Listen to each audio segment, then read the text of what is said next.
Is the Patriots Drive Podcast. We are all Patriots. Where we discuss, analyze, and answer questions to all things happening in the NFL and with our New England Patriots. Now, here's your host, Cole Kelly. Let's go!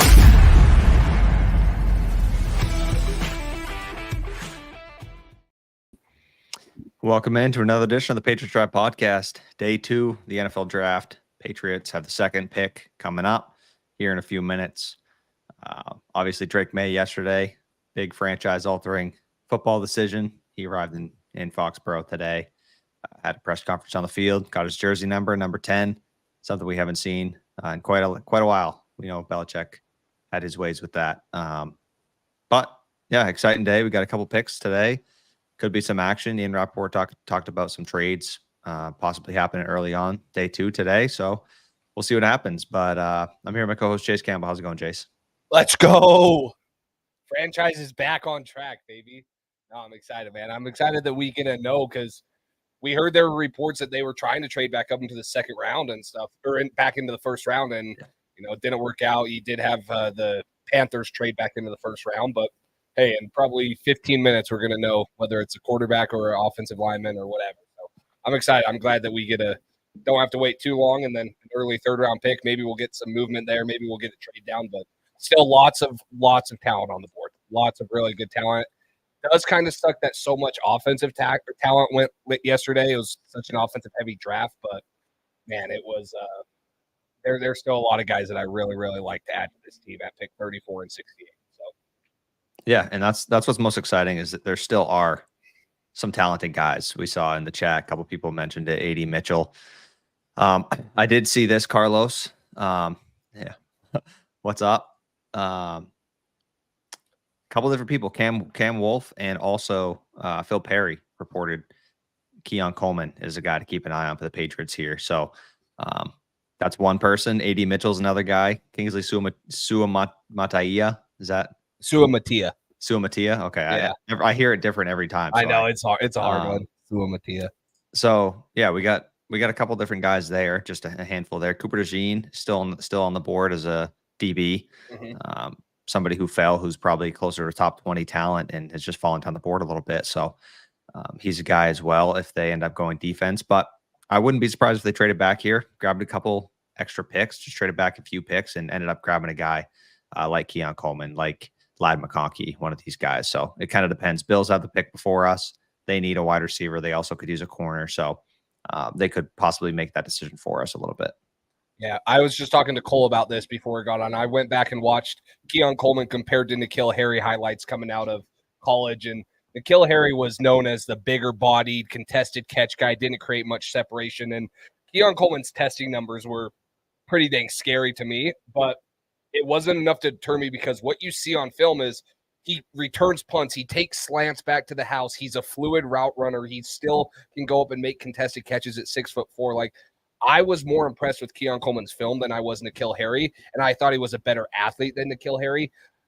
I know that Carlos won't like this. I had Keon Coleman and Xavier Legette in the same tier. It was that tier 4 for me. So guys that wanted Xavier Legette, I'm all on board for Keon Coleman. I would obviously rather have like Ladd McConkey or A.D. Mitchell, but I didn't, in my scouting report and in my big board, I didn't have Keon Coleman any differently ranked than I had Xavier Legette. So I really liked his film. He dominated, man. He does some freakishly athletic things. He was dang good at Florida State this year. So I wouldn't hate it. He has that big body X receiver that we want. You wanted Xavier Legette. Ideally, you'd want like an A.D. Mitchell, but He's big, he's long, he's athletic, he makes plays. I'm a fan of Keon Coleman. I mean, I get why there's the concerns about him. He stood on a 4.7 40 or whatever. He didn't rerun it at pro day. There's concern, but you don't base everything off of the pro day. And I thought he played faster on film and in his highlights and stuff than a 4.7 40. And Puka Nacua got knocked last year for his speed, but it's all about quickness and getting in and out of breaks. And so I thought Keon Coleman has the ability to do that. And with him being 6'4", maybe it takes him 20, 25 yards to get up to full speed. So, his first 10-yard split wasn't very good either. And so, yeah, he's a little bit slower off the ball, but man, once he gets going, he's hard to get there, and he's a really good route runner, so he can create separation. So I wouldn't mind Keon Coleman. Just to give everybody an update on the kind of trade situation as far as the Niners wide receivers go, Jordan Schultz reported Niners have listened on Deebo Samuel, and the Patriots and Bills are considered highly unlikely to trade for him. So looks like no Deebo. And there was a report that they're looking to extend Ayuk. And if they were going to move somebody, it would have been Deebo, but they're not opposed to keeping all three between Deebo, Ayuk, and they just drafted Ricky Pearsall. So I feel like that's a crowded wide receiver room, a crowded talent room. I feel like you would think they'd want to move one guy and create a little room and grab somebody else. What's your level of interest in Deebo? Because I'm not particularly super interested, especially if it's for our second rounder. If it was for our third, I'd maybe think about it a little more. But what's your level of interest? I'd be more interested in Ayuk, and I love Deebo. Like, it would be an ultimate right or wrong, right? Because he should have been here in the first place. He wanted to be here, but yeah, I think I'm a little bit more on board. Contract. Yeah, his age, his contract, his injury concerns. I would lean more Ayuk. But I would, like you said, if it's 68 for Deebo Samuel, then there's no doubt about it. You're not going to find a better receiver in the next 3 years than Deebo Samuel. But he's going to be 28. You have to have him on contract. He might get into his 30s while you're there. So I would favor Ayuk. But, yeah, I don't think either of them are really likely after what people have been saying the last couple of days or the last couple hours for the 49ers trading out, although it looked likely with Ricky Pearsall. But, man, even if you keep Ayuk and Samuel for one more year, you just weaponize that. The defense is great. And Brock Purdy has shown that he's good enough, but you need more to get over the hump and compete with the Chiefs. So, they're if they keep him for one more year, they'll probably be the NFC favorites and maybe the Super Bowl favorites again with Ricky Pearsall. So I don't think it's very likely, but yeah, I would be more willing to trade 34 for Brandon Ayuk than I would Deebo Samuel with counting everything. Yeah, absolutely. That's not which I never thought I'd say. That's kind of crazy, right? Yeah, at this point, just like you mentioned, the contract, his age, injury history, all that stuff is just something that you got to factor in, and it's also not that type of receiver that we're really looking for at this point. We kind of got some guys like that. So all similar stuff to what you said. I would definitely take Ayuk over Deebo right now. I would take Ayuk for a second, probably over Deebo, even for a third. I just want to get the guy, and if it costs you, it costs you. But yeah, Higgins also haven't heard much movement on that front. Doesn't sound like a lot's going on there. How much cap space in New England have left? Okay, yeah, that's what I was going to say. I thought it was like 54 million. They have the most in the NFL by $11 million. The next is the Commanders at $43 million. Also, next year they're projected to have $160 million, something ridiculous. So, a lot of money in the next couple of years for the Patriots that's available. So it's not a money factor. So they should be able to go get whatever receiver they want, if they're willing, and go grab him and extend him. So we'll see what happens there. Cole, you're not going to like me today, but before we get all into football, go Cubs, baby. Beat the Sox.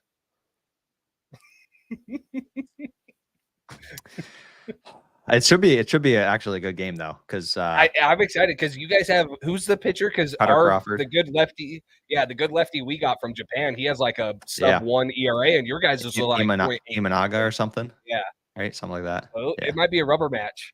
Yeah, those are always fun. 0-0 until the 8th inning. Yeah, boring.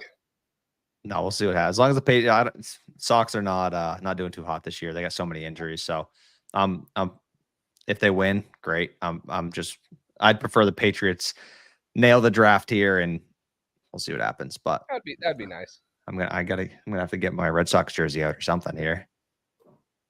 But yeah, so Pat's plenty of cap space, plenty of room to work with. In between picks, we'll just turn the Cubs game Yeah, just on live stream of it. that Red Sox podcast you've wanted to do. Yeah, exactly. There we go. Hang on a Do a second. little play-by-play. Moises, what's up? How's it going? Yeah, hey, we just we talked about this a little bit about Keon Coleman. I like Keon Coleman. I put him in the same tier as I had Xavier Legette, and so I'm a fan of Keon Coleman.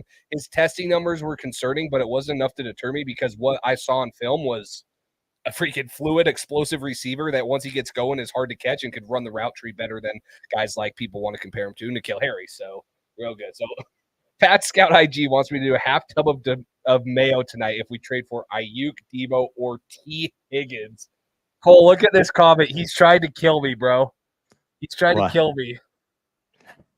I mean, the odds are so low that you got to accept it. Oh, what am I saying? He's trying to kill me, bro. Get out of here. I got the socks right here. There's a pass on the other side, though. There you go. There you go. Half a tub of mayo. I think it's only right. I don't know about that. Sounds like I'll have some bowel issues for the next couple weeks or whatever.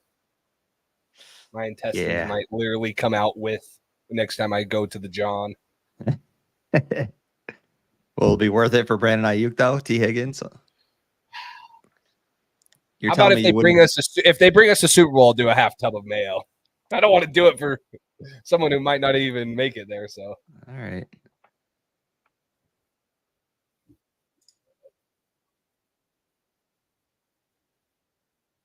Die Hard since the loss in 85.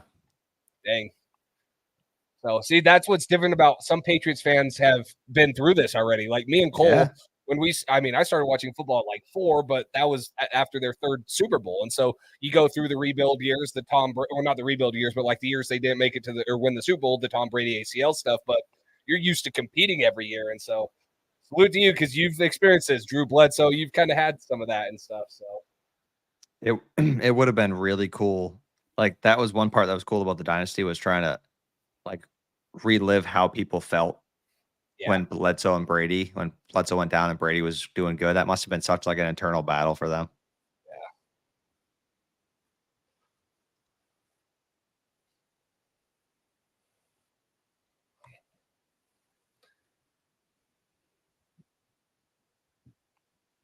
Still not on the clock. Are they starting?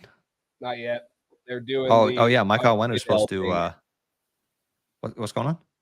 Roger Goodell's doing something for flag football on the stage right now. Oh, jeez.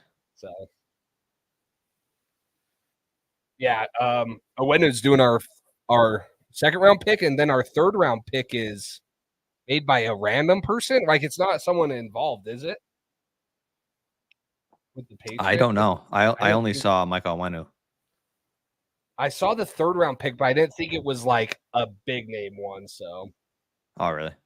Yeah, light shadows. I say next pick has to be wide receiver unless we trade 34 to get Ayuk or Debo. I mean, really, the only tackle I have my eye on is Kingsley Suamataia.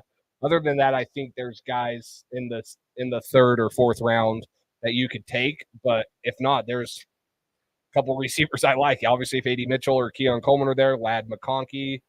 So, Carlos, he said, go look at his recent tweet. Let's see what this is.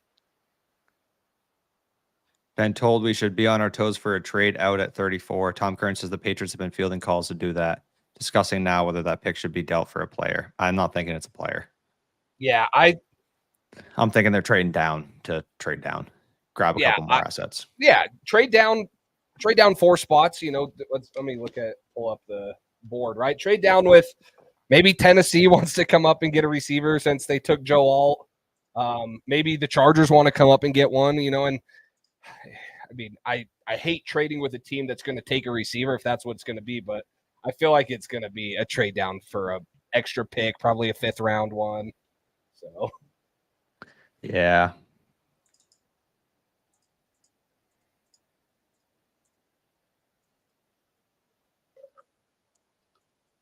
Photoshop has been so weird lately.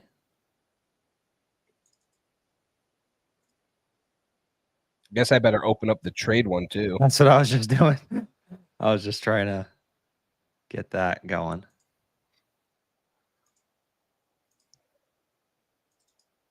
I don't think you're going to get a fourth Light Shadow.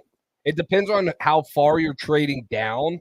But like I would assume if you're just trading down to like 38 or 39 or even 40, you're probably not getting much more than a early fifth, right? Because if you're trading with like the Titans who are at pick 38, you could probably get their, let's see, they have a fifth rounder at 146. I would say you're probably going to get like something like that instead of getting 106 in return. Maybe I'm wrong, but I don't think that it would probably be very hard to get an extra fourth for moving down 4 spots. Just my opinion. Yeah.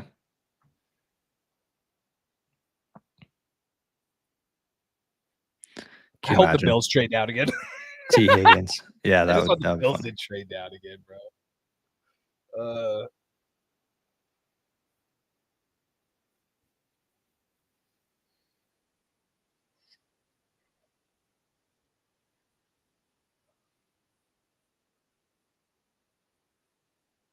Just in case.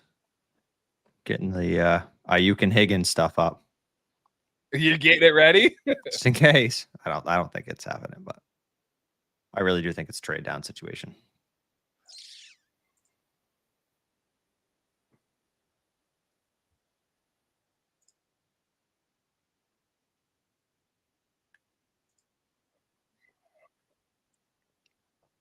What's the clock?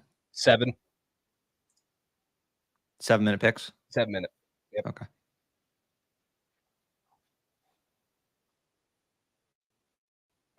Gam is back. Gam is a dedicated Bears / closet Patriots fan. I love that he's always popping in here. I know. I think Bear secretly likes the Patriots. Yeah. Bear down. Gam. He's a secret, like you mentioned. He's a trade down. No. Did you just say No, trade down? No, I said bear down. Oh, you like cut out. I all I heard was like dead down or something. I'm like, trade down? Oh, What? No. I said bear down. Yeah. I thought you were saying that. So no, I got nothing. yes, nothing Tyler. yet. Jeez, I can't click on this. There we go. Coleman to the Bills is what Carlos says. Yeah, so did Pat Scout. Shit. All right. I like Keon Coleman. That kind of scares me. Because I was big on Keon Coleman. Like, so yes, I saw the offers, Tyler. I would never have moved off of 3 for the Giants offer, just one more first. But the 3 first rounders, 11, 23, and 2025 was intriguing, but I mean, they were sold on Drake May. I mean, we're all excited they got Drake May. So that one was definitely the better offer. The Giants one was trash. Not to trade down. And I have a feeling that if Bill was still here, he would have done the Giants trade down and taken JJ. Yeah, I don't think you're wrong. Which is weird because he had Drake May as 3 and he had him in a separate tier than JJ. So you would think, I don't know, whatever. All right, so Coleman's off the board. I wonder if that's why they're going to trade down because they know Bills are going Coleman. You think that was part of that? Coleman went to the Buffalo Bills, Moises. Sorry. Yeah.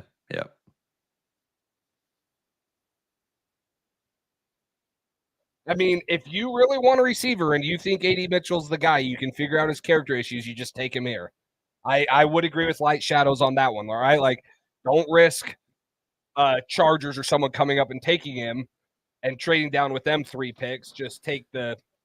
But don't you think it's weird that he's still falling this much? No, because I think that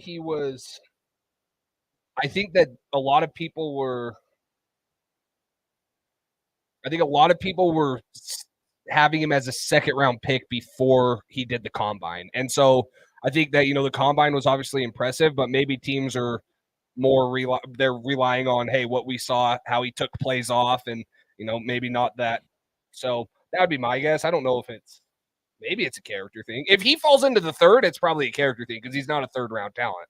But if he gets taken here within the next couple picks, it's probably just that's where teams had him slotted. Yeah. Light Shadows. Yeah, they've been together for since 7th grade, May said today in his conference. So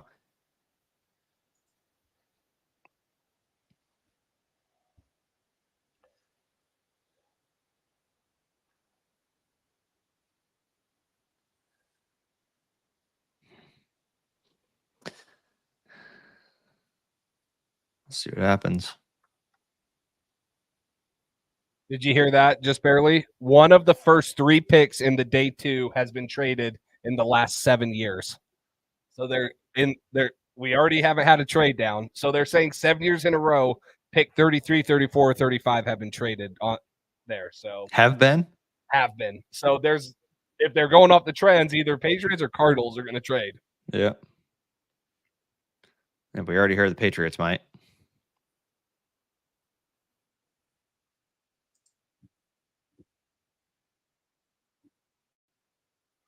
So the aforementioned pick is coming Aaron in. Williams So coming out. You hear that, Cole? The selection Okay. to kick off tonight. Well, it looked like he was maybe jumping. Is that offensive offsides? Is it too soon?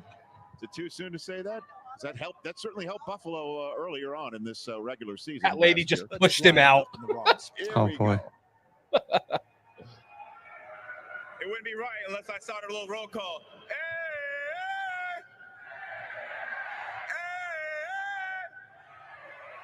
I love it. I'm going to speak for all Bills Mafia when I say we want to wish Ken Pagula speed recovery. We want blessed wishes, and we have all our prayers for you. With that being said, with the 33rd pick in the 2024 NFL Draft, the Buffalo Bills select Keon Coleman, receiver. There you go, Florida Keon State. Coleman. And he's a former Michigan Stater, being announced as the first player in Detroit. And All right.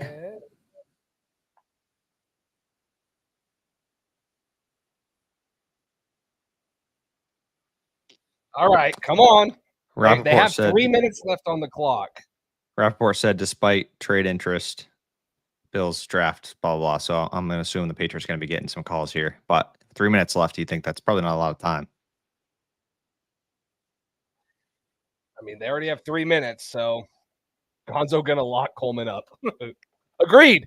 That is why we got Christian Gonzalez. So Chargers are on the clock. Chargers. So Yep. we moved down to pick 37. So we only moved down 3. It's not too bad. We'll get the compensation for you guys. Not too bad. All right. This could easily be, guys, don't hate me. No, that's AD Mitchell that has diabetes. It sounds kind of bad to say. What? Light Shadows asked if Keon Coleman's the one that has diabetes. Oh, I said no, because it's AD Mitchell, the one that they were saying like he has bad diabetes and that contributes to his mood swings and he's hard to keep track of. But no, that's funny. yes. I was going to say, I think that there's a chance that with them going Joe Alt in the first round, this is AD Mitchell. Shit. That's fine. If we get a 4th out of it, it's totally worth it. I don't know if that's what they're going to get, but if they get a 4th, it's 100% worth it.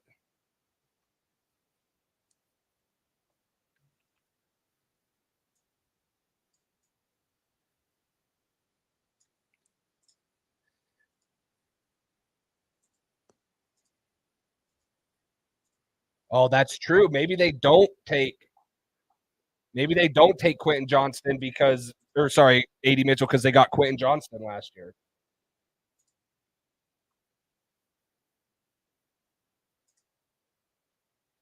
It's already done, Light Shadows. Trade down. We're trying to get compensation. Carlos, are you saying it's a 4th? Or are you saying you want a 4th? Because I want a 4th. I want it to be a 4th. Because right now, the Los Angeles Chargers have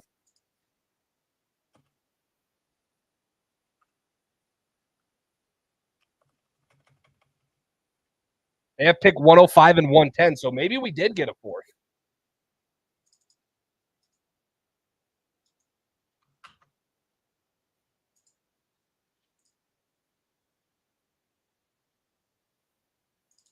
Maybe it is a fourth. I'm getting a lot of vibrations on the 37 watch. and 110 for 34 and 137. So we swap our fifth for a fourth. And interesting.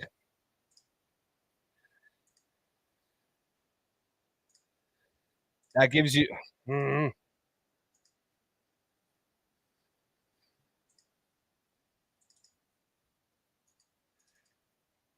What do you think?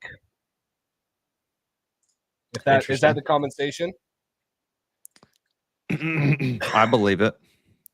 Light Shadows is not happy. Yeah. I mean, we weren't happy last year when we traded down. Then we still ended up getting Christian Gonzalez. So Slad McConkey. It is Lad. Yeah. Fine. I love Lad. I love me Lad McConkey, but yeah, Mike Reese said the picks. Patriots get 110.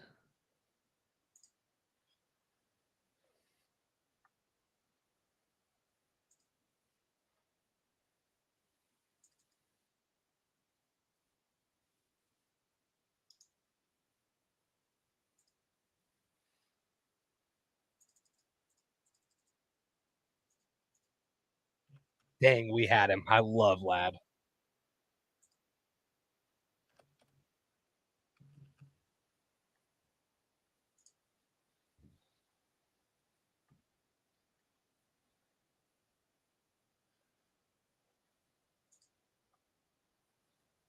Okay.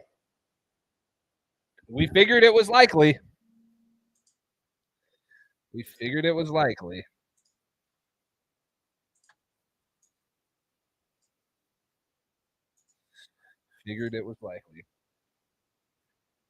It could have, yeah. Jim Harbaugh's not standing on his mission, guys. It's kind of disappointing.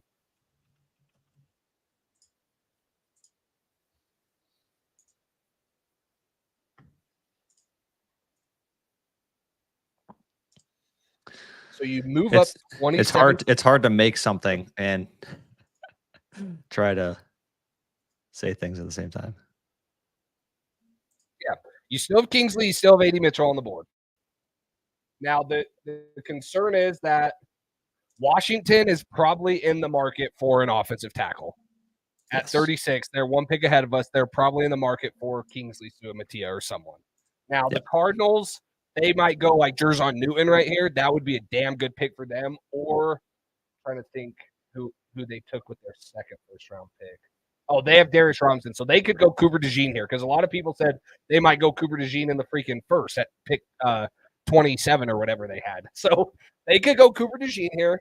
You worry about Washington possibly taking Kingsley Suamatia, and then you wonder if the Patriots are all in on a receiver. If you go to the receiver board, A.D. Mitchell, I don't like Troy Franklin. I think Troy Franklin's very similar. Falcons are on the clock. Falcons trade up? Yep. They're going to go A.D. Mitchell. No way they're going to take A.D. Mitchell, right? They have Drake London. Maybe. Who knows? They need corners, too. Interesting. Okay.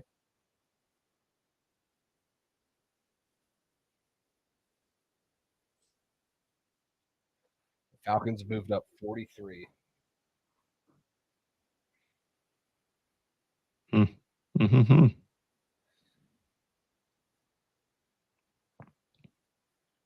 I think it's funny how people hate the trade. Everyone always hates the trade downs. Hey, what if the Falcons go? Falcons could go Spencer Rattler right here. Yeah. See, now that's a trade right there. Falcons got. I guess they moved. I guess Arizona moved down farther. They moved down almost 10 picks. Yeah, 8 picks. Compared to 3. So they get 43 and 79, and then they only give up 35 and 86, but they move down way farther.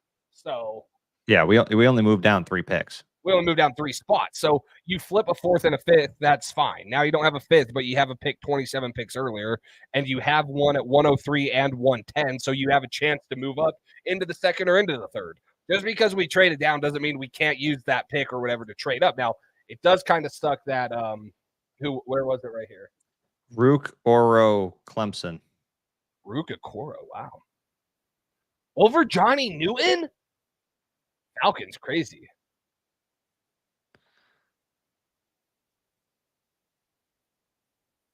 The Carlos said it. I also don't like how they didn't gain any picks. Yeah, it feels weird. But clearly they didn't want McConkey or they would have taken him, right? Yeah. Dixon said Falcons take bend over.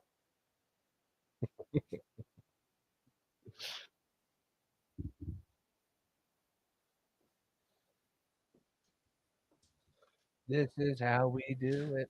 Yeah, so that eliminates the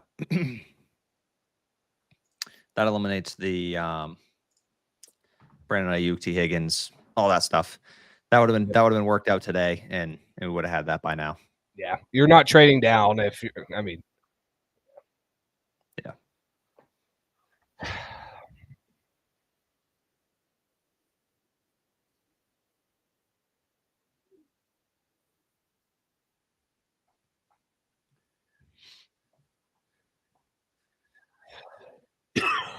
So I guess based on the trade value chart, Patriots did win that trade. They did? Yeah. Okay. 604 points for the Patriots, 597.5 for the Chargers. Okay.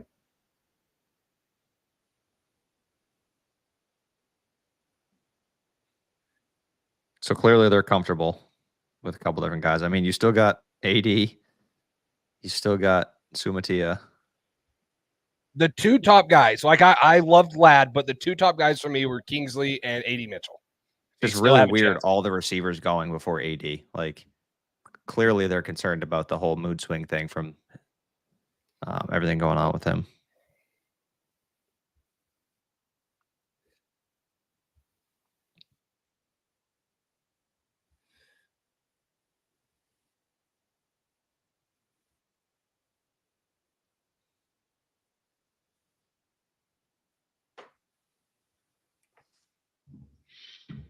He didn't know how to say the name. He said Rook Aurora. He paused for like a good 2 seconds. That literally would have been me. That's funny. So, Dixon, the only O lineman I'm liking at 37 for the Patriots is Kingsley Suamatia. There's good O linemen. Like, there's a lot of good O linemen at 68 that I would like for them to target. But right now, I'm not liking anyone there except for Kingsley. What breed of dog said that? It was a Shih Tzu. I mean, I really don't think it's that big of a deal. You're moving down 3 spots. They clearly think the guy that they were going to take at 34 is still going to be there, and they're moving up with their pick in the next round. So Buffalo, I would bet if you talk to Buffalo or whatever, they wanted Keon Coleman, and they moved down twice yesterday and still got him at 34 and gained a ton of extra picks. So, whoever's at the top of the Patriots board. So, see, that's Matia. I think he's saying it Sua Mata Ia. That's what I've heard too. I've heard it both ways. So I don't know. We're gonna have to ask him. Can you give him a call? I mean, I do know his uncle, so but every Polynesian's uncles, so it's okay. They're all related to each other. So I've never heard it say Sua Mataia. I've always heard it say Sua Matia. It always looks like there's a lot more vowels and stuff in Polynesian names, but there's never really, they don't pronounce it like that. So we're on deck, right? Yep. Washington is on the clock right now.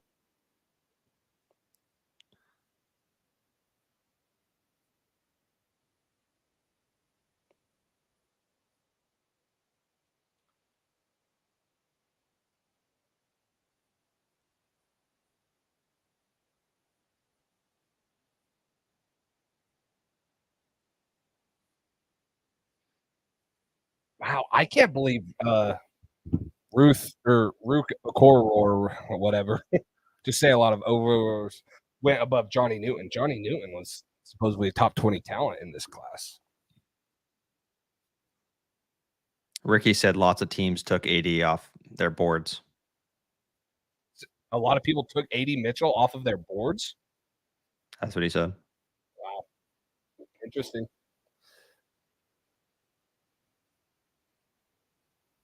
Yes, Moises. The pick is in for Washington, and we are up at 37. So we will be up. Well, Patriots they're on are the clock right now. Yep. That's weird that we don't have the pick in. Who have Johnny you been Newton. getting from? Johnny Newton. Johnny Newton? Yep. That's fine. I mean, he is a crazy good talent.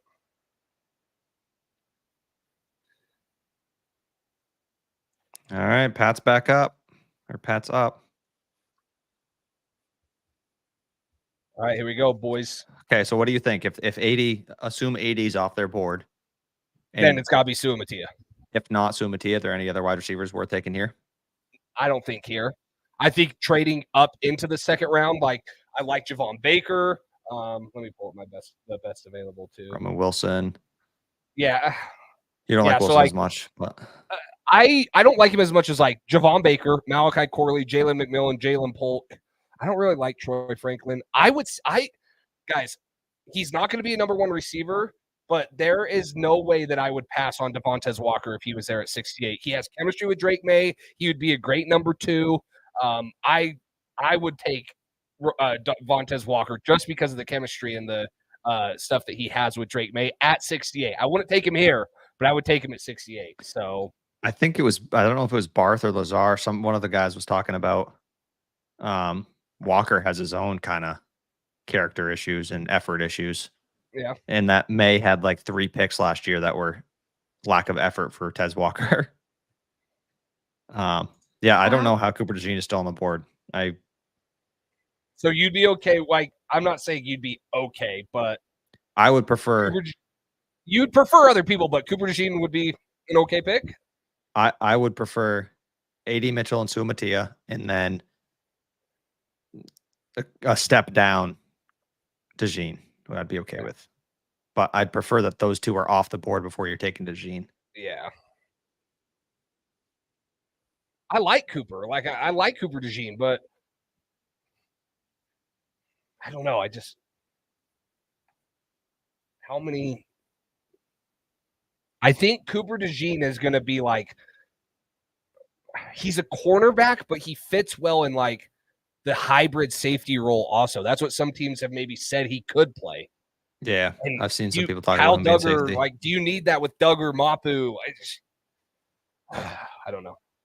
Who have you been getting the picks from so fast? Is it the same guy from that Ryan told us last night? Jaylen Polk. Jaylen Polk? Yeah.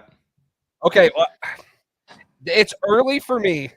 Yeah. But he was, other than Roma Dunze, he was like the number one guy for he was the number one guy for It's a little early. He's a big-bodied X, though. Yeah, he is. It's everything that Patriots fans said they wanted. Over AD, though. Come on. Yeah, it's hard.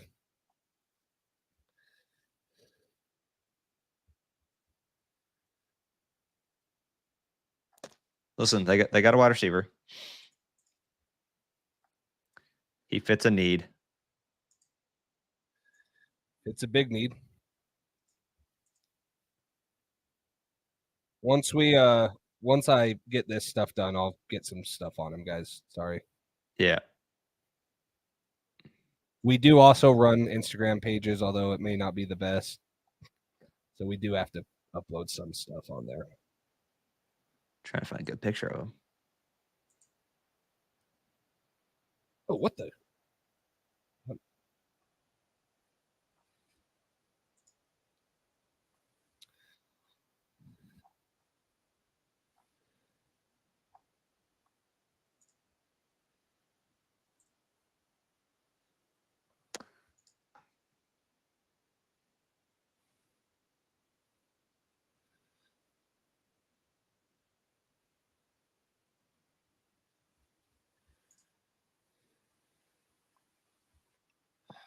I mean, I've mocked him to New England a lot, not in the second.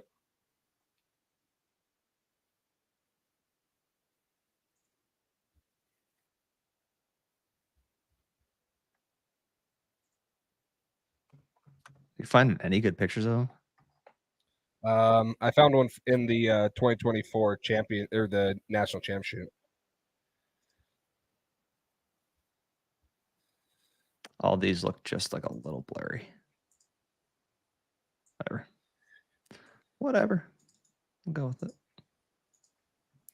Yeah, I mean, it's just I don't know. Would you almost rather they trade down again and grab him? But maybe I don't know. Maybe teams were high on him. Where in the world do you think AD goes at this point? AD Mitchell is the wide receiver out of Texas that ran a 4.3 4.40. So, Light Shadows, please stop saying every receiver over 6'1" is N'Keal Harry 2.0. That is the most inaccurate thing to ever say. So that is just not true.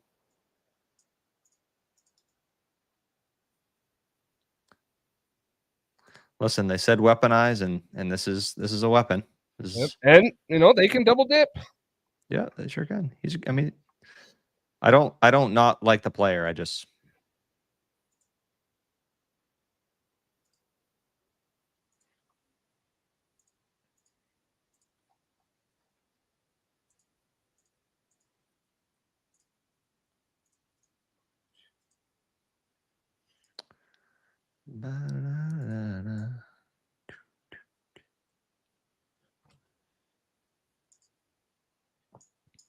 I don't know how some people do this so fast.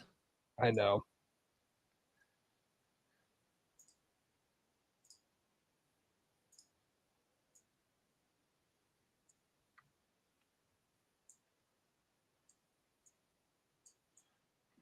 Okay, guys, sorry. Jaylen Polk, okay, let me scroll down to his combine stuff. 6'1", 223, ran a 4.5 240, jumped 37.5 inches, 10'9" on the broad jump.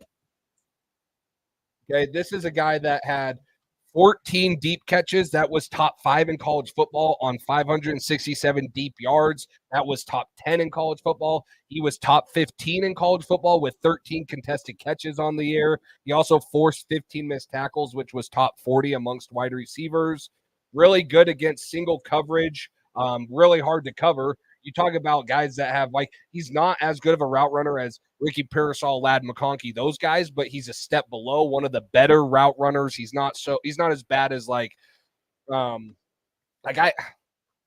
don't want to say that Xavier Worthy wasn't a good route runner, but I felt like he only did a couple routes. Jaylen Polk was used at a bunch of different spots for Washington, right? So he had 504 total snaps, 220 in the slot, position versatility. He had 1,159 yards, 9 touchdowns, 16.8 yards per catch on 69 or on 108 targets, had 69 catches. This is a guy that if he wasn't in the shadow of Rome Odunze, he's a very good wide receiver. So it makes sense why they traded down for him, because probably didn't feel like they needed to take him at 34, but you trade down a couple picks, you still ensure that you're going to get him. Really good hands, really reliable. So, I mean, it was a little earlier for me than what I would have liked to see them take him, but I really like him. So, Dixon, no, I don't think he's a slot. I don't believe that Jaylen Polk is a slot. I really believe that he is going to be like a Puka Nacua. I'm not saying he's going to set the rookie record, but he's going to line up at the inside. He's going to line up at the outside. He's going to line up wherever you want him to. He's not limited to the slot, but he also has the wiggle and the route running ability and quickness to play in the slot. You don't have to just throw him on the outside at all times. You can create unique sets with him and Kendrick Bourne. So the only thing he doesn't have is that extra gear to be a deep threat. But when you think of what Drake May is, he's been a guy that works the middle of the field and has thrown it into tight windows. Jaylen Polk has been really open for New England. So I'm going to turn on the audio so you guys can listen to what they're saying for him. Back in 1994. Let me rewind it just a little bit for you guys. Tavondre Sweat for the Titans. Dang, that's a good pick. 38. Okay, here's what they had to say about Jaylen Polk for you guys. NFL draft. My New England Patriots select Jaylen Polk, receiver, Washington. Wow. They went out and got a physical wide receiver. We're seeing a little bit of a theme here in terms of the style to put in place here with a young quarterback, Jaylen Polk. You see the size there, inside, outside. He's a jump ball winner. That's what he does above everything else, playing in that loaded receiver room with Rome Odunze as well as McMillan, who will see his name called before too long. Excellent concentration, excellent hands down the field. Joel, when I watched him, I didn't always see a ton of separation. There was some concern and some questions. That's what you about like to his hear. speed. He ran faster than I anticipated at 4.52, but he wins a lot of contested balls. He could use a little more polish in his route running, there's no doubt, but that spot at Washington was opened up when Puka Nacua went to BYU. He left Texas Tech, speaking of Polk, found his home there at Washington, and boy, when he and Rome Odunze were lined up on that same side in that stack set, boy, fireworks. I'm thinking how good it is that he wins contested balls, rookie quarterback coming in, make more plays for him, and make those receptions happen. So we just saw a record.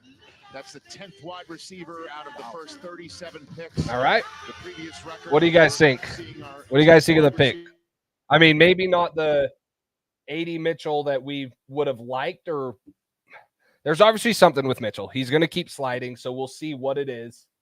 But I don't mind it. I don't mind it. I don't see him as ever going to be a number one. That's why I liked AD is because you see the talent if he figures everything out to be a number one wide receiver. I don't know if Jaylen Polk can be that, but he can be a very good, reliable number two. I think he can develop into something better than Kendrick Bourne, but at the very least, he's going to be a reliable guy like Kendrick Bourne. So, I mean, but Light Shadows, there, like I said, you might just be Nikhil Harry 3.0. So, no, I mean, there might just be you might trade up. So you might trade up. You might push receiver to next year. So you feel like they just took a guy at 37 and you didn't address your wide receiver need? You don't feel like? Not your number one wide receiver need. Like if you're saying that your solution to weaponizing the offense for Drake May is just adding Jaylen Polk, I don't think that's right. I think you got to figure out something else in free agency or in next year's offseason before Drake May's like the true starter for all games, or you got to draft him a first round wide receiver that has like top 5 there. So, but you are giving him good options. I mean, Kendrick Bourne, Demario Douglas, Jaylen Polk, they're going to get open a ton. They're going to make themselves available, and they all have really good hands. And then if Tyquan Thornton can just use his speed and run by someone, you can air it out to him maybe once or twice, but we know we haven't seen that yet. So,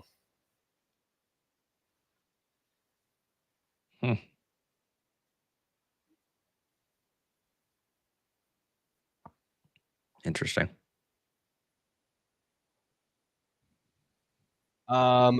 Where we go next position. I mean, I always thought the third round tackles were better than the second round tackles unless you take Kingsley Suamataia. So for me, depending on what receivers are there, you double dip at receiver or you take an offensive lineman, because the offensive linemen there are guys that I would feel comfortable with taking. Or you trade up into the second and maybe you take Patrick Paul, or maybe Kingsley continues to slide. So there's going to be. Yeah, that's surprising.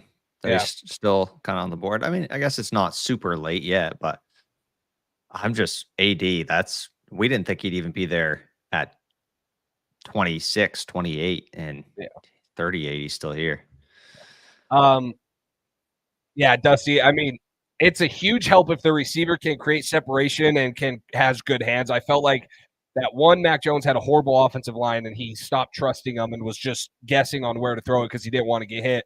And then 2, there was very minimal separation when he would throw the ball on time. And so you get guys that can create separation, and Drake May's going to trust that they're going to be where they need to be when the ball's going to be delivered. It helps. But yeah, I mean, obviously you can throw a receiver open. You can do a bunch of different things. So.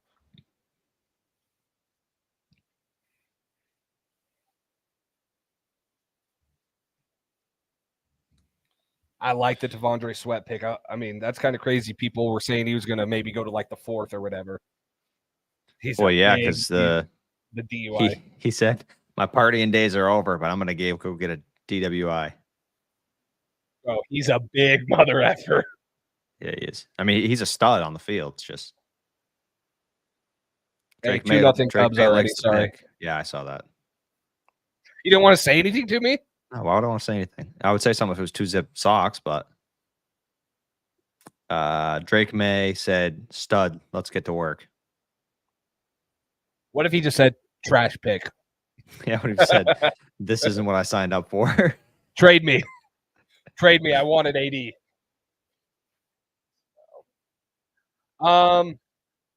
Silent Night, that was maybe more of an issue this year, but when he had guys like Josh Downs and Antonio Green last year who like were there, he was great. I mean, this year he lost his 2 top receivers, and then Devontae Walker didn't play for like the first 4 games because of suspension. So that was probably more of an issue this year. But man, This feels like more of a Jaden Daniels pick, Jaylen doesn't Polk? it? Yeah, guy who's not really separating as much. I don't know. Cole, Did do we you think take that Jaden Daniels? We don't know. Do you think we take a running back? This draft? Yes. Yeah. Yes, I do. All right, here we go. Jaylen Polk had a college football best 90.2 receiving grade on 20-plus yard throws in 2023. So. All right.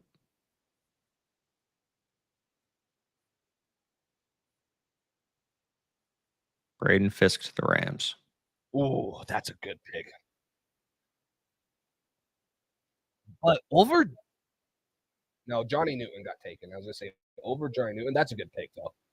Good for them.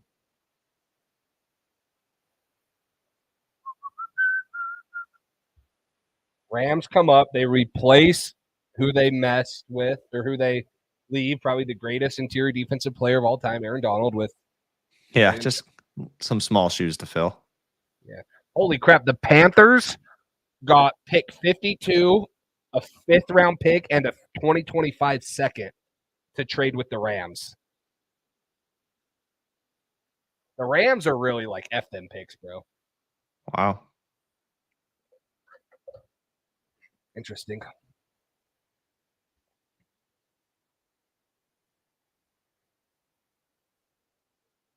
I'm interested to see where the slide stops for. I'm interested to see where the slide stops for A.D. Mitchell. Who's going to take him?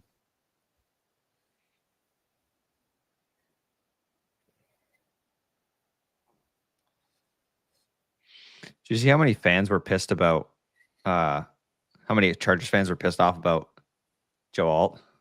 Really? Yeah. I mean, I love their draft class. They have a quarterback of the future. I love their draft class at Joe Alt and Ladd McConkey. That's a freaking good draft class. I think it's phenomenal. That's I mean, I get they already have a good tackle, but you surround him on both sides. Herbert, give him some time with. I like it. I mean, I feel better about going Joe Alt, Ladd McConkey than I would have felt going like Malik Neighbors, Kingsley Sumatia. Because, like, say that they Say that one more still time. make Say that one more time. like they make out with Joe Alt and Ladd McConkey. Yeah. I like that draft class better than what I'm assuming Chargers fans wanted them to take, like Malik Neighbors at 5, and then that would lead them to take like Kingsley Sumatia or something at 37 or whatever. Like, I like Joe Alt and Ladd McConkey as 2 prospects together more than Malik Neighbors and whatever tackle they would have taken at 37. So, yeah, maybe they were mad last night, but now after you take Ladd McConkey, I don't think they should be. Eagles just traded up. With Washington, with Green Bay? Commanders. Damn. That makes sense because Washington did just make a pick. Jackson Powers Johnson. That's my guess right here. JPJ. For the Eagles? Yep. Either going to play him at guard or replace Jason Kelsey and have Cooper him. DeJean. Dang it. And wait, they got DeJean and Quinion Mitchell? I was going to say, dude, Eagles, I feel like the Eagles always have the best drafts. They always get these guys who fall. That is nasty for them. No way. That Quinion, secondary they got were talking torched. about wanting to trade into like the top 10 to get like Quinion or someone. They sit at 22, get Quinion Mitchell, and then trade up at pick 40 and get Cooper DeJean. What the That's heck? wild. Holy crap. Wow. And they re-signed both AJ Brown, Devontae Smith. They have Saquon. Good for them, man. Eagles fans must love it. I think being an Eagles fan, and who's the other team that usually drafts well? Steelers usually make out pretty well. Steelers don't have a ton of exciting picks, but they always seem to work. They always work. That's the thing. Is like in 2 years after their draft class, you're gonna love the Steelers draft classes. But yeah, that's funny. That's freaking good for Philly, man. Field Yates said that Polk was his favorite player to watch in the entire class. Yeah.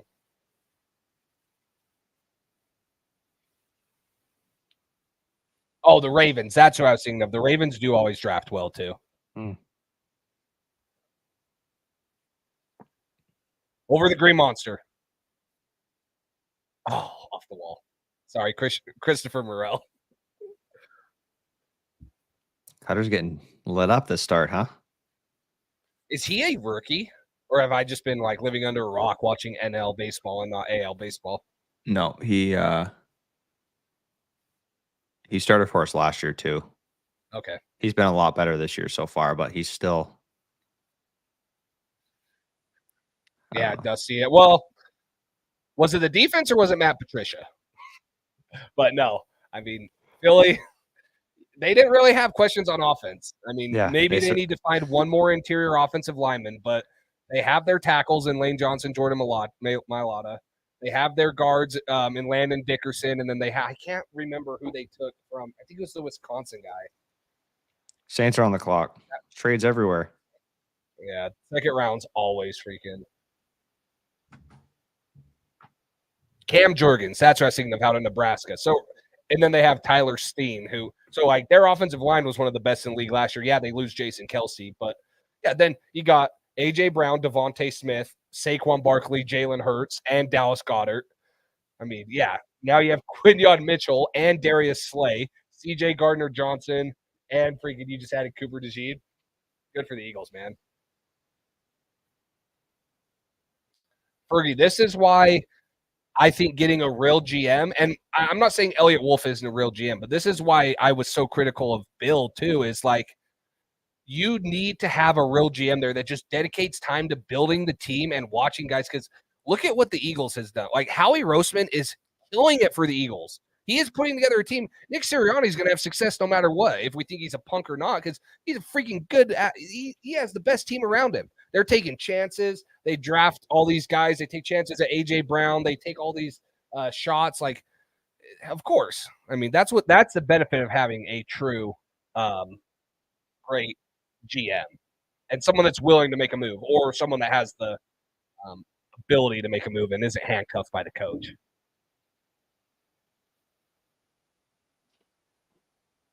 And they added Kellen. Wow, I forget they added good coordinators too. Kellen Moore as OC and Vic Fangio as DC. Wow.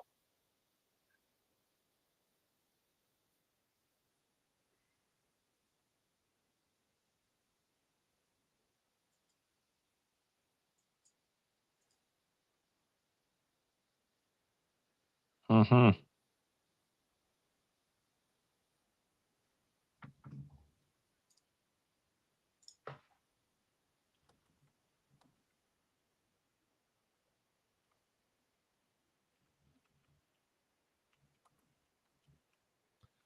Do.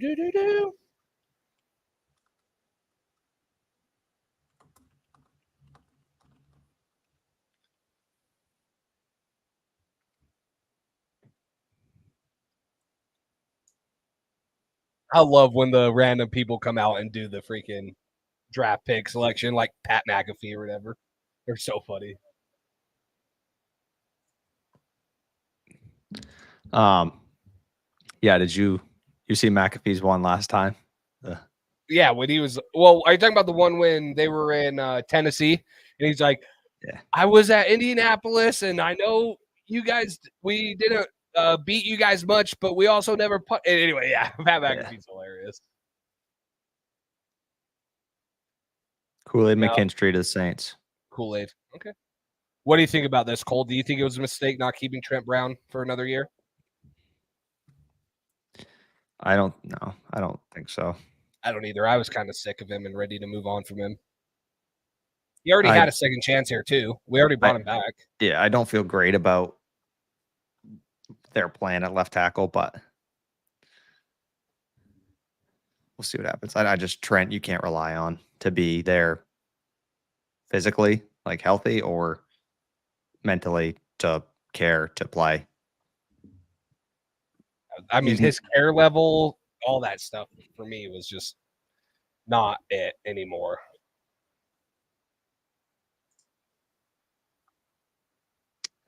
Pat Scout, Kool-Aid to the Saints, yeah.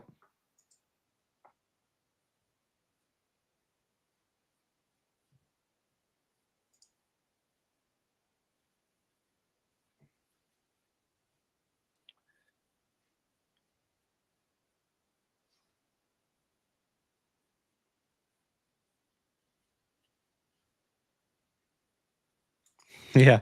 Belichick criticizing Drake May, but someone should ask him Cole Strange pick worked out. I would have laughed so hard if Pat McAfee would have asked him that. Like, hey, Bill, what were you thinking when you traded down and took Cole Strange at pick 29 3 years ago? Yeah, for real.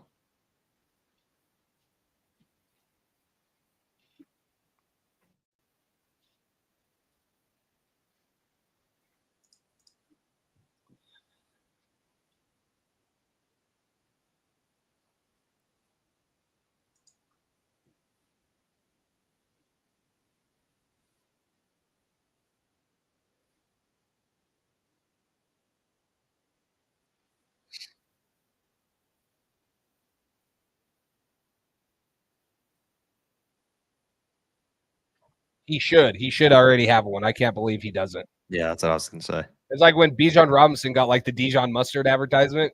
Cooper DeJean should, or Kool-Aid should have that. Yeah, Cooper sure. DeJean could have like a jean one, just like Wrangler jeans. And he'll be, instead of the jeans, just call it the jean. Oh, Taysom Hill. Just got drafted.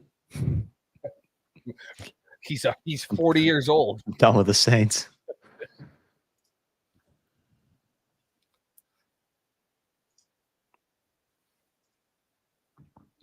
All right, I'll be back.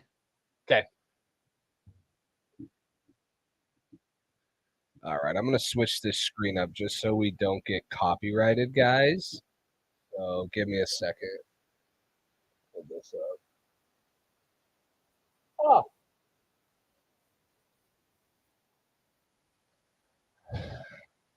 There we go. Okay. Matt, just got here. What are the thoughts on Polk? I think he's a QB best friend type of receiver. I'm happy.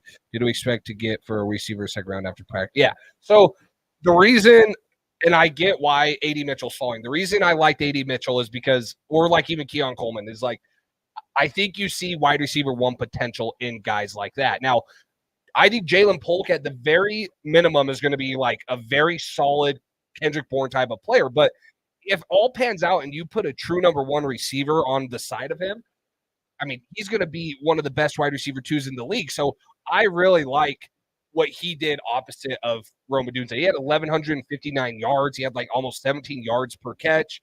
Tested better than what most thought, but still he only ran a 4.5. So he's not going to be a burner. But Drake Mays, he wants to drive the ball down the middle of the field. He wants to be able to do all those things in between the numbers and hashes. And so Jaylen Polk fits him very well. So it wasn't what I thought they were going to do with that pick. I thought that maybe there was going to be a high, maybe like Keezy Matia or A.D. Mitchell were maybe my top choices, but I'm not against taking who they took. I think he was still very good. So yeah, and cut Juju. Like DeMario, I think DeMario Douglas, Kendrick Bourne, Jaylen Polk. Who am I missing? There's got to be one more guy I'm missing.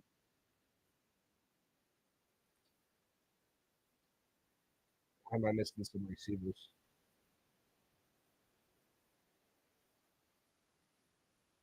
Oh, KJ Osborne. I mean, I don't know what to expect of him. People are high on him, but between Kendrick Bourne, Demario Douglas, Jaylen Polk, you don't have a true number one receiver yet. But that's why I've said maybe you just push number one receiver down the line to first round next year. So, yeah.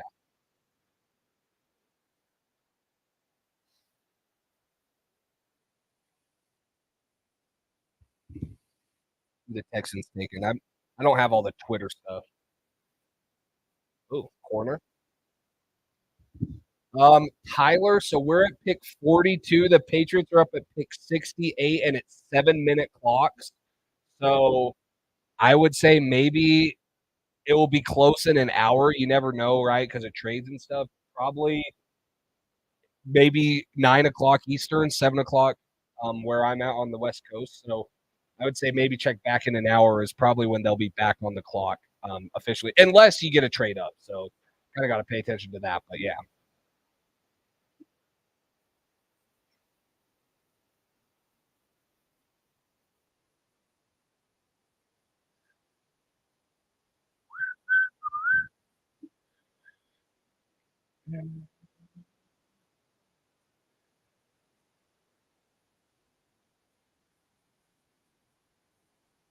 Well, light shadows. There's a lot of left tackles that hit later in the draft. I mean, if there's one position the Patriots have been good at drafting and developing, it's been offensive linemen, and there's a lot of talent in the third or fourth rounds to develop. So,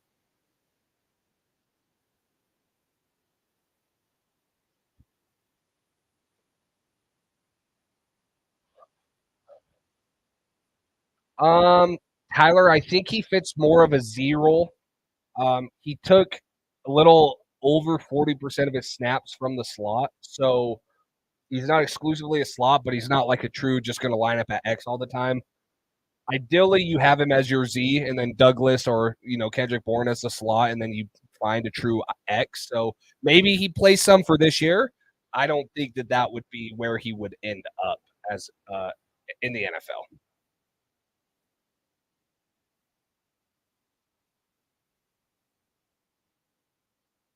But was it? It was Macro, but it was also Bill, right? I think Robert Kraft is what it said. Like we should have never let him go, and yeah, he ended up. Yeah, so. Bless me.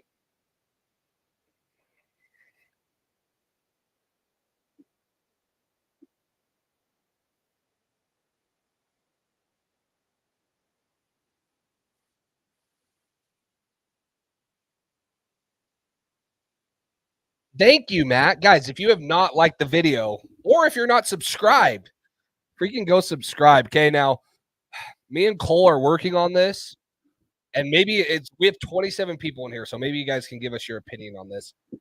At one point, we thought about doing it today and through tomorrow. We want to give away a Drake May jersey, and no, it's not going to be a Drake May jersey like this. It's going to be they're already selling them on NFL Shop. At some point, we want to do a giveaway. We just don't know what the best way to do it is. So maybe, and we didn't know how much support we would do. So maybe give us, drop your thoughts in the chat. Obviously, everyone wants to have a Drake May jersey giveaway or have a chance to win one, but that's kind of what's in the works. If you guys subscribe to the channel, if you guys like it, if you guys turn the notification bell on before next year, like we're either going to do it through training camp, we're going to do it at some point. Maybe we do it after the draft as, something since we drafted him. We want to do a Drake May jersey giveaway, and we're going to do one. So if you guys are interested in that, so you like it? I got it straight from Robert Kraft, Dusty. He literally flew the first one made to me. This is straight off the press. No, I did not just get this duct tape out of my garage, and I am not wearing my jersey backwards. This was one of one straight off the press, number 10 and everything. Okay, don't doubt. This is real. This is real, man.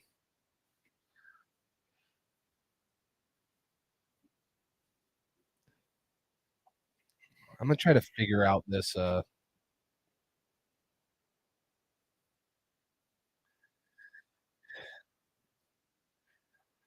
One sec, guys. I'm gonna try to work on a new layout back to so I can share the video. Oh, here we go.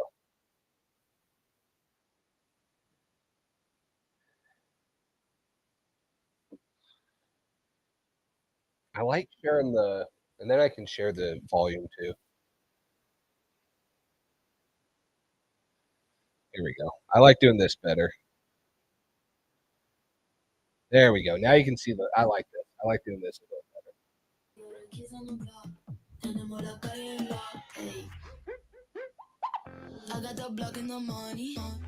Can you guys hear that too?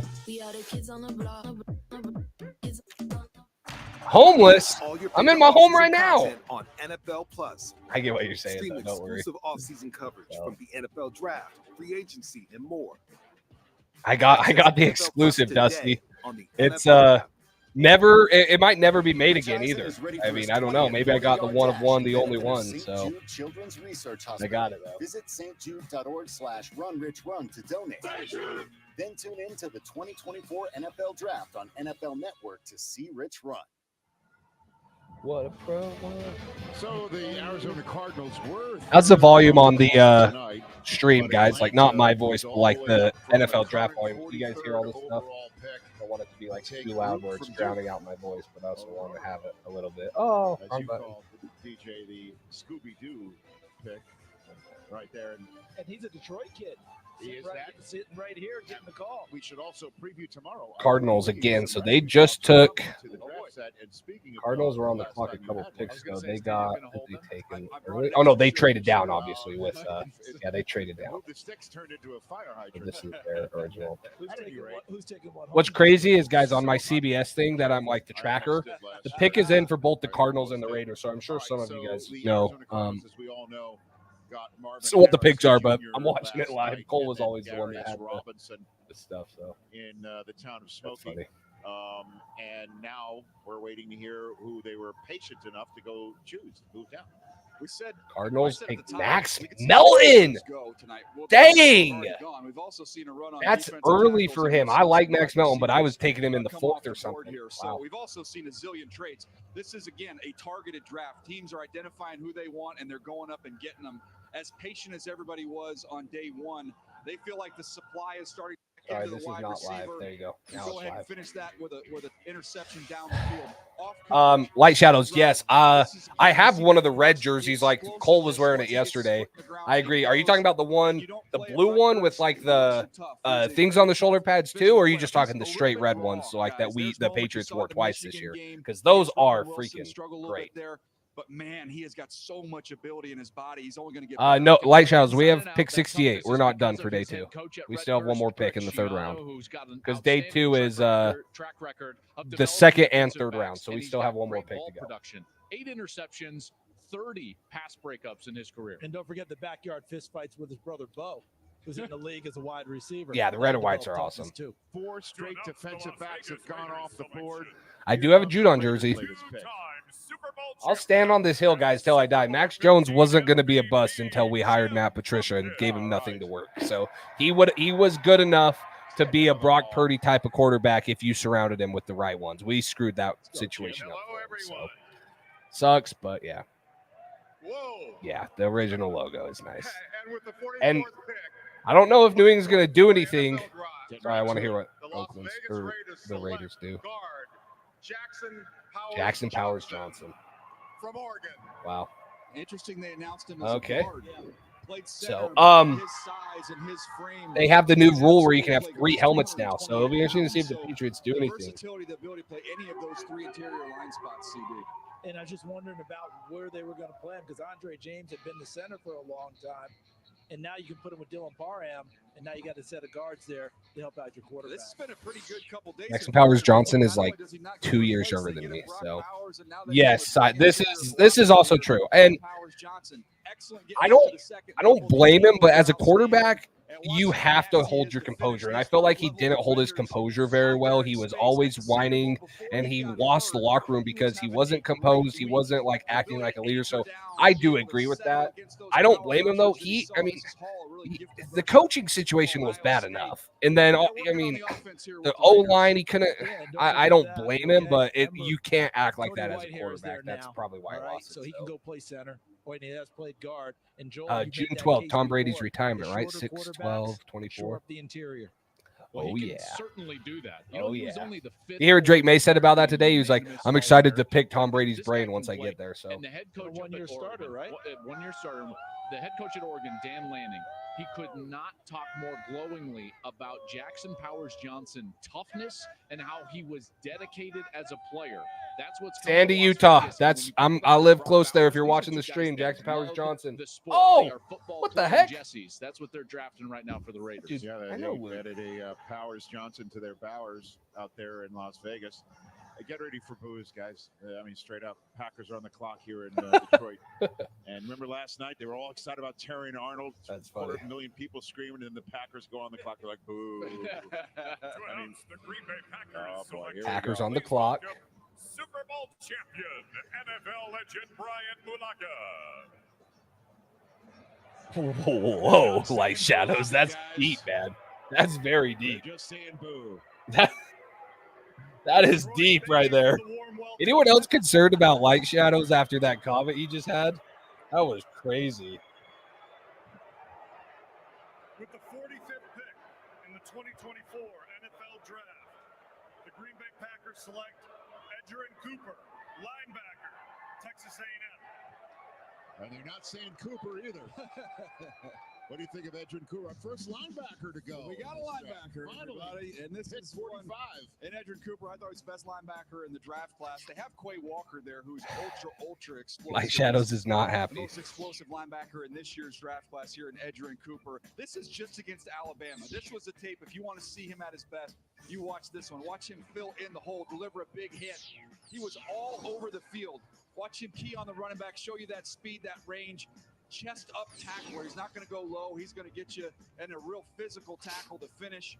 He can mirror quarterbacks. You play against an athletic quarterback in the NFL, he can spy him, he can mirror him, and he can track him down as he did against Milroe in that ball game. Time for Next Gen Stats powered by AWS. You see the overall scores here when you're looking at the athleticism and the grades involved with these linebackers. He's right there at the very top, CD. Yeah, and you mentioned the comparison there, right? Pretty good comp, right? How about a Devin Lloyd comp play? Because this is also the extra part of it is this Edgerrin Cooper player went from a freelance, do your own thing guy at Texas A&M. Maybe I need to go watch it. Trap dropping in August. Never. I'll go watch it and see. Maybe that's where Light Shadows got the idea from. Field goal kickers. There's a good one I really like out of the University of Alabama, Will Reichard. To an excellent player. Chad Rayland has the leg. Extra polish to He his showed game. more towards I the really end. like but- this young man out of Texas A&M. There was talk about Dallas and him in the first round. 550 snaps of special teams with Cooper, so this guy can help out right away as a rookie. All right, so Carolina's moving around the draft board. They moved down from 39 to 52 in a trade with the Rams. All right, guys, who would be your ideal pick? I know we're still 20 picks away, but like, who would be an ideal pick for you guys at pick 68 in the third round for the Along Patriots? with another 5. Here's a Michigan Stater, Muhsin Muhammad. So basically, they're messing around with some Cristiano Ronaldo. picks, and they got a second and You think we could get Messi from Miami? I mean, he's already in the U.S. Yeah. Feels good to be home. Congratulations to all of the draft picks. I welcome you to this NFL fraternity. I'm so excited for your future. All the coaches, all the players that I played with, just want to give you all a special shout out and thank you. I know Coach Saban is in the house. You know where my heart is too. The Indianapolis Colts have traded the 46th pick to the Carolina Panthers.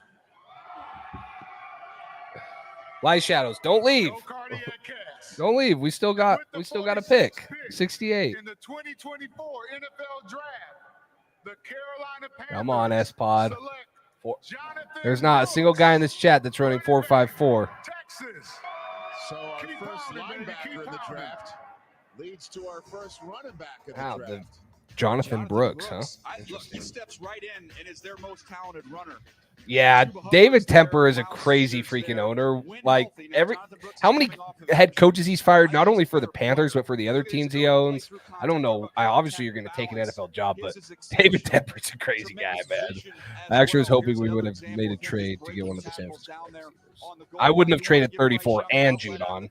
I would have traded 34, most likely for Ayuk, but yeah. After the catch, when he gets the ball in his hands out there in space, he had a monster. Yeah, I'm not trading 34 and Judon. Judon's our best defensive player when healthy. Bryce Young needed help. They got him a receiver last night. They turned around and gave him somebody he can hand the ball off to tonight. It was so unfortunate that he went down with that. I just don't think trading 34 and Judon, because now you're going to solve. Now you open up an edge need. So he only had 51 So attempts in his first you feel a receiver need to have an edge need? He is a slasher. He's very smooth. I thought his best trait, DJ, was No, I think Judon resigns with New England. He said he wants to be here. I think Judon resigns with New England. I wouldn't trade him just yet. I think that he's going to be he's going to sign a second contract. He is so mature. He is a leader of leaders, and that's a type of guy you want. I mean, they have 150 million in cap space next year. They might as well throw a 1 or 2 year offer. It is a clean ACL tear during the season. Yeah, this front seven's going to be fun, Dusty. Keon White started looking real dang good his last couple games. He's a freak athletically, and then Judon once he gets healthy, and obviously you got to work out an extension for Barmore, which is going to happen from what it sounds like. So that's why I love like the idea of the Patriots somehow getting T'Vondre Sweat. Could you imagine T'Vondre Sweat next to Barmore? Holy crap! It would be so freaking now we're fun. fair and balanced. Is basically what I'm saying. You know, it's go to your happy price, Priceline. I wonder if the Patriots have Suamati on their board, and if at all this fall is making them want to trade up. Times the moisture in 2 steps. Break up with your old wings and lemon pepper wing from Popeyes. Crispy, saucy, available.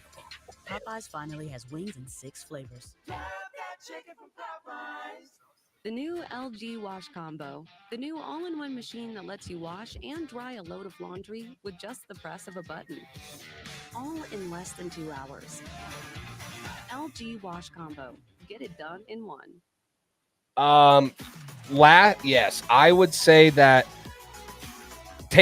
trading down from pick 34 was when I knew where you're not getting Ayuk, because they wanted a mid first round pick for him. So you're not going to trade down and then offer 37. If they said no to 34, they're going to say no to 37. So I think that early, like as soon as the Patriots traded down, the Ayuk thing was done, which they had kind of said like an hour before the draft started. All that stuff. I was thinking the only offensive lineman I liked at 37 was Kingsley Suamataia. Depending on how far Kingsley keeps falling, but there's guys like Kingsley. I think Patrick Paul would be worthy of a trade up unless they feel like they can get him at 68. I like the 3rd round tackles more than I liked reaching for the 2nd round tackles. Kieran Amagaji out of Yale. Now they're all developmental guys, but these are guys that they can take meaningful, valuable reps in year 1.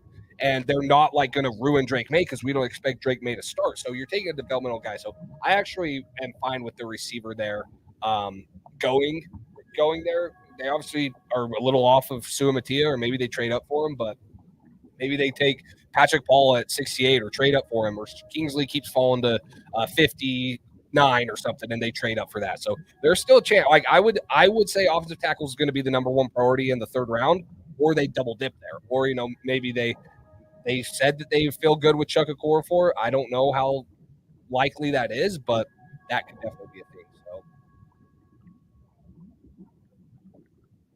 no, Cole has a family over, so I think he's just with them for a minute and coming back. He'll be back on for the 3rd round pick, unless they trade up. So, Light Shadows, which one of the edge rushers is left we could get? Let me look at the edge rusher board.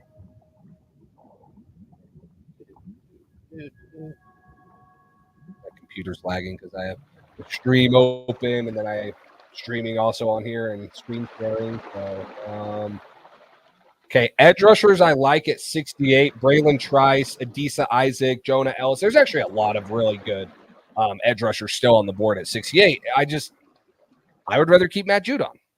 I would rather keep Matt Judon and take an offensive tackle. I don't think that he. So we I don't just think saw that we Jonathan want Brooks go 46th I don't think overall in this draft. or Not trade a Matt record, Judon, so the I'm longest not we've about gone that. without a running back taken. Came close to the year Bishop Sankey was chosen 54th overall by Tennessee out of Washington.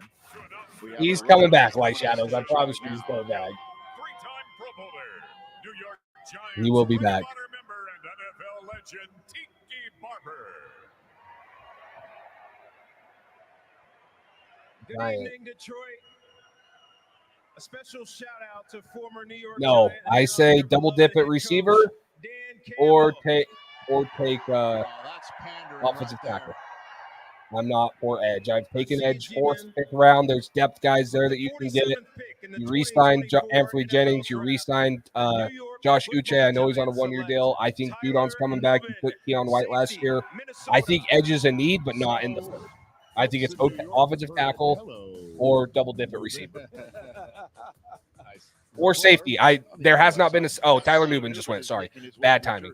Well, I was going to say, you haven't taken Cam Kitchens, Kalen Bullock. If you really want a free safety, you don't need a strong safety. You took Marte Moffrey last year, and you re-signed Kyle Duggar. But if you want to take a true free safety, you can take one of those guys, get back to more of your cover one, middle of the field. Tremendous awareness, tremendous ball skills for Newman. And Xavier McKinney's gone to Green Bay. That's a screaming need for them.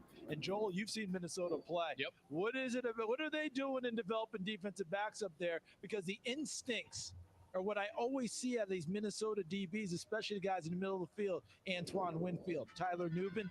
Their ability Light to Shadows, you range and cracked make me plays up. on the football. I love Newman's ability. Dusty, to do I that. agree. And I don't know come why down why and they take haven't said yes to You this took the trade. words out of my mouth. It pisses me off. They're being greedy. The NFL needs to step in. So. Does Cole smoke? No, I don't know. Maybe if you want to ask him when he gets back on, you can ask him. I don't think he does. Him to become a better player and develop those instincts that you're talking about. When they play two safeties and he can Second round moves so much instincts faster. take over, and DJ, that's why he gets all that production. All right, so the Jacksonville Jaguars first. All right, guys, we're an hour 30 in. Let me run a quick ad.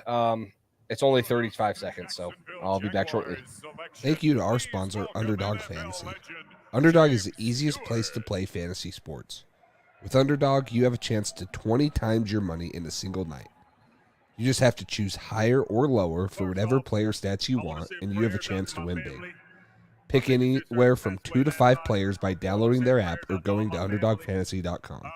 Also want to thank the Detroit faithful for when I played. And now with their pick 'em insurance, you don't even have to hit on all your picks to win the money. So what are you waiting for? Make sure you use code PATCHDRIVE today for your first deposit matched up to $100. In the 2024 NFL Draft. Perfect. Yeah, guys, if you're into hockey, baseball, basketball, or you want to deposit for the football season coming up, use code PATCHDRIVE, Underdog Fantasy. It's a great way to win some money. So if you guys, the best way to support, if you haven't already liked, hit that like button. Make sure you guys subscribe. And there's also a donation button in the chat. If you guys just want to donate $2, $5, whatever. Like, obviously, you don't have to. But the best way to support us, creating the content for you guys, this channel, doing all this stuff, we appreciate all the support, and we just appreciate you guys being here, hanging out with us. I mean, we'll probably be live for another 2 hours. So hopefully you guys stick around, talk some Patriots football, talk some random stuff. You know, Light Shadows is saying some crazy crap in here, talking about seeing souls or whatever. Who even knows? And, you know, Dusty's, you know, just having a fun time. So appreciate all you Patriots fans, but would really appreciate the support if you guys have been liking the content. I did 15 mock drafts, one every Monday from Christmas until this Monday. So lots of work on the draft and doing all that. So appreciate, yeah, Light Shadows, come back in. We'll still be live, I'm sure of that. So pass rusher like that inside. Trent Baalke hedging his bets on that one really well. Have we checked in on Tony? I think we just saw him. I mean, I just hope when he was applauding, he didn't hurt himself. So the Jaguars are going the LSU route. They got Brian Thomas Jr., and then they take the D lineman Mason Smith. So you know what I mean? It's a natural concern. It's a natural concern. Oh boy! All right, so the commissioner is coming on out right now. I'm glad with Light Shadows. So, what do you mean, Dusty? How close were you to the real thing? Am I missing something? Maybe something slipped my mind. I'm forgetting. So, also, you guys never replied. If we do a giveaway for a Drake May jersey, you guys, obviously that interests you guys. Yeah. As part of that work, the Urban League launched a pilot. Oh, how program close was I? across Let me Ohio actually this look. past year to ensure that economic opportunity. I mean, is so a one thing I reality did for try to all. do is Together with the Bengals, I tried to take different players all the time. Like it would have got real boring if for 15 straight weeks I took Drake May or Jaden Daniels, and then traded up for whatever. Like there's obviously things I wanted. I did ones trading for Justin Fields before he got traded. I traded back. I traded for Brandon Ayuk at 34.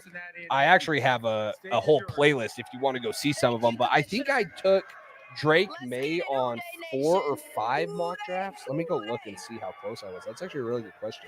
Because I know I took Drake May at a lot. In the 2024 NFL Draft, So the first one I ever took of, so 3 months ago, this was on New Year's Day. Wow. That's crazy how far back it was. So the first one was, first one I took, I did Drake May at 3, Jordan Morgan at 34, and T'Vondre Sweat at 67. So, I mean, let's see. There was one where I took, where's the Drake May? Right here. Some irony there. Indeed. Let's check on this If you're one. a defensive tackle, the nickname you want is the mutant. That's the nickname that you should covet, and that's the Okay, nickname this you one I earned. took. Someone that is ultra powerful. Where'd it Didn't just get as go? many opportunities Drake rushed May, because Lad Michigan, McConkey, Joe, you know this, Mike that he had so many Sanderstill, teams Cade that the Stover, snap and count then was Marcus down a little bit. Roseme, And Jack Saint. with all these exotic pressures, other guys got home before Where's he my could get there. other? But you could not move him off the line of scrimmage, and he's got a PhD in playing defense. This one, Drake May, Ricky Pearsall, Kieran Amagaji, Kalen Balak, Jalen McMillan. I know I took Jalen Polk in one. I got to find which one I paired him up with, though. So, and you talked about maybe not the greatest production. Well, also part of that was their rotation at Michigan. They had 5, Which one 6 did I take, defensive Jalen? tackles that they were rotating in. A couple of them are going to be back there. Mason couple of them are Graham going to be first-round picks next year. That's exactly right. So that's why he didn't get as many snaps. Well, but CD, he developed. I mean, I'm sure there's one into where that I run took ball. Really was about 265, put on weight to be Jalen Polk, 295. but not probably. Put on even more weight. DJ So. Reader now in Detroit was the one man. Moises. For the defensive line. It's tough because we're still To have him there next to BJ Hill. 18 picks away. If Kingsley Suamatier or Patrick Paul are there, those would be my 2 choices. I don't know when Kingsley is going to go. He might go right here to Washington, actually, because Washington has been rumored to like him, and they thought of taking there. So let me see who they take here. In the 2024 NFL Draft, the Washington Commanders select Mike Sanderstill. Oh wow. Okay. So I think it's O tackle there. A couple guys there. But we'll see once we get closer, and they could trade up. So go ahead and send it. I'll answer it. So I hate to say it, but my way too early prediction of this year is 6 wins. Well, Light Shadows, it sucks to say. We're gonna be better than next year. Or than last year, sorry. But I would be surprised if we're not picking top 10. Like, I would say 9, 10, 11 range is where we'll be picking. So, I would think that Drake May doesn't play much. He's probably going to sit most of the year, if not all the year. You're developing guys like Jalen Polk. You're letting some of the younger guys on defense play. You still got Marcus Jones, who missed the whole year. Gonzalez, who missed most of the year.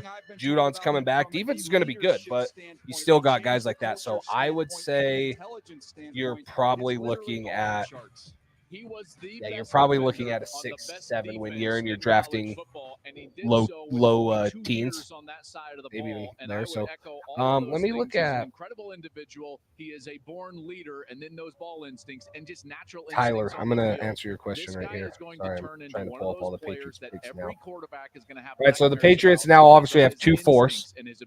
So you could package 68 and like 103 or 110, whatever, and move up to 60 if Kingsley keeps falling. That's in 9 picks. So very, very likely. Yeah. That's why trading down, and yeah, you didn't gain an extra pick, but you gain a 4th round pick, which you already have. Now you can move up into the 2nd. You still have an opportunity. So, okay. My team was 2nd last year. Free agent hurt my team. The guy sitting with me with pick 1 and 2 in the 1st is in win now mode. If I can swing Hill in my 1st and a 3rd next year, would that be worth it?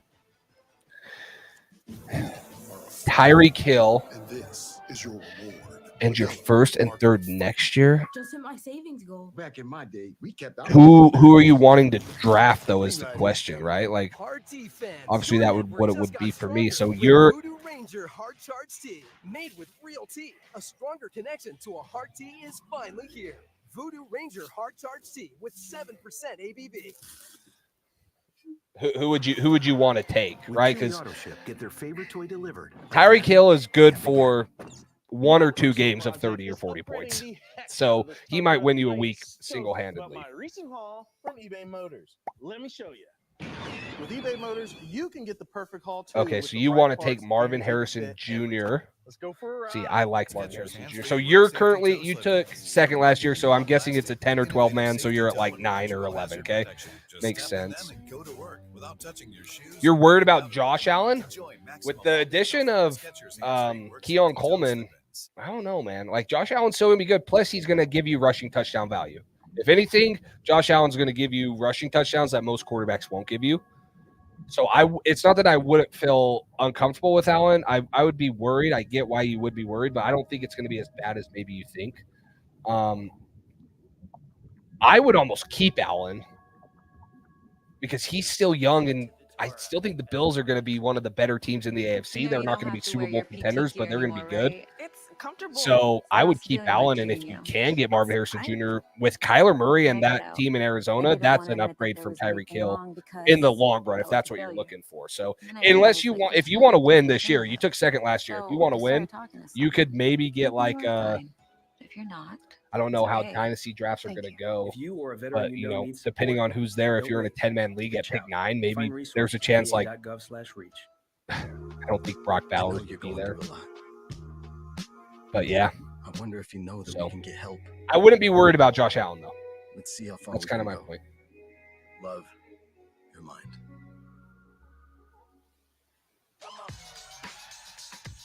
You're not going to get it all right. Just make sure you nail the big stuff. Like making sure your kids are in the right seats for their age and size. Get it right at nhtsa.gov/the-right-seat. Keep up with every pick on NFL.com with the Wolverine Tracker, presented by Lex. I'm sorry. It's 2 in a row. That's all it was. Draft Tracker, presented by Lexus. And tonight, we have had way more defensive players picked in the first half to 2/3 of this second round than we saw all last night. Yeah, that's hard because Fields isn't going to be an option this year. Swift will be good for Chicago, I think. Mostert, you never know because A-Chain's kind of coming on. 43, pardon me, of your top 50 were I just will someone if someone else thinks Tyreek Hill's done in 2 years too, will someone give you a first-round pick for him? You'd probably have to trade with a guy that thinks he can win it with Tyreek Hill, and then, you know, then he'll maybe pull it for a first-round pick. But yeah. With the 51st pick, AD to the Colts. Bruh, him, Michael Pittman, Anthony Richardson, Josh Downs, Jonathan Taylor. I thought we were. Oh gosh, that is amazing. But it's Zach Frazier, the center. Wow. From West Virginia. And they have hit the offensive line with their first 2 picks in this draft. And think about last year in the first round as well with Broderick Jones. They've just remade this entire offensive line. And they've done it with guys with tremendous physicality. That's Frazier. We'll get into the wrestling background in a minute. But here's him at work, getting up to the second level, always under control, but then always looking to finish guys once he gets there. He can generate some movement in the run game. He can torque and turn you there at the point of attack. Yeah, I can see that, Dusty. I mean, always reworking his hands, always working to settle down. Yeah, I mean, there's a couple missed field goals away from being, you know, at least a 6-win team, maybe a 7-win team. So I get what you're saying. I don't know if they're gonna like. I guess that's what I worry about, right? Is like if you win 8 or 9 games and don't make, if you're a 15 pick, is that good enough to get like a number 1 receiver? Because this team's still gonna need it, or the number 1 left tackle. Is that good enough for this team? I don't know. So. Yeah, I think they'll take a running back, and I think it will be in like, I guess you don't have a 5th round pick, so with one of the 6, 183 or 190, or I guess it's 180 or 193, one of those picks. Maybe if you keep both forced with one of those, they like to do that. Wrestling guys, he loves Guy has Stroud, Dell, Saquon, and Henry. He made late trades. I think I can. West Virginia raved about him, obviously. I mean, but also said wherever he goes, that guy has a roster that he could go all in for a championship. So, I mean, if you have someone you can do it with, I would pull the trigger for Marvin Harrison Jr. because in the long run of your team, he's going to be better. Yes. If you can convince that guy, I would do it. What they've done in this draft is try and protect. No problem, Light Shadows. Thank you for tuning in, man. Appreciate all the support. They've drafted outstanding run blockers. Colts are going 80 Mitchell. Is that true, Pat Scout? Or are you pulling my leg, man? National Football Foundation finalist for the Campbell Trophy, which is the academic Heisman, won this year by Oregon's Bo Nix, the new quarterback in Denver. Fun stuff. Peter Schrager? I had a GM tell me before this draft, the single toughest player in this entire draft class is Zach Frazier, with no doubt. We know about the broken leg. I'll also add this. Arthur Smith's team in Tennessee, with Derrick Henry running the ball and those big boys up front, this seems to have a bit of that character. Love these two picks, and of course the Steelers do too. Yes, they had Fatanu and now Frazier. The Indianapolis Colts, again, traded with the Carolina Panthers moments ago and moved down from 46 to this spot. Got a couple of there. Yep. Okay. I just see it from Ari Memov. AD Mitchell, pick 52. Why does Ari Mirov say finally a big weapon for Anthony Richardson? Does he forget that they just re-signed Michael Pittman Jr.? But man, Michael Pittman Jr., AD Mitchell on the same side. Yeah, Bolts are going all in. For them, that's why you got to go all in with a rookie quarterback there on a rookie contract. I'm a 7th round pick, man. I ain't even supposed to be standing on this stage right now, man. Shout out to all the guys. Is it a 2-quarterback league? Because taking Drake May in a 2-quarterback league isn't going to help you right away. If you can take Caleb and Marvin Harrison Jr., that's probably more likely. Or if you can get Jane Daniels, those are the two that are probably going to start week 1. So if you need a quarterback right now, because Fields isn't going to start, you probably need to look at Marvin Harrison or at Caleb or Jane Daniels. Because Drake's great in the long run, but what are you going to do with your second quarterback if it's a 2-quarterback league this year? So, King Wally, what's up? Pats for life, baby. Let's go. What do you think about the draft so far? 2024 NFL draft. The Indianapolis Colts select Adonai Mitchell, wide receiver, Texas. Let's do it. Here's my best available player. He was all the way up there at 27 for me. Gosh, I had 80 Mitchell as 18th on my big board. Our booth is right next to the Indianapolis Colts booth. That's correct. And it does feel like Chris Ballard pays more attention than others because all he does is collect guys that put on a show at the combine. You talk about athleticism and explosiveness. Love it. Perfect. What do you want to see here in the second round? Or in the third round, I should say. Second pick of the day. Obviously, there's still 15 picks before we're up, so a lot of guys can go. But Patrick Paul, Kingsley Suamatia. Looking like there's some guys. So 1-quarterback league, but if I don't heard, I got nobody. I have Dobbs and Fields. Watson is a free agent, hoping I can snack him. I mean, yeah, that's. That defensive backfield for Alabama struggled against these two. I still think you need to take Fields or Daniels just because they're going to be playing right now. So. But Drake May is going to be the best quarterback in the league in a couple of years. So, cornerback 2 or tackle. So it depends because if they want to use one of their 4th-round picks and maybe move up into the 2nd or move back up into the 3rd, that's where I would like to take. That's where I'd like to take a cornerback. Like I like guys like Cam Hart, Chris Abrams, Drain, a couple of those guys in the 4th. I think you got to take offensive tackle here and then start. Maybe you can use one of the 4th-round picks on corner, maybe edge, but you got to solidify. They've said weaponize the offense. So. You don't take receiver. All right, so the Washington Commanders are about to make their 2nd selection of the night. They chose Johnny. Yeah, Newton I mean, back at the very beginning of the night. What a crowd in Detroit. The Commanders, and then the Browns make their first pick of this draft. Oh no! I mean, Devontae. You now live in a world I get it, yeah. never run out of milk. But Devontae Smith was a 1st-round pick. Quiet enough to be the Nikhil Harry. Just kidding. Justin Jefferson, Jamar Chase. Right? Like, there's still elite talent at the top. Jaylen Waddle, like there's still elite talent. Yeah, you can find your wide receiver ones in the second and third, and if you hit on them, great. But the Justin Jeffersons, the Jamar Chases, those guys like that are in the first round. If you can get high enough in the draft to get the wide receiver one, 95% of employers what? say they would hire another WGU grad. And learn more. Wow, sorry to interrupt. Wow, Sinnott. No, I liked him too as like a fourth round guy. That's crazy. Supposed to be easy. But yeah, I don't know. I get what you're saying.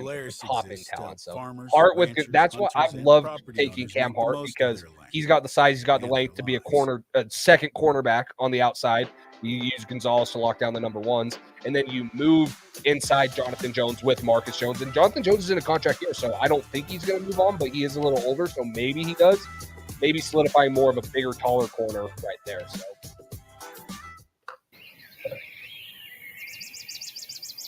Yes, Polk is underrated. He was in the shadow of Rome Odunze, right? I mean, Rome Odunze was great, but Polk had almost 1,200 yards, like 9 touchdowns, almost 17 yards per reception. I mean, doesn't have the athletic upside as Rome Odunze has, but he had good deep catch numbers, can make a contested catch, can run most of the route tree. I like it. I mean, I like the pick. I'm coming around on it. I mean, was it a little early? Yeah. But if you hit on him, no one cares. If you would have hit on Cole Strange, I don't think anyone would have cared. He took him at 29. I mean, obviously that didn't work out. But.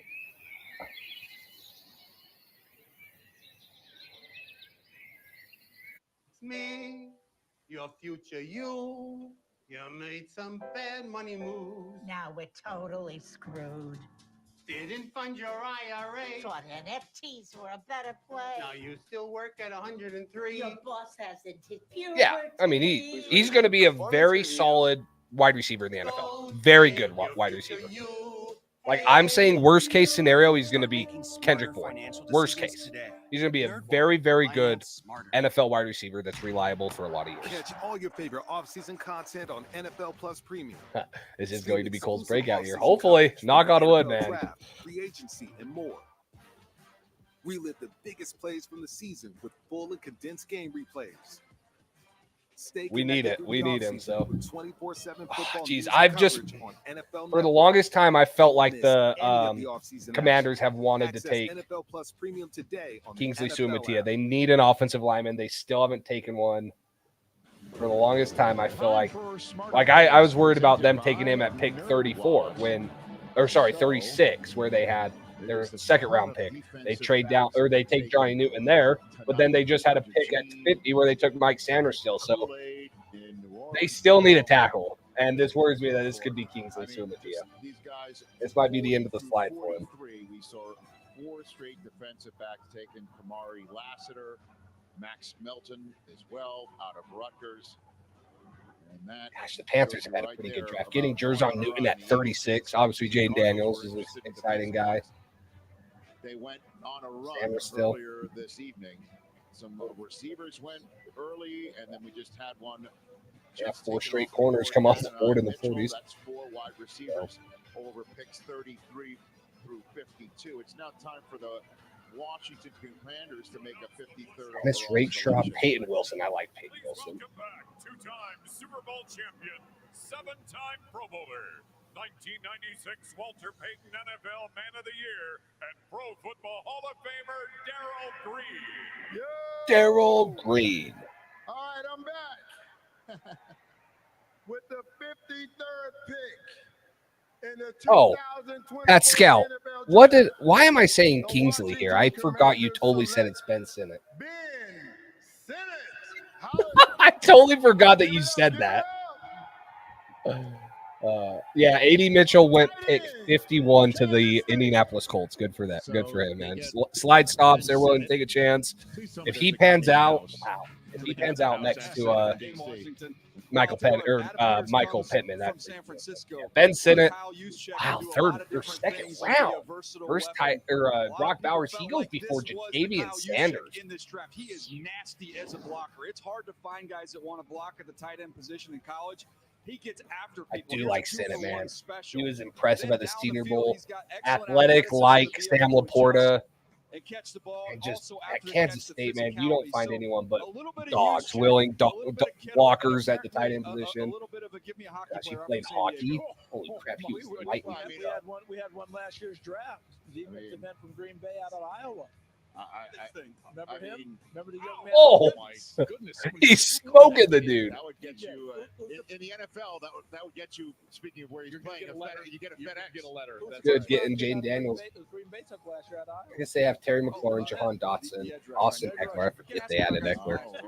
So they added tight end. Yet another celebration in Virginia for the Washington Commanders. We welcome the Cleveland Browns to the 2024 NFL Draft. They are the last team to make their first selection in Detroit. So let's find out what the dog pound is about to celebrate. All right, sir. Very good. Browns fans are freaking crazy, guys. This dude is chewing on a foam bone with the bear.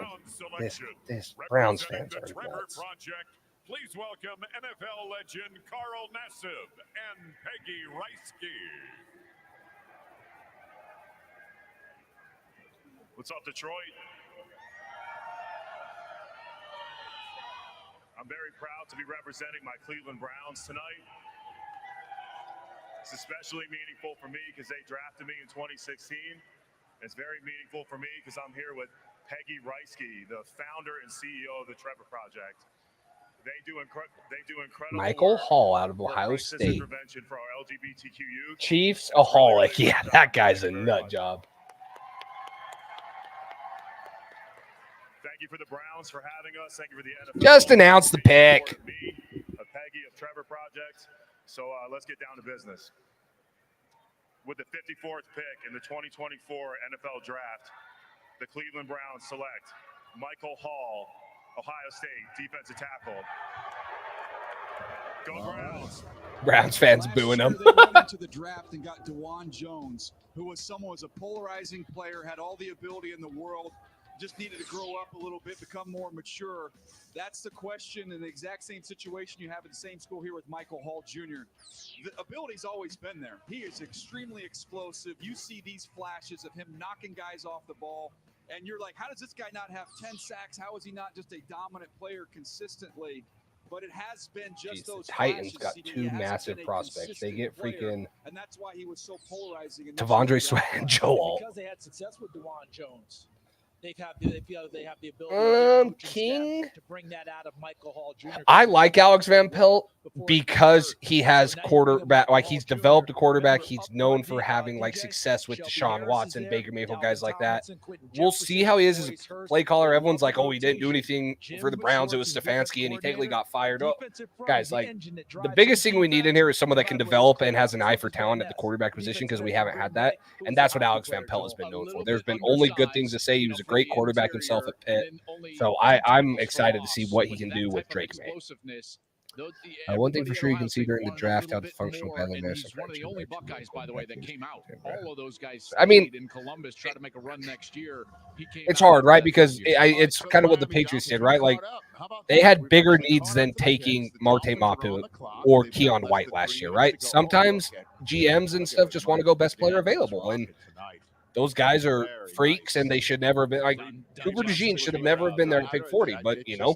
And the Eagles, they needed secondary help, but they had already taken a cornerback. So now you take another one. I mean, it's for me, it's just preference of what they are, and they'll see if they work out. So.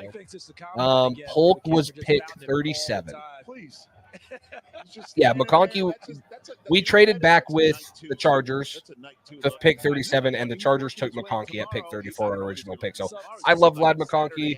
I think it depends on who they get in the fourth round, or if they use that fourth rounder to trade back up into the second. If you use that fourth rounder you just got and you trade up for a guy that's falling like Kingsley Suamataia or something, then I'm fine with it, because now you're able to have taken a guy who I would have taken at 34 in Suamataia, and you're able to trade up and take him at a later spot. So it depends. We'll see if they move that pick or if they just want to sit and take a third and two fourth-round guys back to back. So. A guard, Moises. That's interesting. After we took 3 last year, you took Sidney Sal and Anthony Mafi, and then you have Jake Andrews. That's interesting. Plus Cole Strange.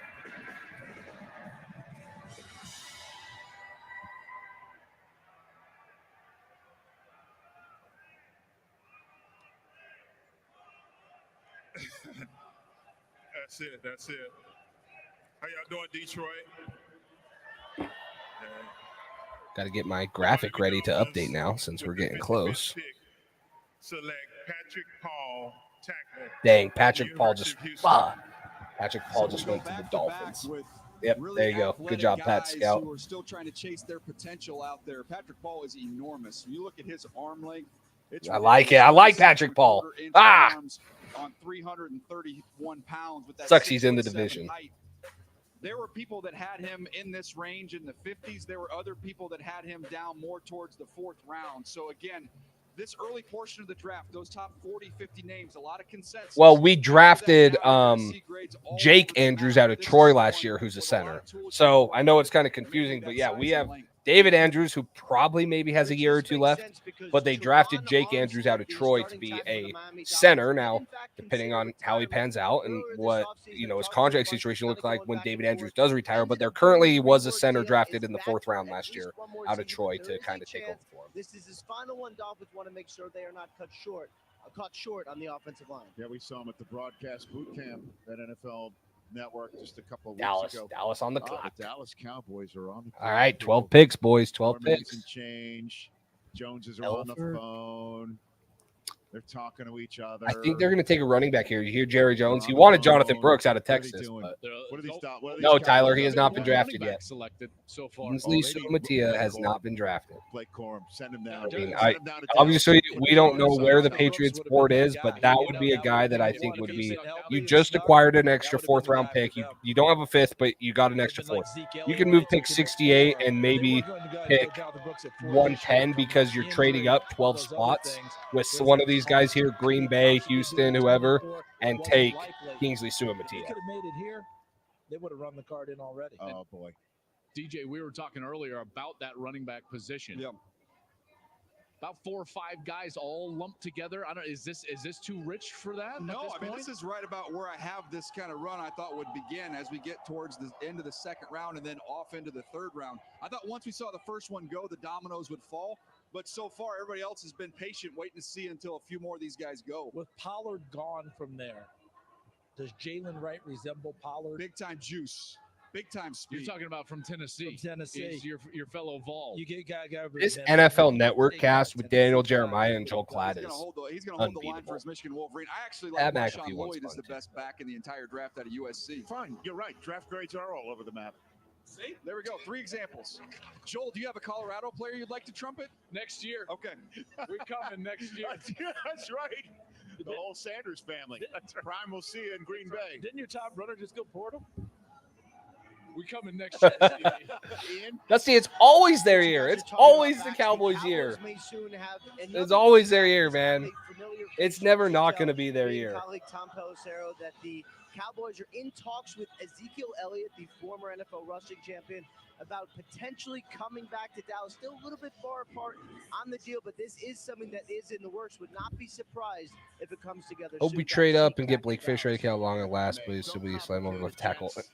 Now, I don't want to move a Winu, and I don't know how easy it is to transfer a guy that's never really played there in Blake Fisher over to there. So there's guys that I would like better than I love Blake Fisher as a right tackle. I just don't think they really need to reach and take him unless they feel comfortable he can play there. I mean, he played 37 snaps in 2021. Other than that, he's played 700 plus in both 22 and 23 at right tackle. 6'6", he has 34 3/4 inch arms, so like big, long, athletic. He ran a 5'2". He jumped really well. Like I like him as a prospect. The question is do they feel comfortable moving into left tackle? We've seen a bunch of those DTs go off the board.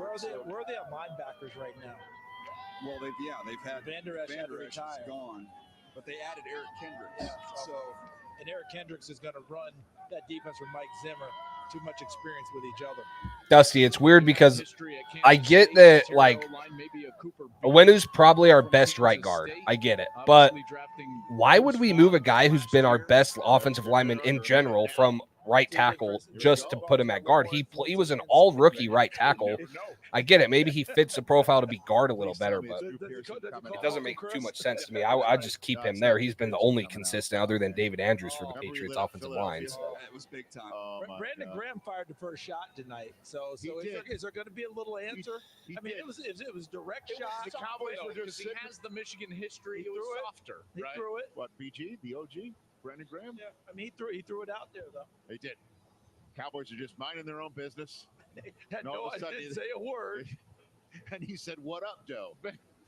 What up, Doe? And then launched. Yeah. Pick is in. All right, baby. The Dallas Cowboys with the Buccaneers behind them, then the Packers, Texans, and Bills. Do I need to watch out? Like, if it is Blake, are you going to jump out of your seat? I think they're going to sorely disappoint me here. Okay. Okay. I don't know if I'll be because you guys think that there are some others with better grades on it. I don't know. He's right there. The running back grades are mixed. Everybody agrees on the collection of 5-6 guys. It's just whatever one you want within that group. All right, so we're sending it to the stage for the Dallas Cowboys' latest selection here in Detroit. To announce the Dallas Cowboys selection, please welcome 3-time Super Bowl champion, United States Air Force veteran. Finally, Cowboys took it down to freaking a minute and like 2 seconds. Son, Chase Hennings.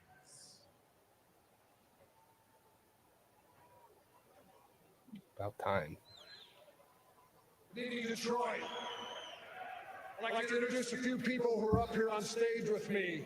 In our family's household, our #1 Cowboy fan, my son, Chase.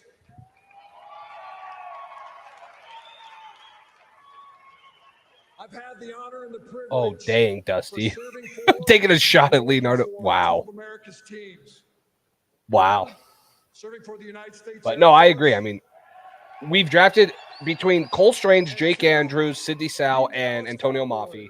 That's 4 interior guys the last couple of years. And then you take a late round guy in Andrew Stuber from Michigan. And then you take, there was one other, Chasen Hines, who is an interior guy from LSU. So you've taken 5 interior guys and 1 tackle in the last 2 classes. And last year, you knew tackle was probably your biggest need. I get it, Trent Brown was there, but for the future, and Trent Brown had been disappointing. So I agree. I just hate shuffling around the offensive line, right? It's like, oh, here it's 1 week it's this combination. The next week, this guy's sick, so it's there. So yeah, you need to start finding some stability and finding someone. And that's why offensive tackle has got to be the situation or the pick for me here at pick 68. Funded by an NFL Salute to Service grant. Please join me in welcoming the co-captains of the game today, retired U.S. Army Corporal Jason Rainey.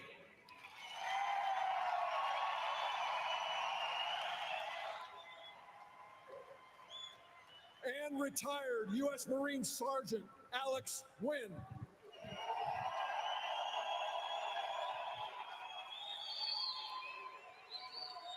To make the pick today for the Dallas Cowboys, I'm going to turn the mic over to Jason, who led his team today as the quarterback to win the league championship this last year. Jason, take it away, sir. Thank you. About the 56th pick in the 2024 NFL Draft, the Dallas Cowboys select Marshawn Nealon. Oh, defensive I like back Marshawn from Nealon too. Western That would have been an edge I would have been comfortable taking. They go At 68. Who kept asking me about edge? I forget who it was. It's Western Michigan's Marshawn Nealon. Yeah, they lost Torrance Armstrong in free agency. This is a rugged, physical football player. If you saw Tuli Tuipulotu play for the Chargers last year, their 2nd-round pick out of USC, you'll see a lot of similarities. Just real rugged, physical, knock you back at the point of attack. He's got a nice little inside counter move as a rusher. The effort is tremendous. I thought he was able to adjust playing run to pass. So he's going to shut down the run, and once he realizes you're throwing the ball, then that's where you see that effort and you see that stick-to-itiveness. Time for Next Gen Stats powered by AWS. You look at those athleticism scores for edge rushers. Dang. I mean, those are some big names we've seen come off the board already in Dallas Turner and Chop Robinson. But Marshawn Nealon's right at the top in terms of the athleticism. You mentioned the power that he plays with, the force he plays with. That means matching up with Philadelphia. Their tackles Oh, will Jerry be Jones. Jerry Jones is by Lana. cooked, man. Being able to handle them at the point Who would win in a fight, Jerry Jones or Robert Kraft? Like, I'm talking like just need for the Cowboys. UFC. Now, let's just go boxing. No, UFC. Like, Jerry Jones, Robert Kraft. Who's winning? They come back. The Buccaneers have made their selection. Packers are on the clock with the Texans right behind them.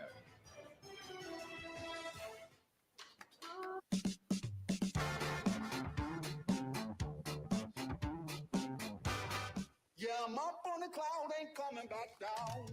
Try crunchy, melty, rich toasted chips. Disaster duo. That sucks. Fleas and ticks suck too. Seresto can help with this one. The #1 vet-recommended flea and tick collar for 8 continuous months. Stop sucking with Seresto. If you haven't already Yes, considered Troy building your Franklin next is smart smart. contract in Rust, you gotta have a look at Sorabond. You can migrate your existing Solidity smart contracts over to Sorabond, and we'll show you how. You can visit us now at Kraft would win. Robert sorabond.stellar.org Kraft to has learn help more. from those Asians. Wendy's fries are always hot and crispy. Kraft would win. Toby's Yeah. lunch every day is now Friday, But Tuesday, Jerry Jones is a little Wednesday, taller. He might have that Friday. wingspan on Get him. the I don't fries know. Other fries wish they could be. Wendy's hot and crispy fries, guaranteed. Jerry gonna be hollering, "Ooh!" Like Why not? I think ultimately the viewers lose that one. Protein shake. 100 innovative companies. Yeah, I don't think I'd pay money Before to go investing watch that carefully, fight. That'd be consider a fund little. investment objectives, risks, charges, expenses, and more in prospectus at Invesco.com.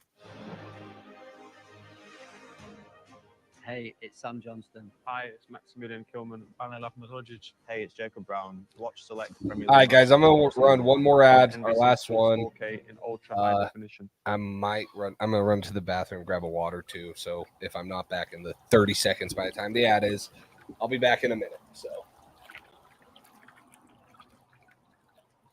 Are you tired of trying to find the best deals on tickets to your favorite events, concert, and games? Then SeatGeek is the answer. With over 28 million downloads, SeatGeek is the #1 rated ticketing app. You can find the best deals thanks to their app and website showing you what prices are good and bad. And now you can use code PatriotsDrive for $20 off your purchase. So go ahead and get those tickets you've been eyeing because you don't want to miss out.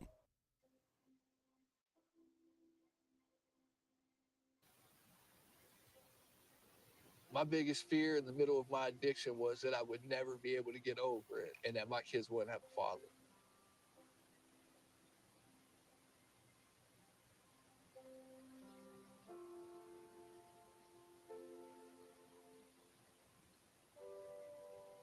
Crippling depression, anxiety, exhaustion. I was in prison and her mom had a heart attack. There's a lot of institutional issues and Guess who's challenges back? that suggest to us that dads Back are again. essential, and I've always rejected that. Yeah, Jerry Jones might have the attention span of Joe Biden too. Sometimes. Who do you think has more? Who do you think's more sane? You just got Whose sanity is more intact? Joe Biden or Jerry Jones? So, but guys, if you want to go to a sports game, I know that you guys, if you're close to Boston and Connecticut, Celtics are playing, Red Sox are in season, Bruins are in the playoffs. So make sure you use code Patriots Drive at SeatGeek. Get $20 off of you guys' purchase. I really appreciate it. Really appreciate the support. If you haven't already, hit the thumbs up, hit the like button, guys. Last time I checked, we we're at like 15 likes. Come on. There's been like 20 in here the whole time. We're at 17 likes. We got 17 people in here, so make sure you hit that like button. Make sure you hit that subscribe button for the content. Like I said, we're going to be doing a Drake-made jersey giveaway soon. And, of course, any support, whether it's on Underdog, SeatGeek, or just donating to the channel, you can do that under the chat button. There's a little money logo or whatever. You can do $1, $2, $4, whatever.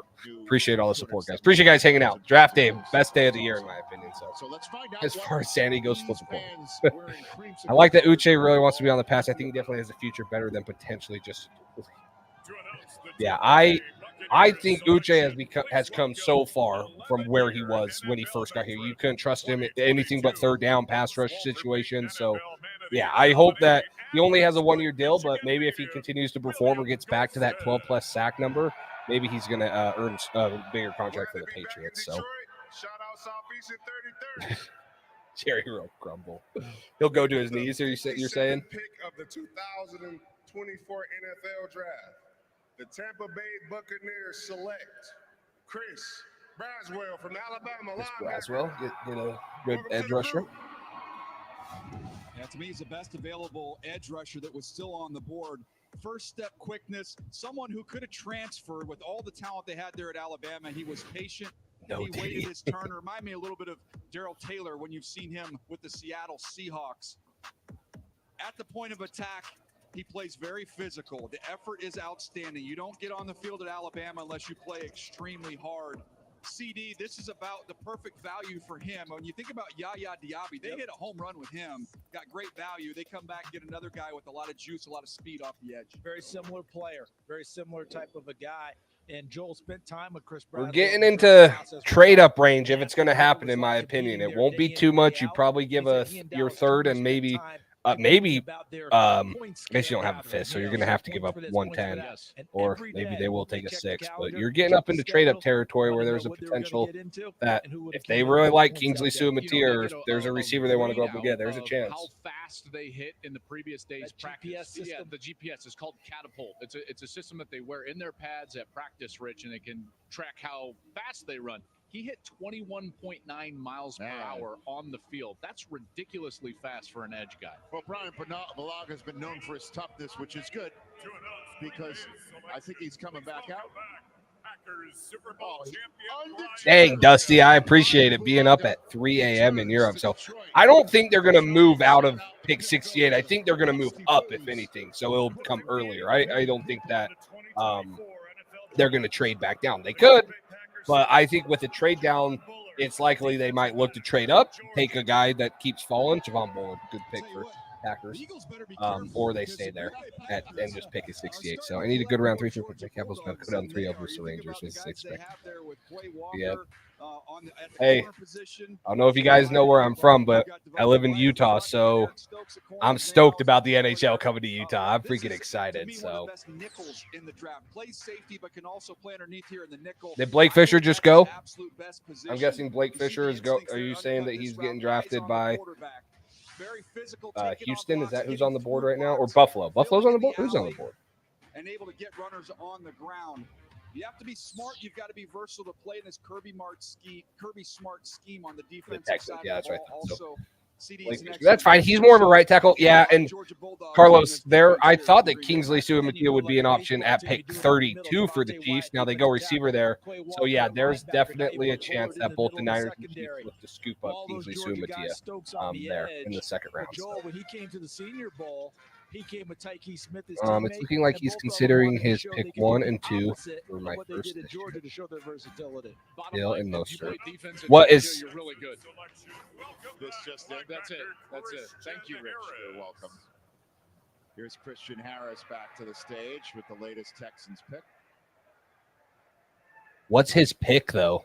With the 59th pick, is he like the number 1 and 2 or 2 pick? NFL draft, the Houston Texans select Blake Fisher. I don't know how I feel about Rosengarten either, just because he's an exclusive right tackle. That was still sitting out there. Blake Fisher is a red That's just sophomore. He is one of the younger guys in this group.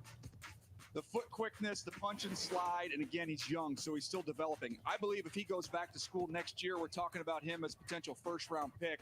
He decided to leave with his bookend tackle, and Joe Alt, he enters into the NFL. But CD, when you watched him as a young player, this is someone who shows you everything. It's just not all there yet. He's a little bit tight, has a little bit of ankle stiffness there, but I think he's going to be a better player a year from now than he is right now. And you know what I think they want to do? They want to see if he can hold down that right tackle. I mean, how early of a pick does he want next year? Who played a lot of that last year when they had injuries. Like, could you give him do you do a 4-round draft? Give him like a third? A move by Nick Caserio, the GM, to try and get that offensive line fortified for CJ Stroud. When we come back, the latest Buffalo Bills pick, and then the Lions will go on the clock and wait till you see who's going to come out to announce that pick. Basically, they know how to serve up the red meat. What pick? Does anyone know what pick Sketch was making for the Texans? Was he doing the 2nd or 3rd round pick? Maybe no one knows. Staying connected. I guess he didn't just do the 2nd round pick, so he's got to be doing the 3rd, right? Or is he doing a day 3 pick?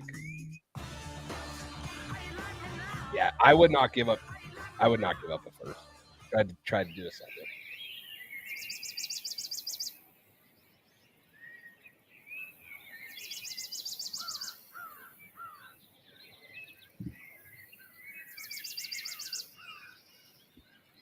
agree, Dusty. If like, sorry, let me pull up Rosengarten's stuff because I like Rosengarten. Like, there's a lot of right tackles I like. I like Blake Fisher. I like Rosengarten. There's right tackles I like, but it would have made more sense to take a right tackle if Owenu leaves. And so, although I like Rosengarten, he's only played right tackle, and I don't see him moving. I mean, the dude's played 951 snaps at right tackle in 2022 and 984 in 2023.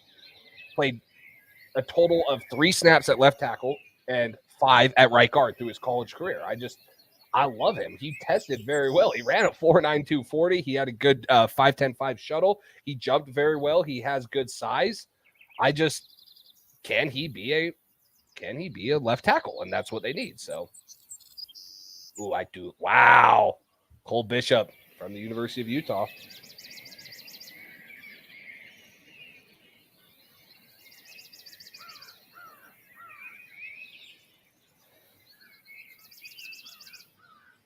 That's good for them because he is a very good replacement for the guys that they lost in the secondary.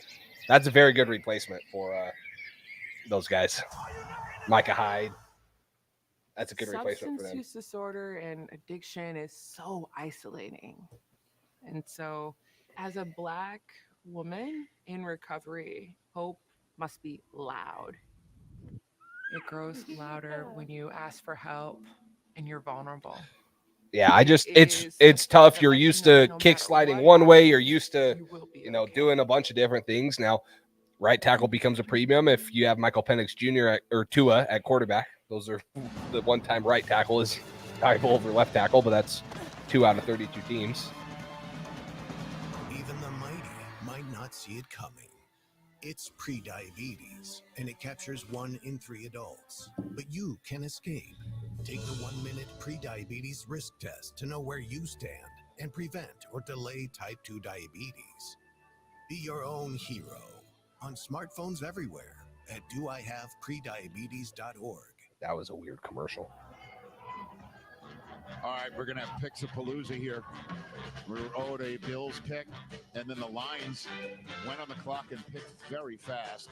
The Ravens are on the clock. The Lions already put their pick in. The Chiefs will close out round 2. These are the last 10 picks that you see up on the screen. We've had a couple of edge rushers, tackles. We saw safety go off the board. Adonai Mitchell going to the Indianapolis Colts. The Bills pick is into the Lions are taking Ennis Rakestraw.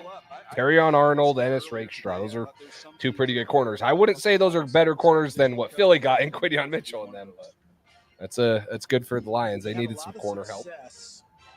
With Beasley in that slot spot, I know that they got Khalil Shakir there right now. If they could find another guy like that might be an opportunity as well. Roman Wilson on the board, and I'm not pandering. No, I know. Hey, listen. Look at that scene that we see right here in Cadillac Square. We were basically on the lower right part of the screen. It's the Buffalo Bills. To announce Buffalo's selection, Aaron Williams please coming welcome back back out. Bills legend Aaron Williams.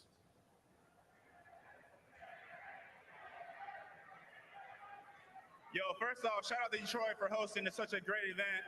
Y'all did a great job. Much love. Shout out to all my people in Buffalo out there in venue. My guys in Texas, the Nolo crew. Mom and dad, love you guys. Siblings, all that. With the 60th pick in the 2024 NFL Draft, the Buffalo Bills select Cole Bishop, DB, Utah. Now, they've lost some guys in the back end. Charles, you've been talking about that. One of your favorite guys here, Cole Bishop. He was my next rated safety on the board here. Big-time ball magnet. You can use him to match up and cover tight ends and plays with huge Yes, energy. agree, Moises. This feels like if the ball's ever on the ground, Cole Bishop's there to pick it up. Always Johnny on the spot. Always around the football. Against the run, you can use him as this nickelbacker role because he can play inside. He can bang off blocks. He can really play the run. We always say backers on backs equals sacks. When he's in that spot going up against backs, he has a very high batting average. And CD, here he is working against tight ends, not only covering it. Bishop's a smaller corner. I mean, he's not like massive, but he plays the game the right way. he plays well. So, Cujo, Jaylen Hunt or Jay Licks, I should say. I forget how to say his name, but he is versatile. To answer your question, he is versatile. He does a lot of really good things. I just want to tackle. I just want to shore up the tackle thing. I wouldn't be mad at him if that's the role they want him to fill. It's obviously a good role to have, but I don't know. I want to freaking tackle. I want to protect Mac Jones. Accompanied by 1997 NFL MVP, two-time Offensive Player of the Year, 10-time Pro Bowler, Barry Sanders. Hall of Famer, and Lions great Barry Sanders. Carlos, if they were going to go linebacker, I would go Peyton Wilson. If Peyton Wilson's still on the board and Junior Colston, I would go Peyton Wilson because I do not believe that, unless I missed it, I do not believe Peyton Wilson has been drafted. In this year's draft for the Lions, Mayor Mike Duggan. Yeah, he's still on the board, so I would take him. It's a thrill to be here. Like edge guys that I like are Braylon. I like Braylon Trice. If they want to go corner, I like Chris Abrams-Drain. Safety, Kalen Balak's a ball hawking safety. And a special thank you to everybody here who came from across Michigan. If you want to go another receiver, you got his Jaylen Polk's teammate Jalen McMillan, the other Jalen, or you got Malachi Corley. I love Javon Baker. Love Javon Baker.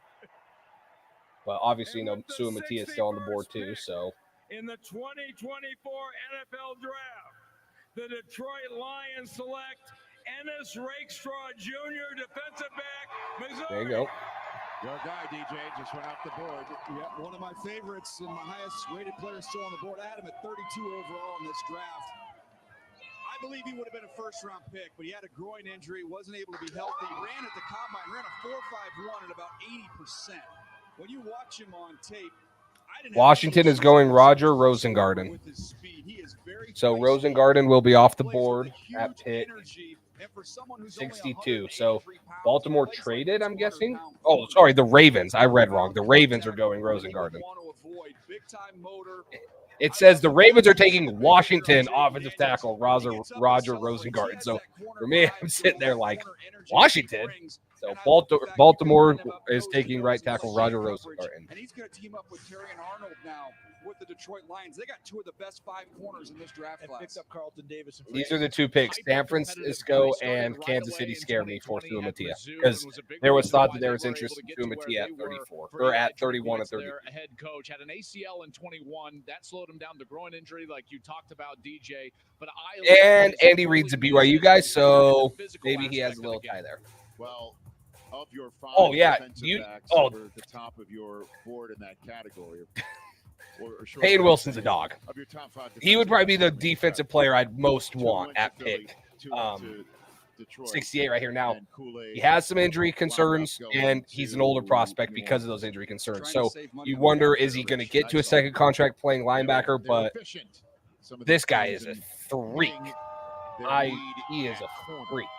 So the Ravens are about to add to their draft with the Niners on the clock and the Chiefs to wrap up the round shortly after that. Of course, we have an entire round 3 to go tonight. Let me pull him up. Getting started. Ravens selection. Please welcome 5-time Pro Bowler, Super Bowl champion, 6'4", 233, ran a 4.43, jumped 34.5, 9 feet 11 inches. Had the 3rd highest run stop percentage amongst linebackers. Had the 2nd most coverage stops amongst linebackers. Also was top 30 in pressures amongst linebackers. You just talk about a guy that's a damn good football player. That's Peyton Wilson, and he's a freak athlete. He has injury. Other than that, Flock Nation, we are up with the 62nd pick in the 2024 NFL Draft. The Baltimore Ravens select Roger Rosengarten, tackle, Washington. That's the 5th offensive player from Washington that's got drafted already. That was a big-time program they had last year, especially on that side. 5 Washington guys? Really aggressive in pass protection. NX Odunze. Outstanding. Ran a 4.92, so a sub-5 flat 40. played that right side, protecting the blind side of the left-handed Yeah, quarterback. that was a there damn good in offense. You know, Michael Washington Vick. currently On the is other side, not you had returning a offensive starter from their national championship team. That's why he went off Every first, single player from but the you also have University of excellent Washington's footwork offense and is excellent technique gone. on the right side here with Rosengarten. Keep in mind, CD, Morgan Moses, he goes to the Jets. Now they've got someone who can plug in there. And Ronnie Stanley's been injury prone on the left side. So my question comes back to you. With that footwork, with that speed, could he be a candidate to be a guy? Chiefs traded up. I would assume. I don't want to assume crap, but they were interested in Sua Matia. Now, could he be a candidate? Well, Falele can play some guard at that size too, but he has left tackle feet. That's the term we use in scouting. Do you have left tackle feet? He has left tackle feet. He might have those traits. And Sua Matia's a BYU guy. And freaking Andy Reid's a. And John Harbaugh said coming to this draft, offensive line has to happen. He has Fix left him. tackle experience. He only moved to right because Penix is left-handed. So it was specifically to protect that blind side. Also, by the way, pretty prominent high school he went to, Valor High School, home of the McCaffreys. All those McCaffreys, In a lot of state championships as well, including Wyndham Clark, U.S. Open reigning Yep. champ. I figured it was him. That's who they wanted, and that's who they said he was going to take in the first. Just swapped with each other. And so Kansas City gets to move up one spot and gets a 6. They felt like they needed to jump San Francisco because San Francisco was going to take him. So basically, Kansas City has made trades in this draft with 2 of their playoff opponents. The divisional round opponent they beat, and the Super Bowl. There it is. Runner-up that they beat, obviously. Ian? Richard, though the Chiefs traded up for a receiver yesterday, they also Almost had trade got talks late in the first round about moving up for a tackle. Would not be surprised if that's the move here. Get a little more protection for Patrick Mahomes as we get to the pick now. Thank you, sir. The Kansas City Chiefs selection. Please welcome 4-time Pro Bowler and NFL legend Jamal Charles. Gosh. Shit always happens to us, guys. We get so close. What's going on, Detroit? Happy to be here. I'm happy to be here with a back-to-back Kansas City Chief. It's a trade. The San Francisco 49ers have traded a 63 pick to Kansas City Chief.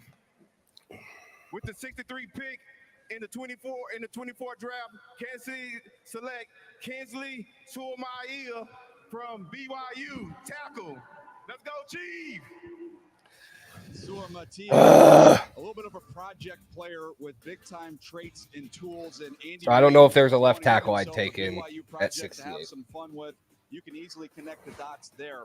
The Yeah, size is Kieran. excellent. You look at that big almost 6'5" frame with very long arms, 34 and change inch arms. I thought focus lapsed at times. Yeah, that's what happens when you don't trade up. I mean, I said that San Francisco, Kansas City is going to be the spot he's going to get taken if he gets taken, and sure enough, this is very well. In terms of athletic ability and maybe a little bit more and a little bit thicker. And you'll see the athletic ability here as he comes out of the pool and sticks the landing on the deck. Remember last year, Joel, Donovan Smith held down the left tackle for him. He's not on the roster right now. There's conversation about maybe him coming back. Sua Matia is going to get a shot at left tackle. He's played right and left in back-to-back years, 21 and 22. I hate it so much, especially because it's the Chiefs. I hate it so much. Yes, Penei Sewell. That's exactly right. Well, we went from a Rosengarten to a Sua Matia. We just set the record for most syllables in back-to-back picks. Roland Gardner. Thank you. Here comes the 49ers to wrap up the second round, and then the third round starts. Hey friends, who wants to save with me? Are you an influencer now? Yeah, pretty much. Clorox Toilet Wand is the all-in-one system that destroys tough stains, loaded with a powerful cleaning solution. I hate it. I hate the draft. I love it and I hate it. Hey, it's Tim Howard. You can now watch select Premier League matches on NBC Sports in ultra-high definition with the 4K Plus add-on. Just go to your membership settings to add it today or try it for free.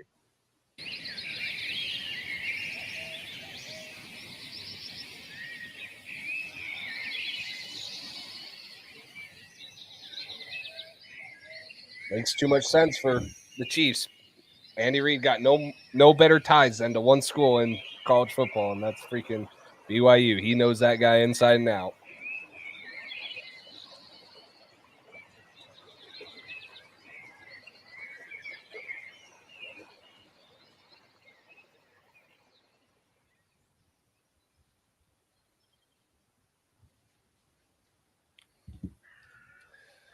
It's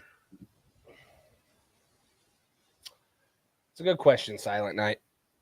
The best offensive tackle available in my mind,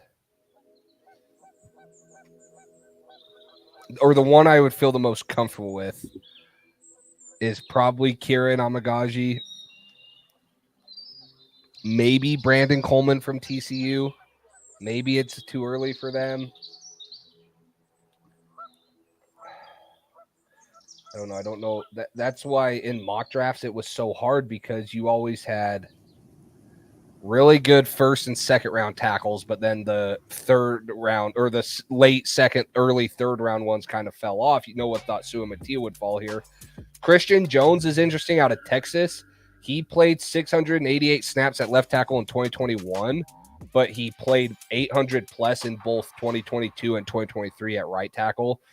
But he's 6'6", 306 pounds. He had 34.5-inch arms. He ran a 5.04 at that size, but he didn't run laterally very well. That's going to be the concern about him. So that's a guy that hasn't really played left tackle exclusively, but he has experience.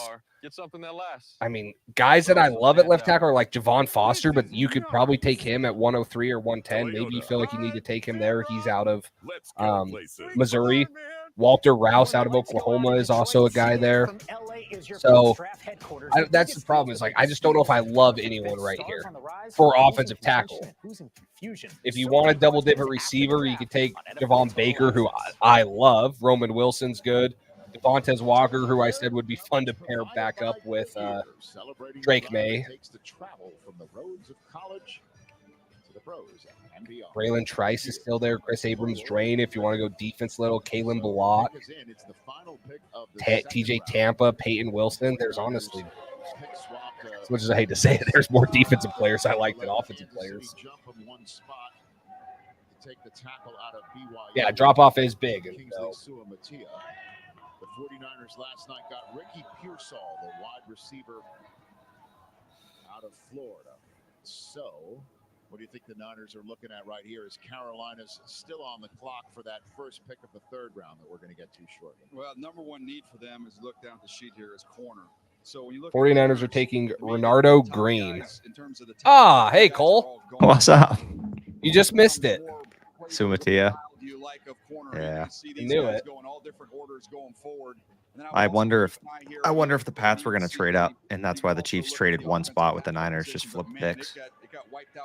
But if you're the Niners, why would you trade with the Chiefs if you Same thing as the Bills? Same thing as the Bills. Same thing as the Bills, and I get it, but if you had an offer from even if because they got a 5th round pick and they gave away a 6th, so they flipped 5th and 6th.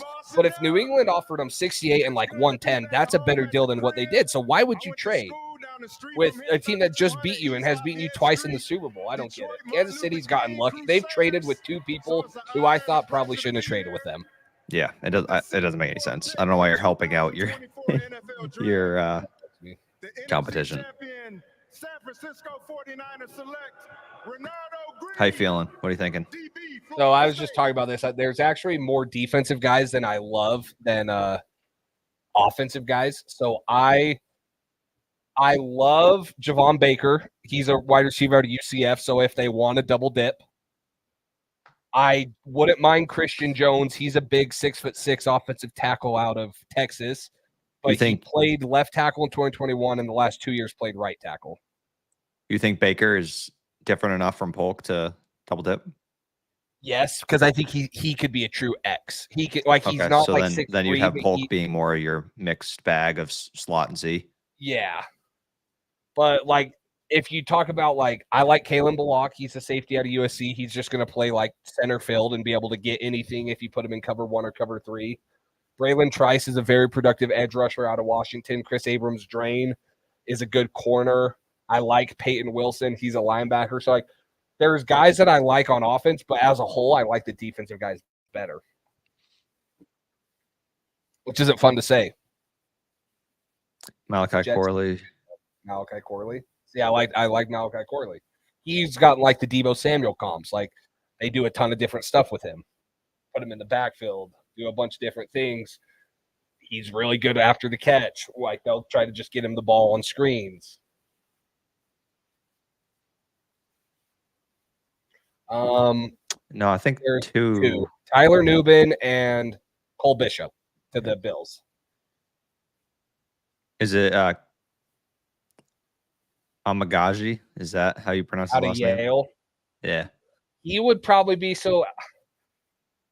of the tackles right here, he'd probably be one of the ones I'd feel comfortable with.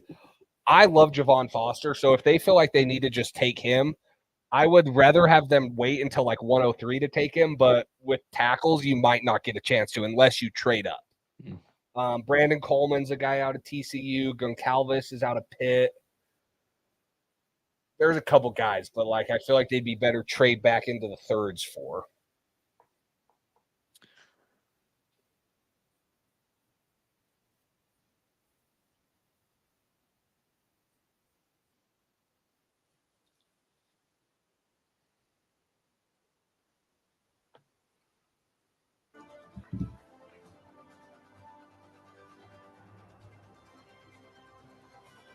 Yeah, I think I said it probably like 2 picks before the Chiefs traded up. I said, like, my biggest scare for Sumatia right now is either the Niners or the Chiefs because there were people that mock Sumatia to both of those teams in the first round. The other thing is Andy Reid is a BYU guy, came from BYU. He knows no one better than Kingsley Sumatia, and he can call anyone in that building at BYU and say, hey, what's this guy about? So it made too much sense. I didn't think that you were going to get him past the Chiefs. So Malachi Corley has 1,658 yards after the catch since 2022. That's the most amongst wide receivers. That is a nutty amount of yards. Jeez. Stand and be recognized. Thank you for your service. And I'm proud to be an American, where at least I know I'm free. And I won't forget the men who died, who gave that right to me. Yeah, it's kind of a weird spot now. You thought Sumatia might end up falling because he's Well, and just I thought kept going. Patrick Paul would have a chance. Like, I thought Sumatia would go before Paul. Paul goes to the freaking Dolphins. Where 80 ended up at Colts. Colts at 52, 51 or 52. Shoot.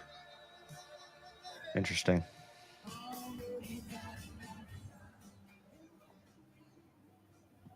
So here comes Braylon Edwards is about to be introduced to the crowd.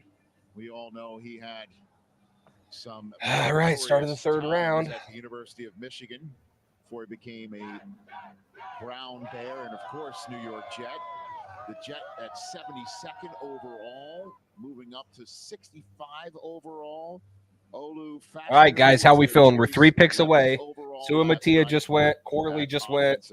Who's your guys' top options in the chat? Let us know down below who your top option in the chat would be. They wanted to jump the line here, BJ. Well, we're looking at wide receivers with them. Do we trade back now?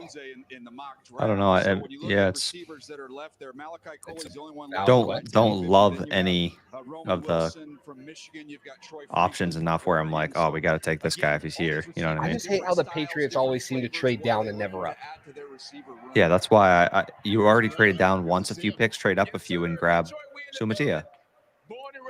So, like, I wouldn't mind a trade down if you say they're going to trade back up into the third, and now you get 2 third-round pick selections.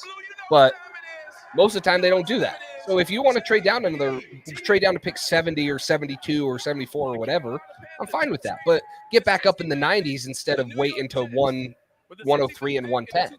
Yeah. But you just never know if that's going to happen.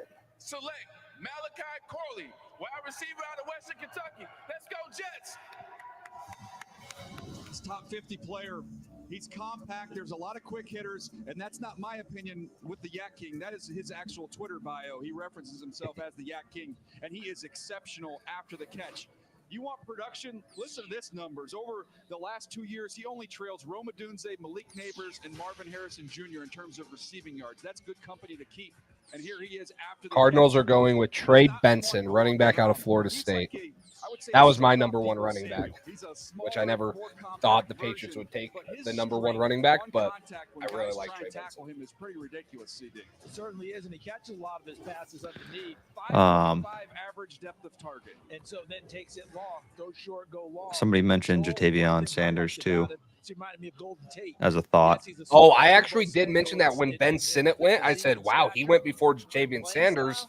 Is there a chance that New England takes him at 68? Here's what Yep. Rodgers is reacting Talk about to is weaponizing the offense. that you can have now from a play design perspective, because he can stretch. It'd be hard to complain if they took a second wide receiver, just because like Because of what you can do in the screen game, throwing it to him in those advantage. we've always wanted. We've always If wanted. they took the right one, if they took Javon Baker, I would jump for joy. Think about Randall Cobb in his Yeah. prime, how Aaron Rodgers used him. You like Baker over Roman Wilson, right? Just because of the X. Yes. He'll have an opportunity. Be tutored like mad and be the next guy. Yes, I do. So the Arizona Cardinals' second pick of this third round about to join the party once again here. The Jets. Yeah, there's a million ways I could go with this pick. It's kind of it might just end up being best player available. Yeah. To come back in. But it's time for Leonard Davis to Who do you think best player left on the board is? the latest Arizona Cardinal is here in My favorite player or just best player? into Best player in both. We'll go best first. Oh. Okay, my favorite player is in the 2024 NFL Javon Baker. I think Chris Abrams-Drain is the best player available. Cornerback from Missouri. So the third I round, have- pick 2 leads to only the third running back taken in this draft. Actually? Second running back taken, pardon me, in this draft. And I do believe we're going to see a bunch of these guys end up coming off the board before we get. I'm gonna done take that back. tonight. I think best player available. We're on the clock. Brandon Coleman just got taken ahead of us. Home run plays with him. That was one guy especially we with had Virginia Tech mocked to game, us he once, right? absolutely went off. Oh, the TCU tackle? Yeah. That would have been the one. That would have been one of the tackles I was fine with. Yeah, that was. You see the explosive. I was gonna say I thought we talked about that right before. There's also the That was one of the mocks we went over in the live the other night. Yes, it was. Yeah, we liked him. He got taken twice by viewers, and I was like, hey, I like Brandon Coleman. He played both guard and tackle at Senior Bowl, mostly probably going to be a left tackle, but you take a guy with position versatility, it never hurts. Mike Reese just tweeted, "Time to address the O line." All the O linemen just got taken before you. I will say it. I think it's early for Javon Foster, but I love him so much. If they take him, I would be fine because I don't think with how O linemen have been going, he makes it to 103. So if they go Javon Foster or Christian Jones, Wallace from Penn State, offensive line of the Patriots. Who? Caden Wallace. Taken off and Played right tackle at Penn State. And if he's going to hit top speed again this year, I guess they met with him. Caden Wallace? He's going to be okay. Yeah. But the way the Cardinals want to play with Drew Petzing as their offensive coordinator, they actually ran San Francisco into a lot of question marks going into the playoffs. In a late season game at Arizona, James Conner did damage that day. He'll be able to pair with Trey Benson now and try and work some of those defenses. Trey Benson. I think he's a big guy college too. football last year with an 80-yard I remember right. run and an 80-plus yard catch. This guy is explosive. You get him the ball, and he can make magic happen. So the next pick is in. Troy Vincent. I can't even type it. Front office is going to start making a few picks tonight. With the 67th pick in the 2024 I don't NFL know draft, how I feel.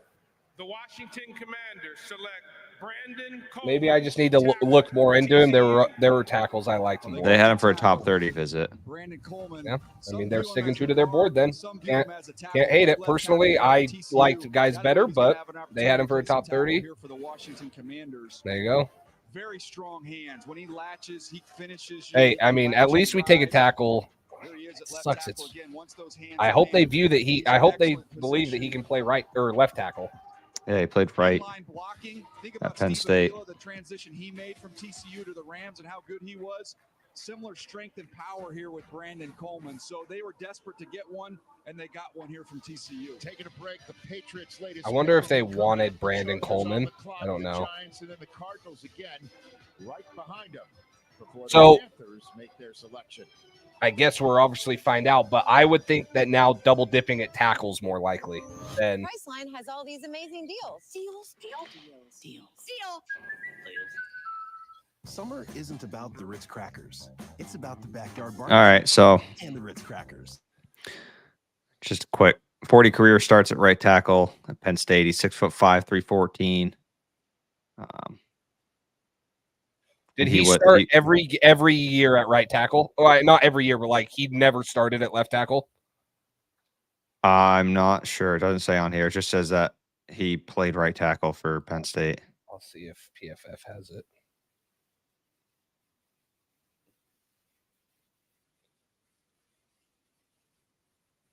Yeah,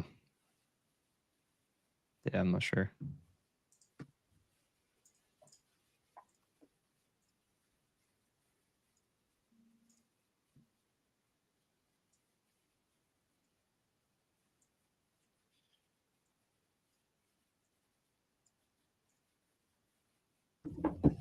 Dusty, thanks for staying with us. I know it's like 4 a.m. for you. He's foreign, so thank you. It's 4 a.m. where he is? Yeah, because it was like 3 a.m. right when you hopped off. Oh, my.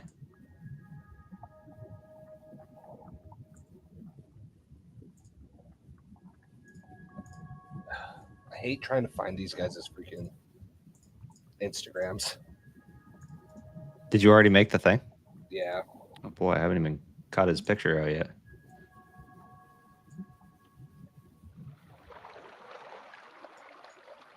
I not even have an Instagram.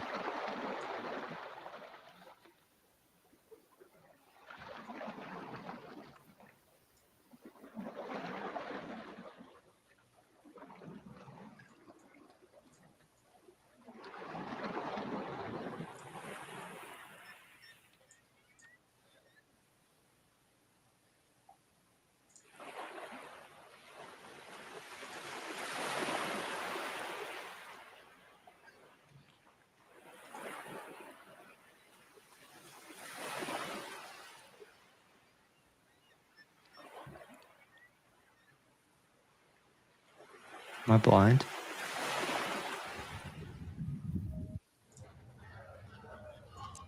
All right, notable third-round picks. Now that we're a couple picks into the third round, man who took a third-round selection to new heights. Okay.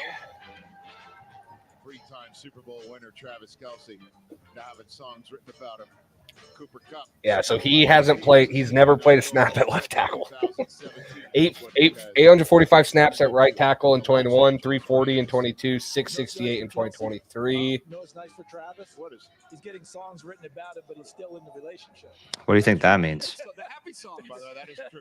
That's a little different. That's kind of odd, no? They cut a little different this way. A little different this way. I would think so, but I don't want him to move, Owenu. While we're on the subject of music, are you taking credit for the change of the musical selection from the house band? He was taking. I am absolutely taking credit for it. My voice, I'm a citizen. I don't know how to feel about it. My voice was heard. You're in the D. You're in Detroit. Play the Detroit people. Motown, Bob Seger, Eddie Money.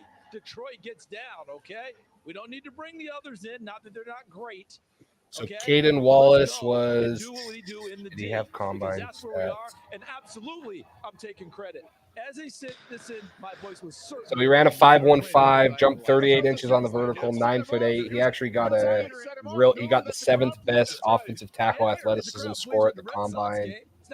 6'5", 314, 34-inch arms. I mean, measures out well. It's just the question is why not a true left tackle unless you Yeah, that's just what's a little odd, I guess, about it. Maybe, I don't know, maybe they feel he has versatility, but if it's nowhere he's played, that's not. To his defense, they had Olu Fashanu at left tackle. So, like, it's not like he just can't play left tackle. They literally had a first round. Was he there every year? Yeah, I believe so. Because Olu Fashanu. I am joined tonight by two special guests, Christian Harvey and Emma Freeze, seniors from Morehouse College. Yeah, so in 2021, he played 84 snaps at left tackle, but every year after that, he played 700 plus. So maybe he didn't start his freshman year, but they had someone else there. Did he have an Instagram? No, I didn't find one. Both groups have been subject to vicious hate. Never gave up a sack against Aiden Hutchinson or saw that. Representing There you go. Robert Kraft's foundation to combat anti-Semitism, whose mission is to fight the rising hate happening across the United States, to educate Chargers those are going sitting on Junior the Colson. sidelines, to stand up to Jewish hate Linebacker. and Wow, all over hate freaking Peyton through Wilson. the Blue Square campaign. I am thrilled to have these tremendous leaders here tonight showing that what it means to stand up for one another and work towards putting the end to the hatred that exists in our world today. Christian, Emma, the floor is yours.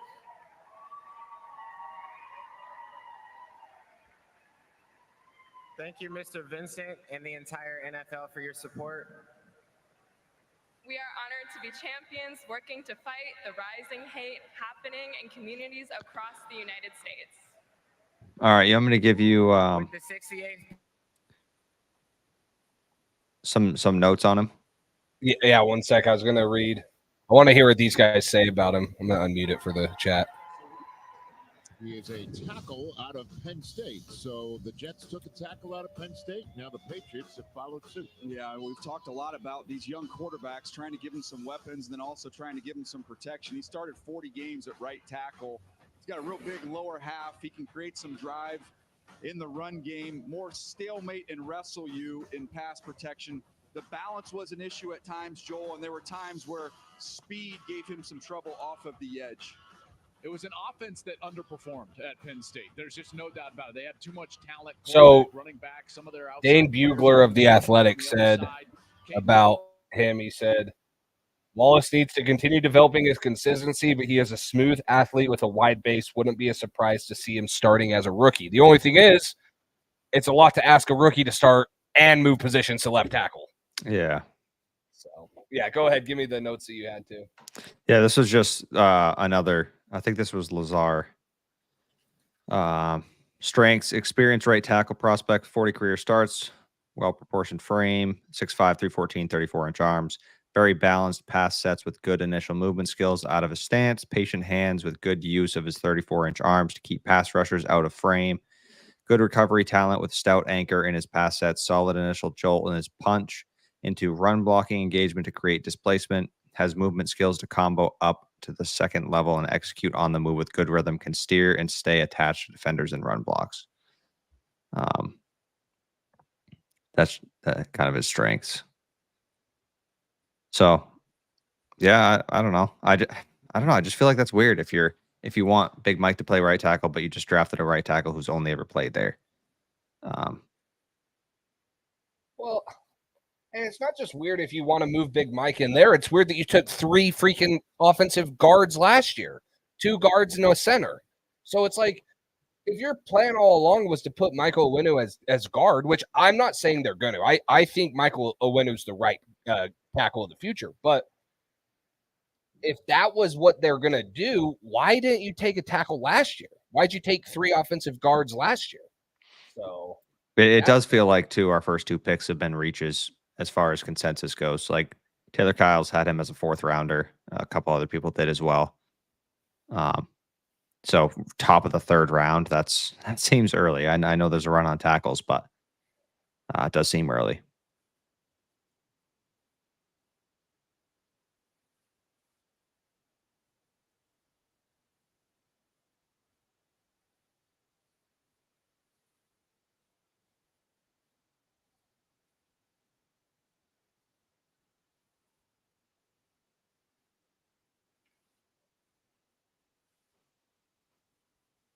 All right, here we go. Looks the part with his body width and thickness, creates push in the run game when he rolls his hips through contact, flashes violence through engagement, and sustains through the waistline.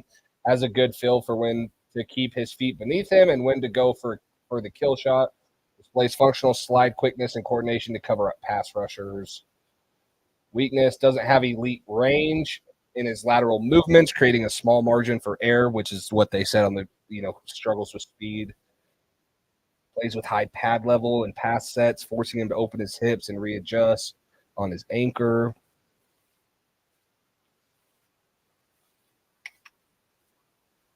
Yeah, so this is what Dane Bugler of The Athletic said. It wouldn't be a surprise to see him starting as an NFL rookie at right tackle or potentially inside at guard. So he said he could see him starting at right tackle, but not there.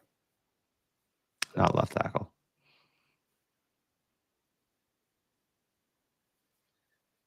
Huh.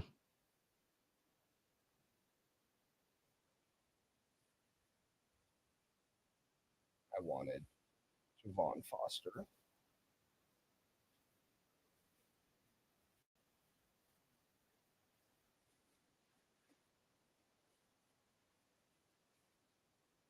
He's actually marked as an interior O lineman on like CBS, like where the thing we used yesterday. So he's actually marked, which he doesn't measure as an interior O lineman.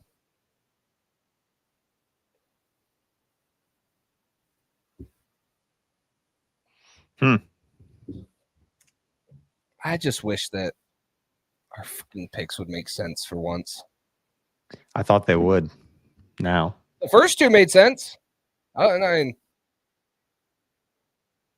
mean, I'm fine with the first two, but the second one's a head scratcher, especially if people view him as an interior lineman. You better know something. The Patriots better know something that other teams don't, or that people don't.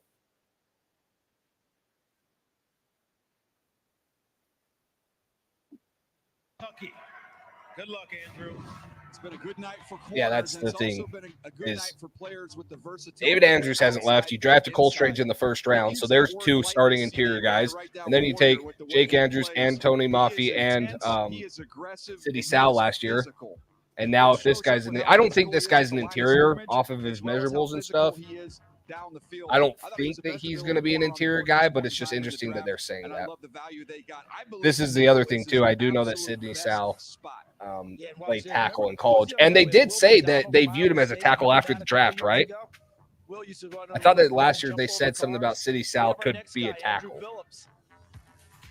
Look at that. And you go back into his background. They said he was one of those focused kids right from the word go. Yep. Football. His parents wanted him to be well-rounded, try a lot of different things. All he wanted to do was gravitate back towards football, and he's gotten it done. Another one of Jeremy Lincoln's proteges, former NFL cornerback, in terms of tutoring him. Joel, this kid locks in and plays. Yeah. And I'm just telling you, every time you turn on tape, your eyes go to him. He did it against your Vols. He was primarily a nickel in that game. He had a good game against Tennessee. By the way, coming out of high school, you know, I can do that over the card. #1 triple jumper in the country coming out of high school. Nice when you only have to jump once. The Cardinals about to choose their 5th player in this draft. With the 71st pick in the 2024 NFL Draft, the Arizona Cardinals select Isaiah Adams, guard, University of Illinois. Isaiah Adams, 25 starts. He's played guard. He's also played Cole, do you remember where Pharaoh Brown ended up signing? power in the run game. You'll see him move people, particularly on down. Cincinnati, right? I didn't know. I thought so. A little too deep at times. He struggled out there at right tackle in the Penn State game, but playing inside, I think he covered up. He's more comfortable in there, and that's where his future lies. Oh no, Seahawks. That's right. To this point, started out in Ontario in college football, then went to a community college, Garden City. Gazeki went to Illinois. Cincinnati. Started every game the last couple yeah, of years. that makes sense. That's what it was. Into a team captain, this guy can play. This round Light Shadows. I feel better about Jaylen Polk than I do any of the picks in last year's class. I like Jaylen Polk. Receiver they had in mind, and Malachi Corley. We'll find out who Carolina is about to pick with the Cowboys, Falcons, and Bears behind them. The 2024 NFL Draft is brought to you by the all-new Lexus GX. Experience amazing at your Lexus dealer. And presented by Verizon. Verizon's Small Business Days are here from April 22nd through April 28th. Sometimes my wallet lets me see my personalized car payment, so I know what I'll pay before I buy. Case closed. Flexible financing for cosmetic treatments and skincare with Care Credit. Cholula's authentic blend of premium Mexican flavors makes your thing the best thing. Welcome to La Familia. I like this. Welcome to La Familia. Mother of sauce.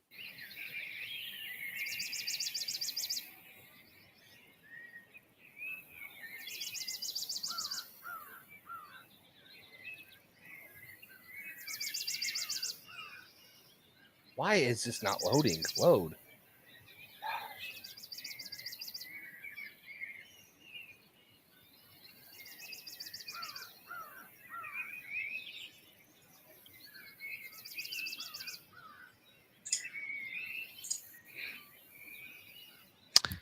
Any more picks tonight? No.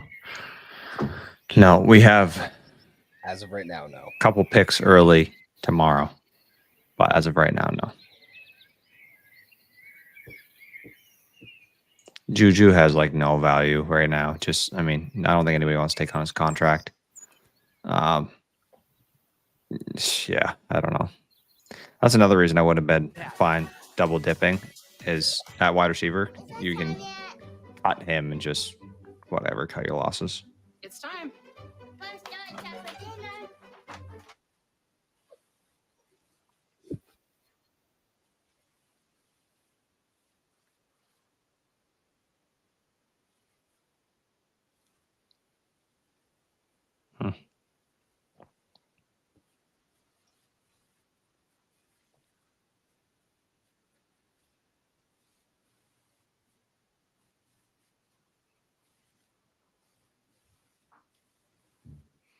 All right. So Elliot Wolf just said that he thinks Wallace is possibly athletic enough to make the move to left tackle.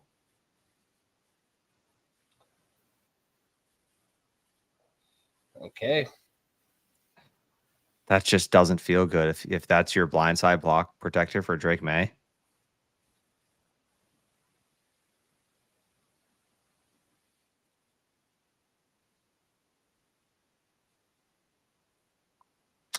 I don't know. Maybe McDouble if we include a sixth. Yeah. You'd be lucky to get that.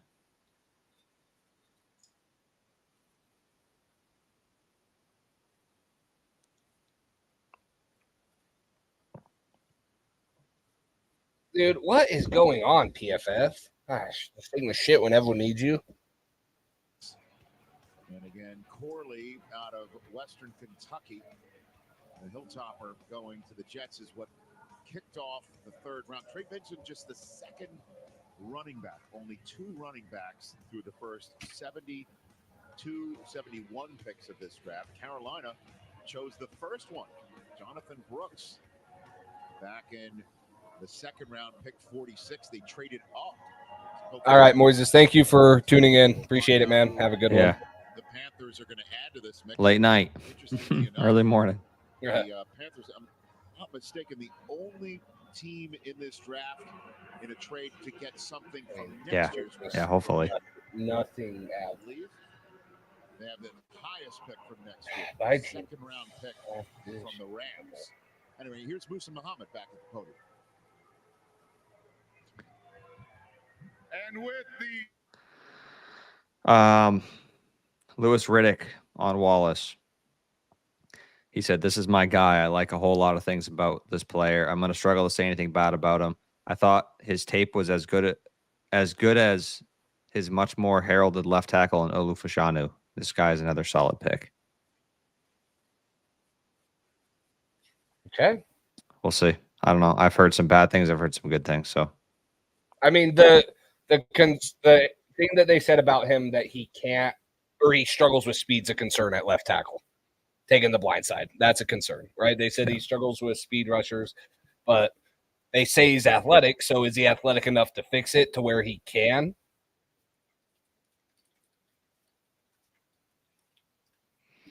guess we'll see. Light Shadows. Yeah, I'll be live. What time does it start at? It's usually early, Noon. right? It's like noon. So, yeah, I'll be live for sure. Cole will probably be in at some point and bouncing back and forth and stuff. Or he'll be in a little later. So we'll be alive for sure. We have 4 picks tomorrow. Yes. Right, because we have 2 fours. No. We have 5 picks. 2 fours, 2 6, and a 7th. Oh, yeah. Yep. No 5th, though, right? No 5th. Traded that. Yeah, I don't know. I feel like you want to invest in somebody good, and maybe it doesn't work out and you take a tackle first round next year. But at the same time, if you're going to do that, then I don't know. What are you doing taking this guy in the 3rd round? Why don't you take a wide receiver or something else? I don't know. We will find out. We will all know soon enough. Yeah, so Sidney Sal's played about 100 snaps at left tackle in his college career. So he's played left tackle. Oh, wow. He played 532 his freshman year. So actually, he's played some left tackle, but it's been 6 years.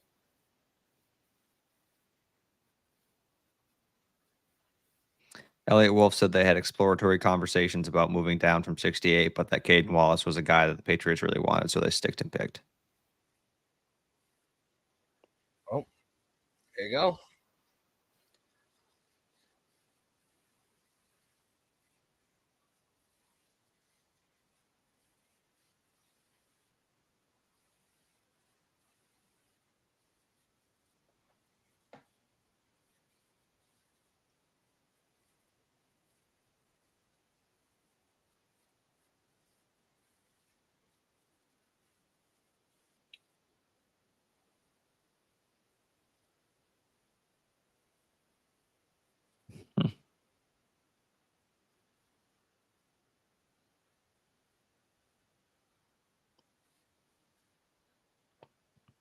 So as of right now, we have our next pick is 103, right? And then we have 110. So we have 2 early fours tomorrow.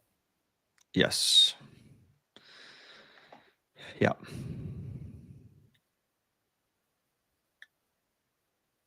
So no more picks right now as of tonight.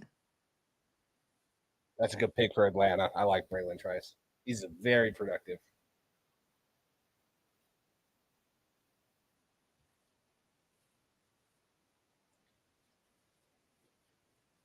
That he's going to test you. He's going to get his hands right inside. He's going to try and pry open that inside shoulder. That's his go-to move. Give us one more. Give us a trade up, Elliot. Come on.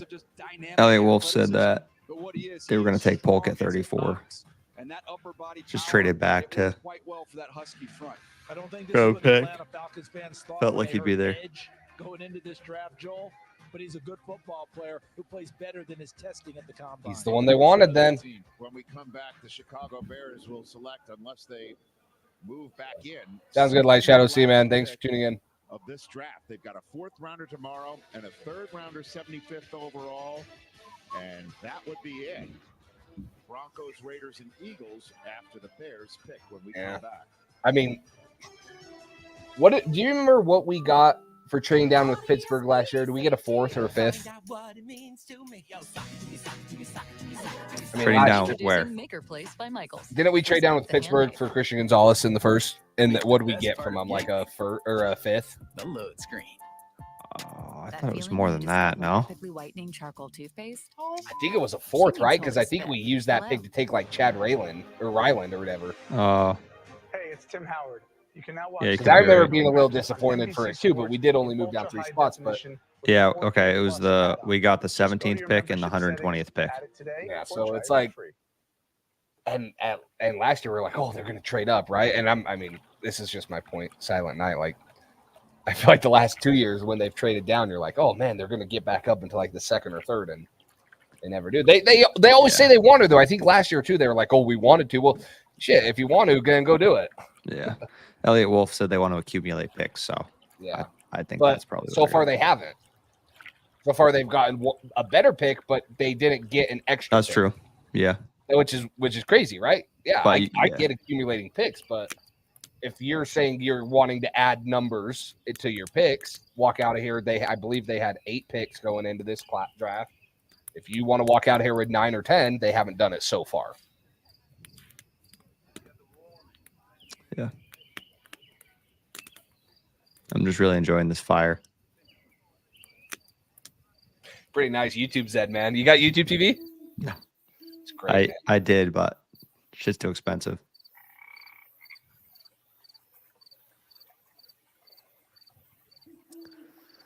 What do you use then? Do you use Hulu or for what? Like TV? Just like direct or dish TV? Would you just not have TV? For just general television? Yeah.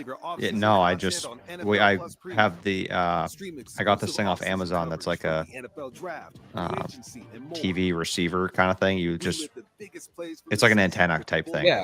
And it just gets local channels, which Patriots only play on CBS and Fox, and then I buy a Sunday ticket and all that shit. So yeah, that's what I watch it on. I mean, I had DirecTV, and then I switched to YouTube TV because that's where NFL Sunday Ticket went, and you get like you save like $200 if you actually have YouTube TV, and then I don't know. I actually love it because you can stream. I guess you could have streamed DirecTV anywhere, but just sign into your YouTube. Yeah.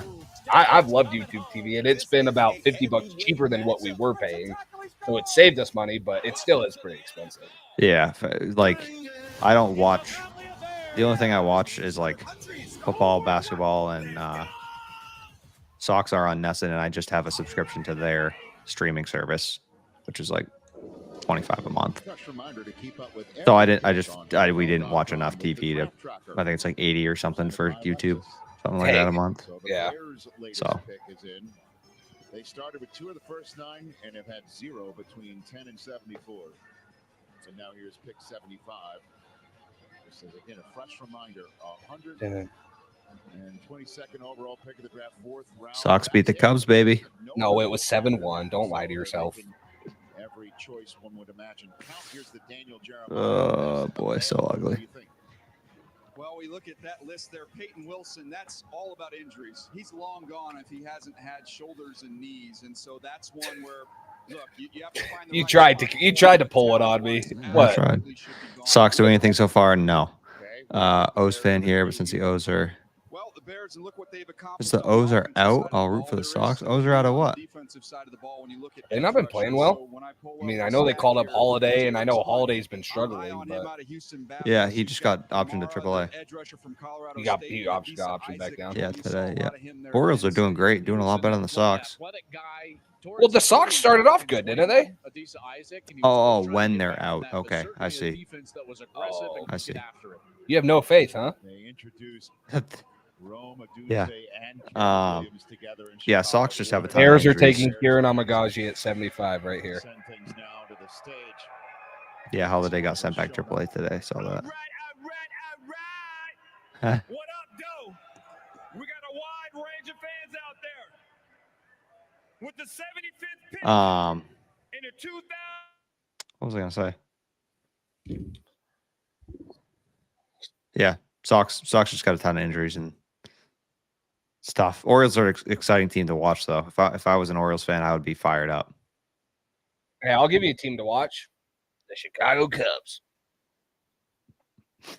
Yeah. What's frustrating is like every Sox fan knew we needed pitching and whatever and You all wanted that stuff. Imanaga? He was one of the guys that was a target for us, and we just wouldn't pay him. It's like just a kick in the balls, having him shove it down our throat for 7 innings tonight. And You didn't want to take Yamamoto, the other Japanese guy? Yeah, well, that He would have been wasn't going nice. anywhere but LA. Yeah, exactly. Unless we offered him $350, it wasn't going to happen.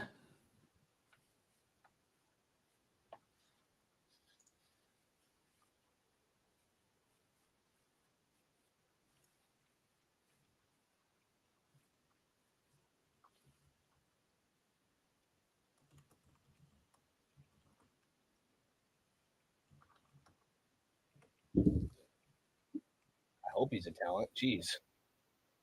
Oh, They're talking about, they said, I was talking to a coach in the Ivy League, and he said this guy's a talent. oh. Been to Fenway, amazing. You've never been to Wrigley? Yeah, I would love to go to Wrigley. Fenway's so fun, though. Yeah, Fenway's a blast. I stayed at the hotel right across from Wrigley, so it was literally just like wake up, walk down Chicago, go eat breakfast, catch a 1:20 game, then go walk down and, eat dinner again and stuff. And then we did go into Chicago, the city, one day and stuff, but it was like 3 days of just waking up. You see Wrigley Field right there. You just walk. Yeah, that's cool. To wherever you need to. It was fun. I've been to Fenway. I don't know if I told you this. I went to Fenway the day they signed Pablo Sandoval, and he was taking a tour of Fenway, and we toured Fenway. So we saw the media and stuff greeting him on the pitching mound, and we're on the third base dugout getting a tour. So I've been to Fenway and stuff, but just as a tour, I've never seen a game, which I definitely need to go. That's cool though. Pablo Sandoval sucked ass. that was a bad signing. Yeah, the dude came in like 100 pounds overweight and was just couldn't fit into any of the shirts that we had for him, and it's just bad. Yeah, that's funny.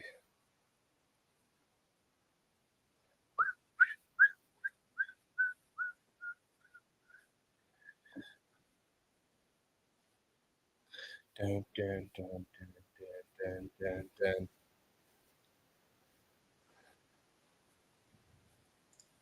The train straight into Fenway. Ashton, where the heck have you been, man? And ditching out on us, huh? Yeah, we get it. Cheating on us. Cheating on us, and you want to come in and complain about the picks, huh?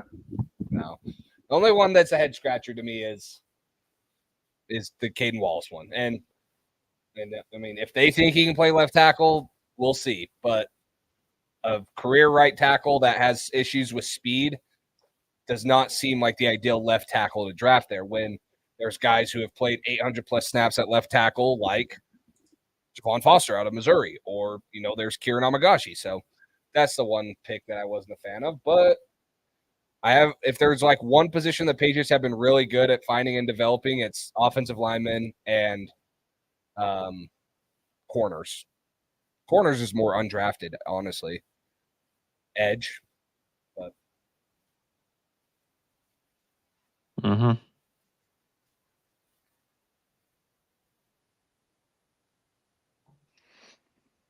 Yep.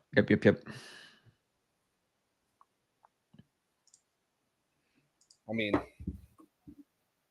Tackle, Maryland. Yeah, I know I this is an talked about offensive line that needs some upgrades, especially on that right side. Colton Miller, he's going to man the left tackle. Yeah, Polk can kind of play inside and out. He's got some versatility there. He's 6'1.5". Not a huge separator, but great contested catch guy. Got good hands. Thought he had quick feet. Got in trouble at times by oversetting. I thought of the So, positions between tackle if we don't take serve the kick inside and play guard. Yeah, because he's more powerful. if we don't take another wide receiver, then he'll probably end up playing mostly X for us. Yeah, I don't think he's going to stay at X his whole career, but he's got the size, he's got the ability to run deeper routes and make contested catches like that. He had a really good season playing in Washington, who wanted to throw the deep ball. But ideally, he's a freaking X or a Z receiver that can line up on the inside and outside and do a lot of different things. So There you have it, folks. The latest pick in the draft. yeah, I mean he's going to be open a lot. So, I know I'm just a psychopath and I'm looking up into next year's draft class, but as of right now, depending on who they're going to have a ton of money, and I think the receiver class in free agency is pretty deep, right? These new menu items at Panera are perfect. It always is though, and they never And end then up they hitting get the like- market. Yeah, It's like CD, Higgins again, Ayuk. Which there's a chance Higgins hits. Higgins There's might, a chance yeah. Higgins, but you have. Sorry, so. Oh, this is. I need to go to 25. Sorry, I was like Calvin Ridley. No way. So Diggs, but you don't expect him to hit. Stephon Diggs? Yeah, he signed like a 1 year deal Yeah. or 2 years something, but he can get out after one or so. Yeah, Higgins would be that was part of the biggest- trade was an amended contract to a 1 year, so he gets to be a free agent next year. I think he'll play free agency, but then you have T. Higgins, and there's a chance he hits. I don't think. I mean, maybe Keenan Allen, but how enticing is that? He's going to be 34 after. Yeah. He's going to be 33 this year, so he's going to be 34 next. Amari Cooper's older. Chris Godwin is good, but Brandon Cooks, Deontay Johnson, Hopkins is an older guy. Mike Williams, Zay Jones, there's guys not the true number one. So you're looking at, hey, do you go left tackle or do you go receiver in the first round next year? But you don't know how it will all end out. yeah, not a whole lot of options. That's why you got to draft these receivers. You got to draft them or you got to trade for them, and you got to be willing to give up compensation. And there's no better time to do it than when you have a rookie on a 5-year rookie contract making freaking as little as he's ever going to make in his career. That's what Zach Wilson thought too. Good point.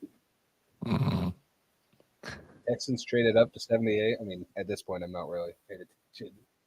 Who did? The Texans. Sorry, I was like, Oh, yeah. I'm a little bit disappointed. I was hoping for something a little more exciting, but we'll see what happens. All right, I'll be back if we're hopping back up. Hopefully we hop back up and grab somebody in the back end of the this round here. Okay, sounds good. If you don't hop back on, see ya.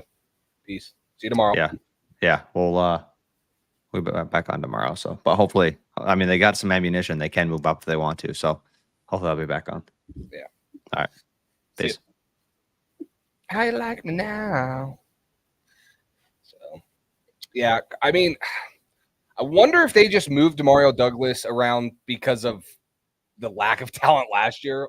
But now that you take a guy like Jaylen Polk and you take a guy like KJ Osborne, who's going to probably play a little bit more as the Z also, now I wonder if Demario Douglas, and you don't have Kendrick Bourne, right? By the time Demario Douglas starts getting up there, Kendrick Bourne's out for the year. So I think that you'll see more of Demario Douglas exclusively in the slot because you have other guys that are bigger and might fit that Z role better and give you a little bit better of an option out there. So we'll see how they do that, though. But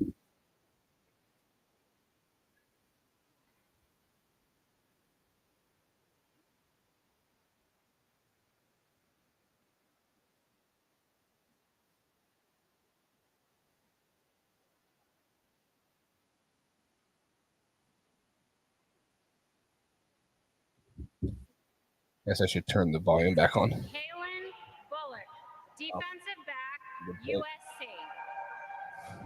Interesting they announced him as a defensive back because he played safety, that free safety role for USC. Some teams believe he could hold up outside at corner, could be a press man corner. The comparison for me was Marcus Williams because of that range. He makes some ridiculous plays from the middle of the field, as you see right here. High point the football all the way over on the sideline. I saw this kid play in high school. If you thought he looks like a freak on this field, you should see him against a bunch of small private school kids that I saw him against.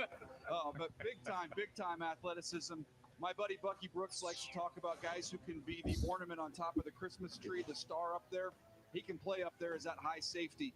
Tackling was an issue at times, not because he wasn't willing, just because he didn't have enough sand, and every now and then he'd take one for the team and take a charge. I mean, some would say it was because of the jersey, right? Because they were allergic to tackling as a defense the last couple of years, and I believe it was their lack of production as a defense that actually hurt him. If you go back a couple of years, he was projecting towards a higher round, maybe top 2 round. Maybe I don't think Drake May starts right away, so I don't know how to answer that question because I honestly believe he's, depending on when the bye week is, he's going to sit at least for the bye week, if not through it, depending on how far away it is. But I don't see this team being a 4-win team next year. Jacoby Brissett is even better than what Mac Jones was last year, and with Alex Van Pelt, the offense is going to be better. Plus, you have Jaylen Polk, you have playmakers over. Kendrick Bourne's going to be back, so I see this team being a 6 to 7 win team.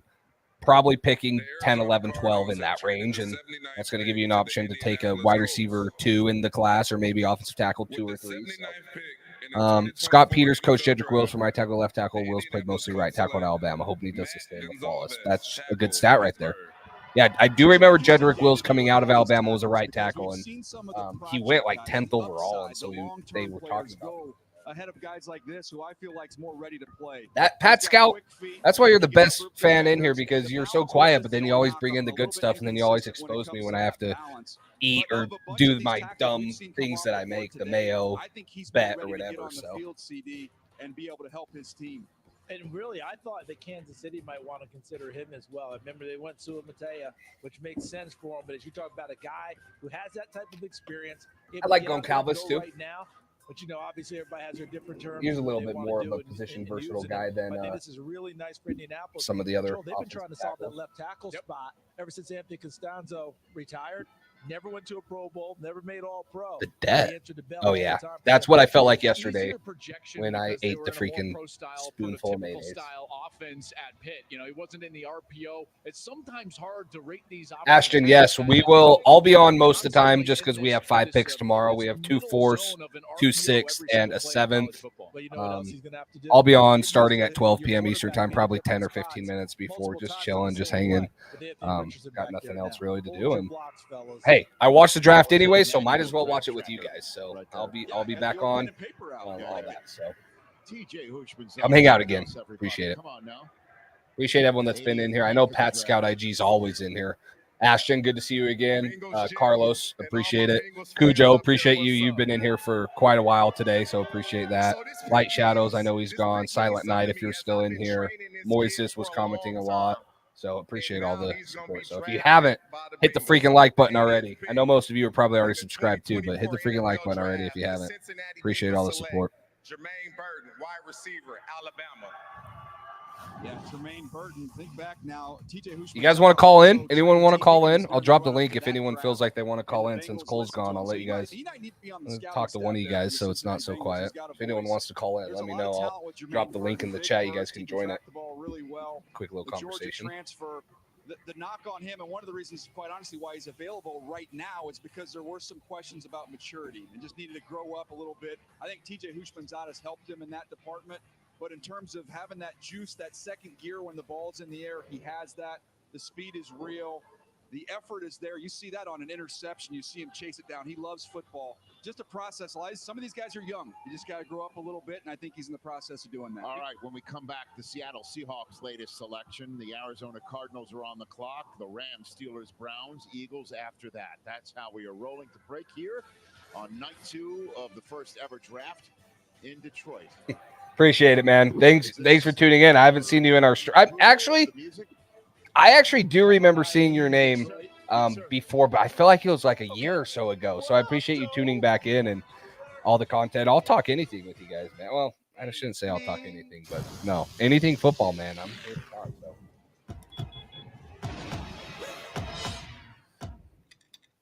Nothing scary about Energizer Ultimate Lithium, the #1 longest lasting AA battery. What you want? Baby, I got it. All I'm asking is for a little respect. Introducing Maker Place by Michaels. Respect the handmade. Business checking with no monthly maintenance fee, so you don't chew through your profits.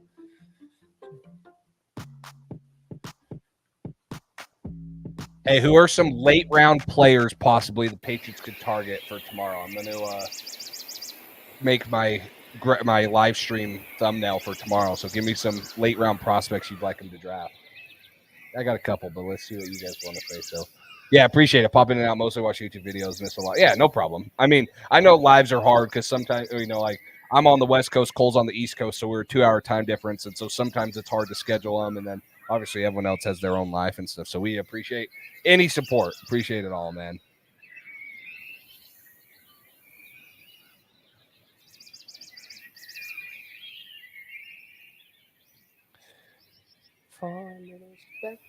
Tyler, I will include Javon Baker if he doesn't go, but I would be surprised if he doesn't go in the 3rd round. Yeah, if he's a day 3 guy, I'm going to be shocked. I think he's going to go before. So if he doesn't go, I'll include him. A teenager. The whole cliche of they're so lucky to have This is actually a good one, Cujo. I actually drafted him in a mock draft in the 5th or 6th. Obviously, we don't have a 5th round pick because of the trade, but I do like him. He's a bigger bodied back. He runs hard. He makes people miss in the hole, and he can force missed tackles, run through contact, and it's going to be hard to take down those bigger backs with the new hip drop tackle. So I actually do like Audric Estemi or whatever. I don't even remember. Just make sure you nail the big stuff. Let me share my. I'm going to share my YouTube because Kaden Wallace. Get it right at NHTSA.gov/the-right-seat. How you holding up? Nothing wrong with getting help. If I promise to look, I don't know if he's going to go that late. There hasn't really been a run on linebacker or on running backs yet, but that's where I mocked him. Don't wait. Reach out. So. Find resources at va.gov/reach. As we wait for the Seahawks' latest pick, reviewing the second name mentioned tonight. Lad McConkey, the Chargers. All right, let me throw on this press conference by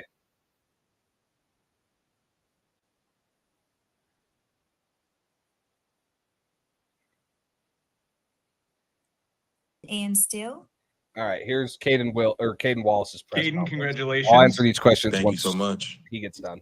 Going back to the right tackle, left tackle deal. When's the last time you played left tackle in a game? We saw you played on the right side a lot at Penn State.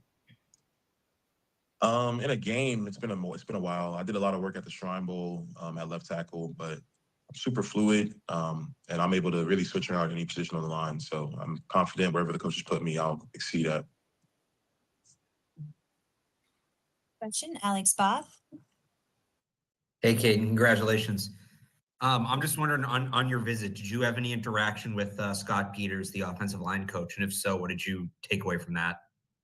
Yeah, we had a great meeting, and he seems like a really awesome coach. A lot of great tips that, I just had no clue about, and so I'm excited to get down there and, really get under his wing and learn more.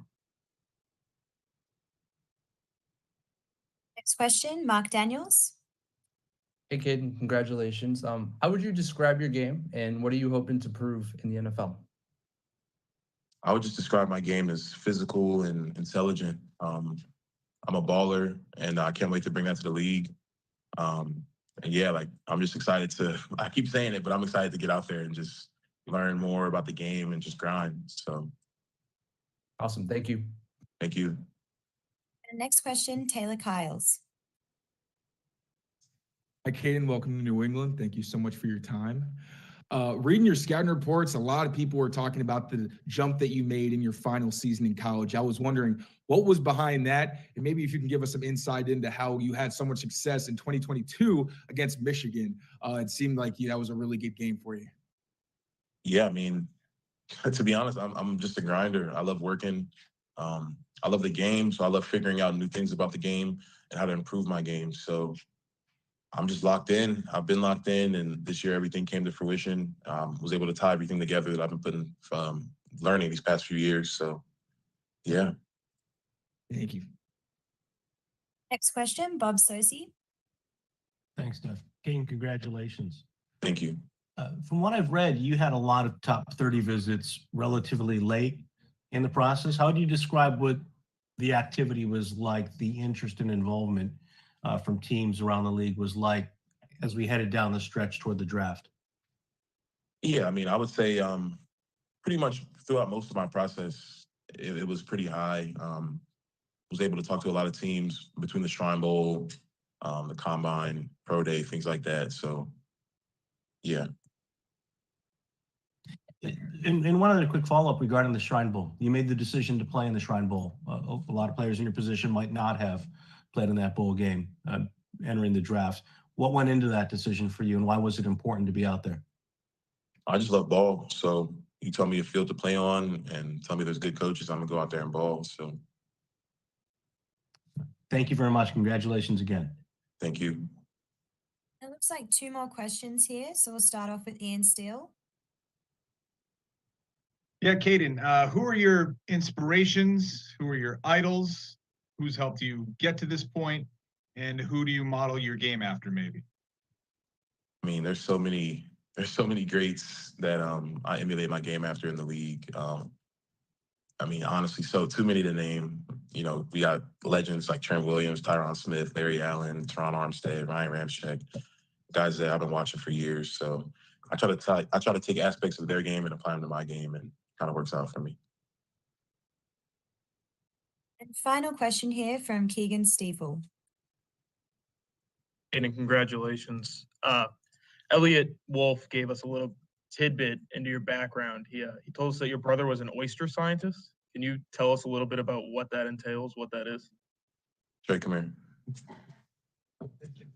I'll have the man himself tell you. He's here with me right now. Perfect.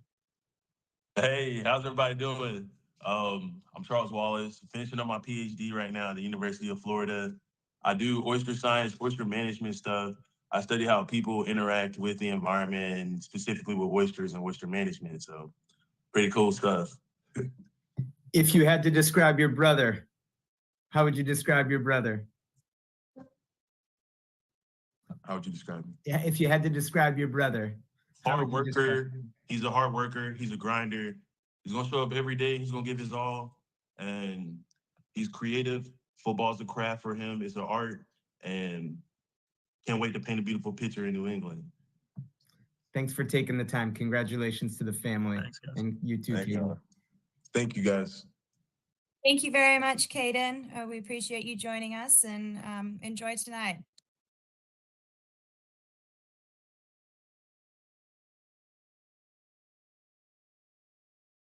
The jackpot. You too, Sean McVay. You betcha. You have a winner coming along. There we go. That was Kaden Wallace. Oyster farmer. Interesting. Is hello, neighbor. Right across the street. Whatever you need from NFL Network, I got you covered.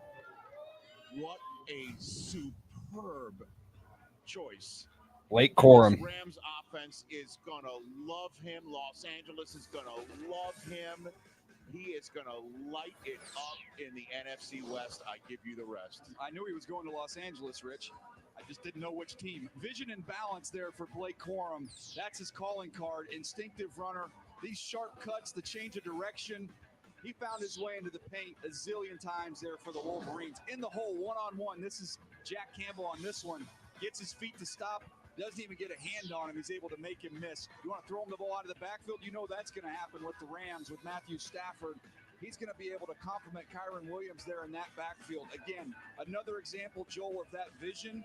Running back, look, some people say, give me the biggest Okay, let's get back to these questions, guys. He's got unbelievable vision.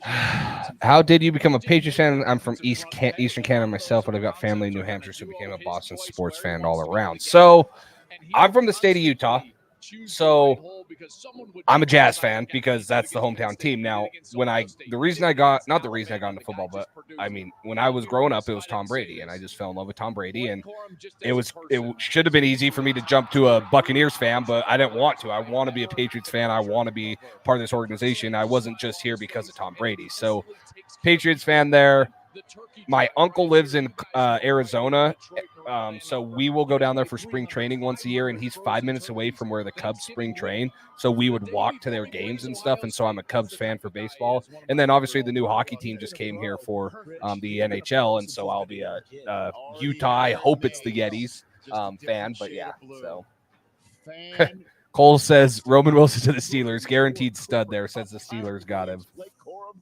And Matthew Stafford from Detroit, now winning in Los Angeles. That is kind of my fandom story. Tell you how happy I am for him and for the Rams and all my friends who are there in that spot. Awesome. And Blake, love it. Blake, you have a place for dinner anytime you want. You do, but he already knows it. Roman Wilson, wow. After all he's done. Here's a steal. So the Arizona Coyotes are relocating, so it's not like an expansion team. We are the Utah. So Ryan Smith, the owner of the Jazz, is taking over everything. Sorry, I don't know why they're freaking out so much. Wilson is going to Pittsburgh, and they are getting a sudden dominant Senior Bowl. That's funny. Ryan Smith is taking over. So the Arizona Coyotes are essentially going to Utah. Everyone from their coach, their GM, their players, everything, but their history and their logo and the name is not. So the NHL essentially told the owner of the Coyotes, which is Alex Morello, that if he can build, because the reason they moved from Arizona is because they were playing in Arizona State's like 4,000 capacity arena while they were waiting to secure land to build one, but they haven't secured land in like 4 years. And so the NHL's moving them. So the Coyotes are still a team. They're just temporarily on pause. So that's why it's weird. It's not a relocation. It's not like they're becoming the Utah Coyotes, but they're also not like Seattle or Vegas in the last couple of years where they're going to have an expansion draft. Everything about the Coyotes, from their draft pick, their cap space, their players, everything is moving over to Utah. So that's the Utah is taking over the new Arizona Coyotes, and they're renaming the team. There's a couple options. It could be like the Utah Yetis, the Utah Blizzard, the Utah Fury, the Utah Venom, the Utah Black. They're doing like an 8-team bracket or an 8-name bracket and letting the fans vote down to 1. So hopefully we'll know the name here in the next month or so. But yeah, that's the NHL in Utah now. So kind of cool.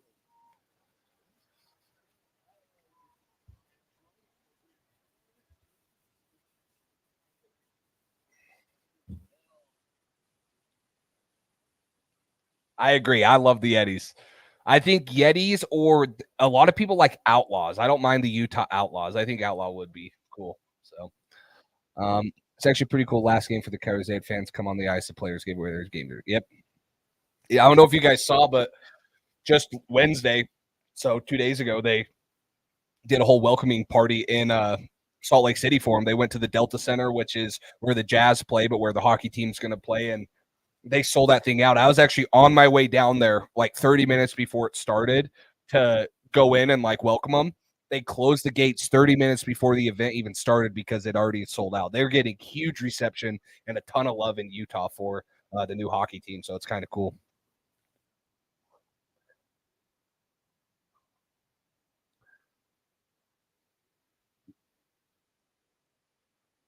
I know that. And that's why I'm kind of excited that Ryan Smith has said that they're going to let the fans vote, is because I feel like you won't get something like Commanders. Like the two that I think are the most likely is going to be like Yeti or Outlaws, just based off of like what people have been saying on Twitter, like what I see the most of the fans saying, which are both good names. But there's also been some like, I'm not a Fury fan. There's like Venom. I'm not really a Venom fan. And so, I mean, unless AI or bots get into it, I don't know. Hopefully it's not a bad name, but it's kind of cool. They're letting the community decide and stuff like that. So.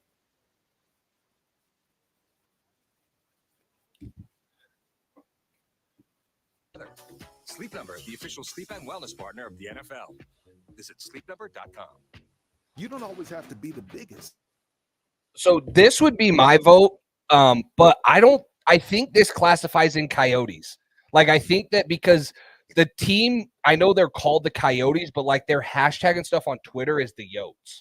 So I think that would not count, because I wish they could have just called them the Utah Yotes and kept the logo, because I think the Arizona Coyotes logo is like one of the best in the sport. Like, it is a great logo. It's super clean. So I would have been a fan of doing Utah Yotes, but none of the name or logos coming over. So I think it would be hard, but I agree with you. If you could do it, I would definitely say do the Utah Yotes and just keep it as the Coyote, and just, that's kind of the nickname, but they won't be able to do that. I don't think so. Tyler, I would love, you don't want Jatavian Sanders. That's interesting. I would love Tez Walker or Javon Baker. Jalen McMillan would be cool too. Jatavian Sanders, you talk about they want to weaponize the offense. I know Light Shadows isn't here. He hasn't been too big of a fan of how they've weaponized it, but I think that would be fun to get Jatavian Sanders. He's totally different than Hunter Henry. He's athletic. He can do a lot of different things from the tight end position. So that would be cool for them to do. But I also kind of just want them to like double dip like Javon Foster at tackle. But yeah, their jerseys are great. That's why I'm kind of sad that they don't get to keep their logo and jerseys, because I thought they had great jerseys, and I like the Yotes. That makes sense. Okay, that makes sense.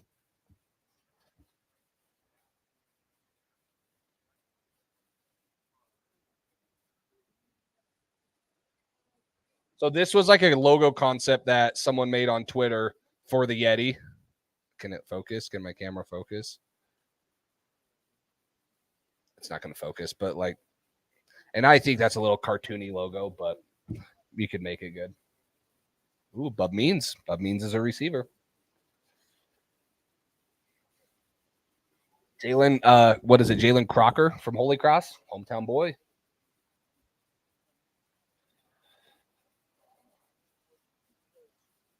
Yeah, Yetis is.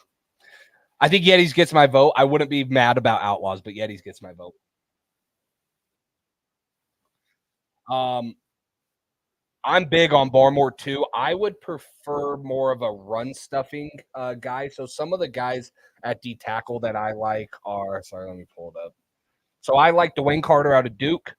I like Christian Boyd out of Northern Iowa.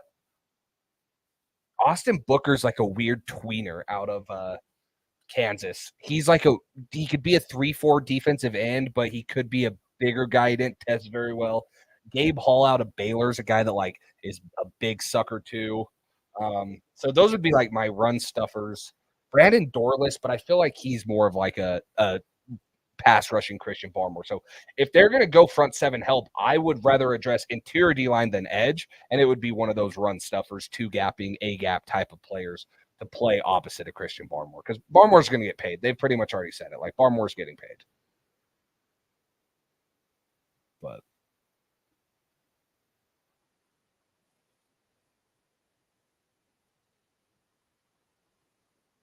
Dylan Laube good. I guess I muted this. Let's see who the Niners take. Oh, that's a good pick. I like Pooney. So, thus the Kansas run begins. I took Laube before they signed before they signed Antonio Gibson. I don't know if it makes much sense now because I really only see him as like a pass catching back. That's why I want like a bigger one that runs hard.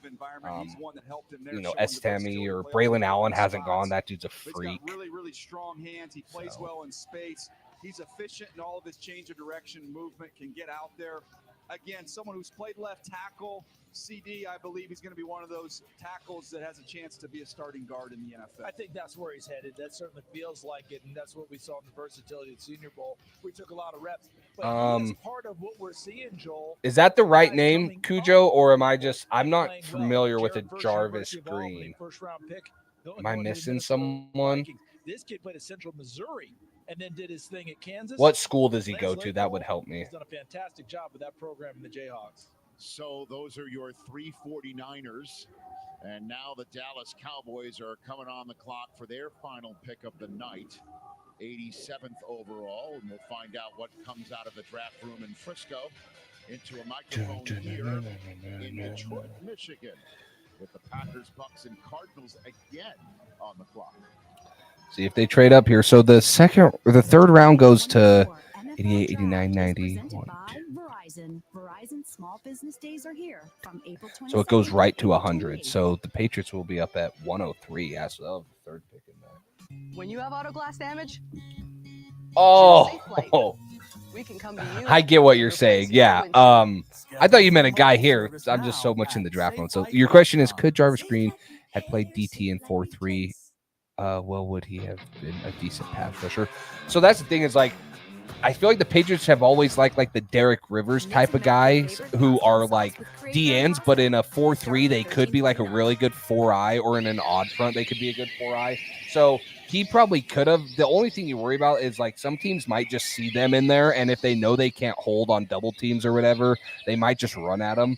So if you get a guy that's too light or, too like can't hold his own, you worry about that problem. Derek Rivers was a big enough and long enough guy that he could have held his own. That's kind of why they liked him in that role.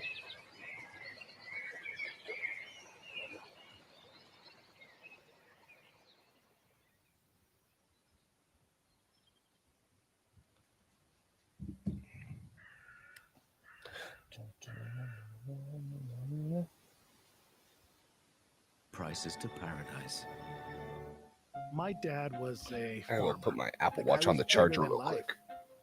He wasn't someone that liked to show his emotion or liked to show when he was struggling. But Thank you to our sponsor, Underdog Fantasy. Underdog is the easiest place to play fantasy sports. With Underdog, you have a chance to 20 times your money in a single night.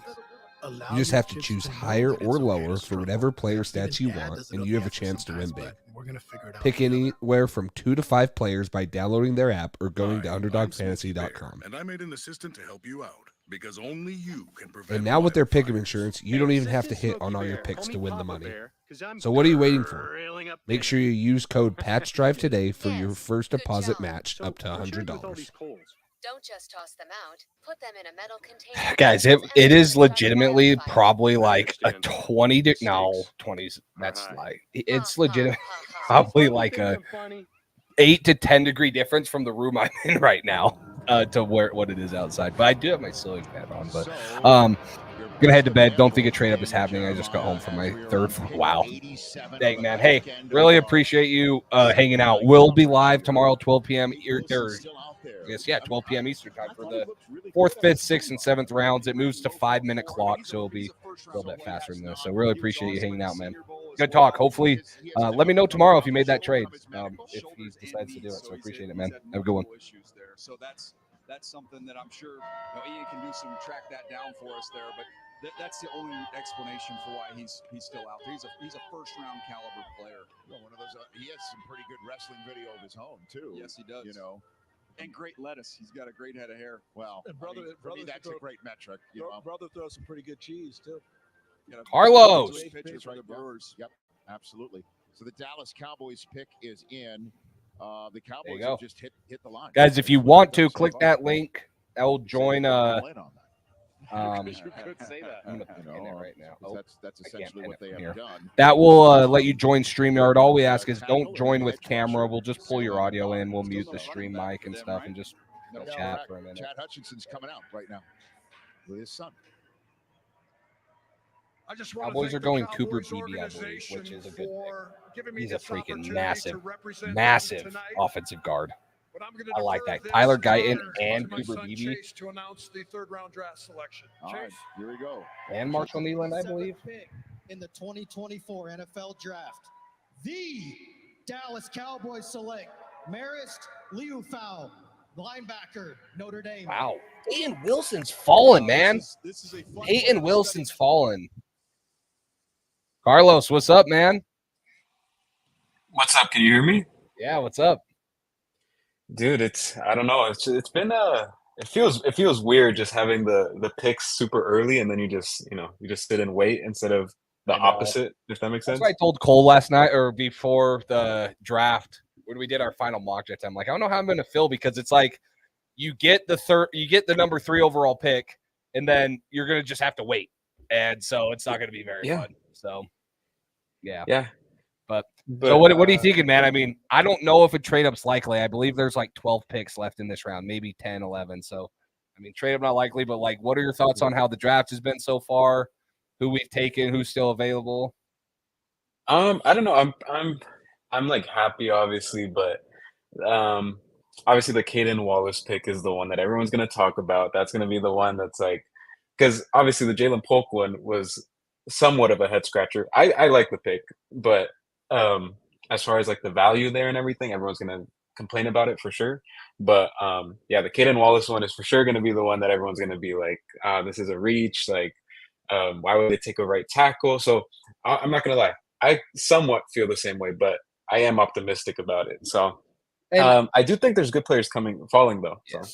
Well, and it's not like I don't like Kaden Wallace as a player. I just didn't think as a pure right tackle, he was in need. And there were guys that I valued more than him. I know I said like Kieran Amagaji was there. I would have taken Javon Foster. I would have taken Christian Jones. I would have taken some other guys. And so maybe that's the position they look to double dip with at some point tomorrow. But yeah, if you look at the defensive board, I was just looking at like the best available players on the defensive side. Like Chris Abrams-Drain is still available. Peyton Wilson is still available. I know some people in the chat are talking. Peyton Wilson does have injury history, but he's a freak. Like, he's an athletic linebacker. Obviously, Javon Baker. So, like, there are some players there, and that's why maybe New England doesn't feel like they need to trade up at pick 103. They can just take 2 early 4th-round picks tomorrow, hopefully get, another receiver or offensive tackle, and then get a defensive player too and keep this train rolling. But, yeah, it's been interesting so far. I like the first 2 picks. We'll see how this third one turns out with Kaden Wallace. Yeah, that one's definitely going to be the big talking point. But how you brought up like the defensive players that are falling, I honestly just remembered, which is crazy because he's like one of my guys in the draft. I just realized that Cameron Kitchens is still available, and if they take him at 103, 103. Oh, I that would honestly you could just replace the Kaden Wallace one and that pick, and I'll be happy with it. Yeah, just flip them around. There's Kalen Bullock, or Kalen Bullock just went, and I would probably have taken Cam Kitchens over him. So, yeah, there's going to be guys at 103. It'll be exciting to see tomorrow, unless they make a trade up here. So, Yeah, for Who sure. I would mean, be they're if still good there's receivers. if there's one guy that you could call in and tell Elliott Wolf to take right now that's still on the board, who would it be? Let me look at the best. Honestly, it would be Kitchens.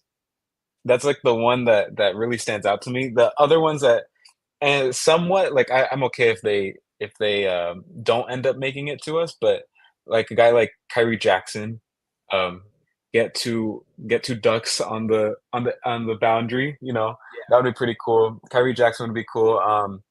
What's his name? The other edge rusher, Austin Booker. Austin Booker from Kansas. That one would be pretty cool. That one's more like a luxury pick, though, in my opinion, just because Yeah. he's like straight development. But Javon Baker is the other one. So I would say Javon Baker and Cameron Kitchens are the two. Ashton says Jatavian Sanders. Yeah, he is still available, which is kind of surprising to me. I mean, that dude's a freaking freak athlete as a tight end. He could create some mismatch nightmares. So he would be one that I didn't think would be in the 4th round. I thought he'd be gone in the 2nd, and now we're nearing almost the end of the 3rd round, and he's still available. So yeah, for sure, Jatavian Sanders would be another one I would almost throw in there and see where he is at the You're a fan of his? I am. I like him. I mean, in the 4th round, of course I do. I mean, I thought he was a 2nd round type guy and stuff, and now you're getting him who might be one of the most athletic guys at the tight end position. He's been productive at Tennessee at Texas for the last 2 years. I mean, I think he can. I don't want to say I liked him more or I like Sinnott more, but like him and Sinnott were two guys that I thought were mismatched nightmares and can do things differently than like a Tip Raymond or an AJ Barner. They're just different like that with the ball in their hands. They're athletically talented and gifted and stuff like that. So, I mean, he had 15.2 yards per catch as a tight end last year. And he averaged 7.7 yards per catch or yards after the catch per reception, which was top 10 amongst tight ends. So everything he does with the ball in his hands is really freaking good. Yeah, I mean, personally, it might sound crazy, but I would actually prefer if like both of them were on the board. I prefer if they took Cade Stover over him. But just because he has more versatility as far as like an inline blocker, playing both roles in the run game too. So he's the one that I would like. But you mentioned AJ Barner. I actually put it out in my my final mock that I do think that he's going to be like a sneaky pick maybe for the Patriots, just because JJ McCarthy really talked him up during the pre-draft process. He was like the one teammate that he kept saying like, oh, like his receiving ability is better than anyone's ever seen, just because of like the scheme that we were in, that he was always blocking.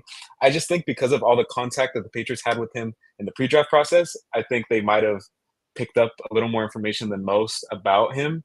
So he's actually one tight end that I could see them waiting on and taking in like the sixth round, if anything. Well, and the other one they met with too that I believe it was a top 30 visit was Jaheim Bell. Yeah, the Florida State guy. And, I mean, he's a little bit undersized. He's only like 6'2", but, I mean, guys like Jaheim Bell, Jatavian Sanders, Ben Sinnott were intriguing to me because they're different from Hunter Henry. And Hunter Henry's here for 2 years. I felt like him and Austin Hooper were not like an overlap, but they're similar. So maybe you get more of an H-type back or an H-type tight end in here that has the ability to run more of the slide routes or line up and create mismatches speed-wise and athletically with linebackers and stuff, kind of like what you had with Gronk and Hernandez, or what they even tried to do last year with Hunter Henry and Mike Gesicki, even though it didn't really work out. So I've just thought that they were different molds than what Hunter Henry was, and that's why I had them in like a little bit of a different conversation than a guy like AJ Barner, because he's going to come in, he's going to do really good in the run game and stuff. He's going to develop as a pass catcher, but he's probably going to be very identical to Hunter Henry for the next 2 years. And not that that's a bad thing, but I mean, they're going to be restricted what you can do with them offensively. Yeah, and I would also group what's his name, Tanner McLaughlin, I think his name is, Arizona guy. Yep. Yeah, they had him in for 30 visits, so it seems like they are trying to target that that mold, like you're saying, like a little bit of a different flavor in a way than Hunter Henry. Yeah, because Hunter Henry's great. We all love Hunter Henry. Nothing wrong with him. So, yeah, cool. Well, hey man, appreciate it. Hopefully, you stick around for a little longer and tune in tomorrow. We'll got a couple more picks to talk about. Yeah, so definitely. I'm hoping there's like a slight trade up just so there's some interesting stuff going on Yeah, tonight. we just need to talk about a trade up instead of a trade down for once, right? Exactly. Yeah. For sure. Well, appreciate it, Carlos. Guys, if you All don't follow him on Twitter, he's got the best information on Twitter. Make sure you follow him and the best videos, everything you want, Patriots. Follow him on Twitter. So appreciate it, Carlos. All right. Thank you, bro. Yep. Bye. Perfect. Guys, I saw one other person joined. You can still click that link. I think his name was Major or something. If you want to still talk or if you're still in here, click that link again. Add you up here once you get in. But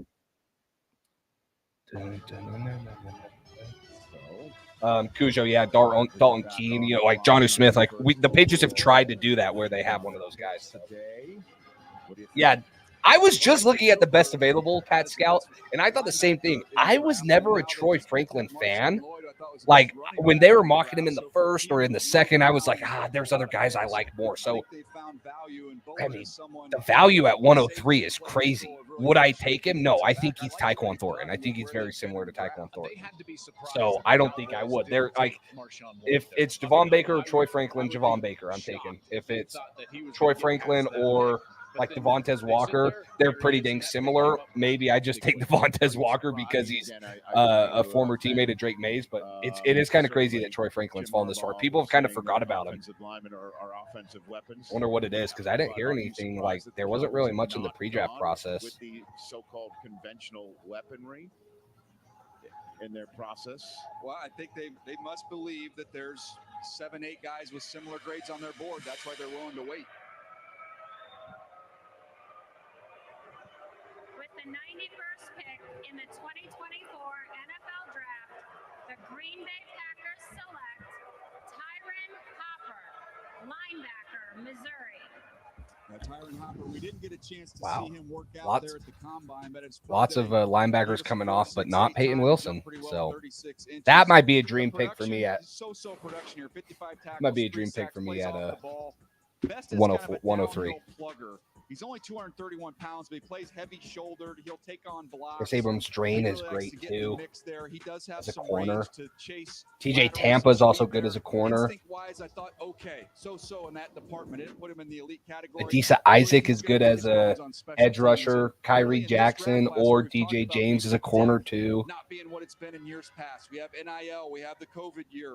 Finding guys from this point on that can contribute on. Yeah, Jatavian Sanders is crazy. Remember, Isaiah McDuffie is a backup there, special teams guy. Eric Wilson's been all over the league, special teams guy. They've moved in with Edgerrin Cooper and Quay Walker, your guy. Yes. So they're trying to replenish because Devondre Campbell, a long-time stalwart. I agree, Ryan. I do like the cornerback options at 103 too. Peyton Wilson is a crazy one for me, but I don't know how much they value backer. I just love him because I played linebacker and I coached linebackers. But I love Peyton Wilson there. But it's also like Cam Hart, Chris Abrams drain, TJ Tampa. I like the corners at 103. And I've mocked a lot of corners there. I also like Carlos just said. Oh, there's the other Jaylen. There you go. I also like Cam Kitchens as a safety for at 103 as secondary help. So yes, cornerback Cam Hart is still there out of Notre Dame. So far in the first 3 rounds, this is their slot receiver in McMillan. This is a field player in the slot. You talk about quickness, but to me, almost as important as the quickness is the feel. Can you work in zones? Can you feel out space? That spatial awareness, he has Yep, that. McMillan gone. Sean Lee 2.0.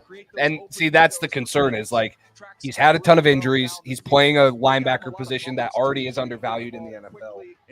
And then he's coming in. Sorry, he's coming into the NFL at 25, I believe, 24, 25 years old. So it's like he plays 4 years. He's 29 at his contract. Is he going to be healthy enough? Is he going to be ready to sign the second one? So I get the fall there, but man, he's fun to watch. He chases down receivers like he's a corner. Yeah, Jalen McMillan now with Tampa. That's a good ad for Tampa Bay right there. Having Mike Evans, Chris Godwin, Jalen McMillan. As we all know there with Rashad White and Baker Mayfield also re-signed. It's probably Sean Lee. The other one you might be thinking of, if it's the one that wore the neck roll, that was Leighton Vander Esch. He was from Boise State. But most likely it's Sean Lee.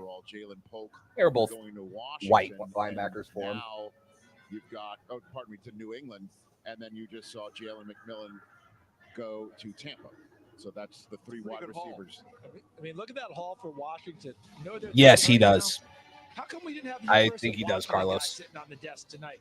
They pounded the table, jumping up and Because the down Eagles like don't need one. We could've got ours. I don't think the Ravens need one. The Bills might take one, but they already took Cole Bishop. Jaguars have Andre Cisco. I think he makes it. I think Cam Kitchens makes it. For what matters. Clorox Toilet Wand is the Kansas City has a third-round pick and wants to screw us again. Organic Valley protects more than 1,600 small organic family farms because 100,000 U.S. family farms have been lost in the last decade.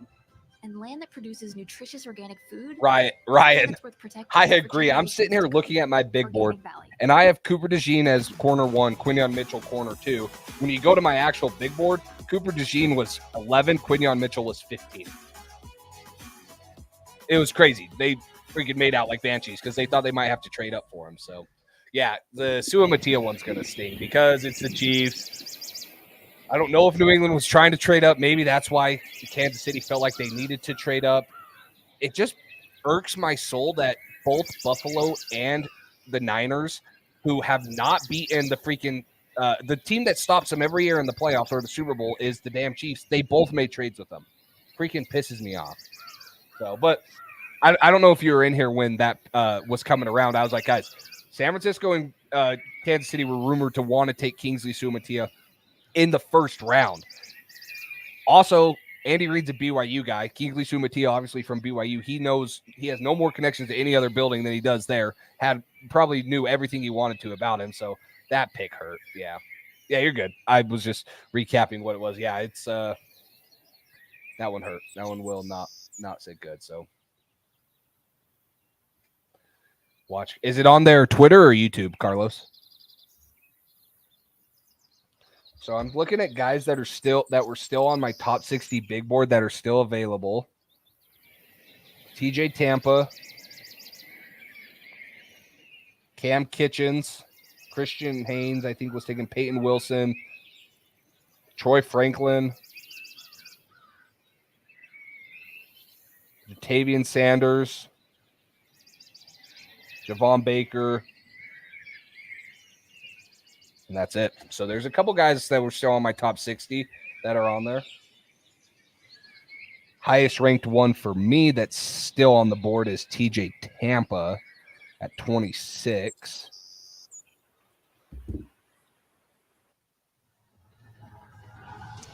As we near the end of the second night here in Detroit, aerial coverage provided by Goodyear. Celebrating. Hey, Carlos, I don't know your thoughts on this, but we got to start doing some stuff on Twitter together because we made our Twitter page and we're not very good at learning how Twitter. So you might got to help us out or tag us in some stuff or do some collab posts and do the same on Instagram because, I mean, I like Twitter even better. Okay, I'll go look at the top of your likes. Sure, there's a lot of folks in Georgia and Florida State thought they should have been that fourth team in. For yeah, I like TJ Tampa 6'1", 189. So here comes the Baltimore Ravens choice, 93rd overall, as we hurdle inexorably towards the compensatory picks. Cujo wants Peyton Wilson.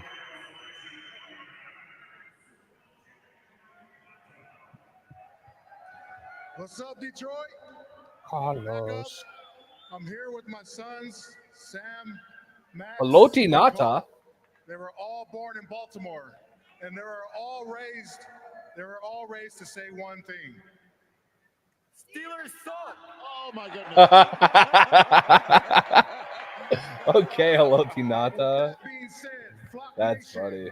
With the 93rd pick in the 2024 NFL Draft, the Baltimore Ravens select Adisa Isaac, linebacker, Penn State. Good pick, man. The Ravens just take good football players. I know one thing. If I'm Dan Lanning, I've already got 3 scholarship offers to those 3 kids. Bro, that's actually smart because I think we can.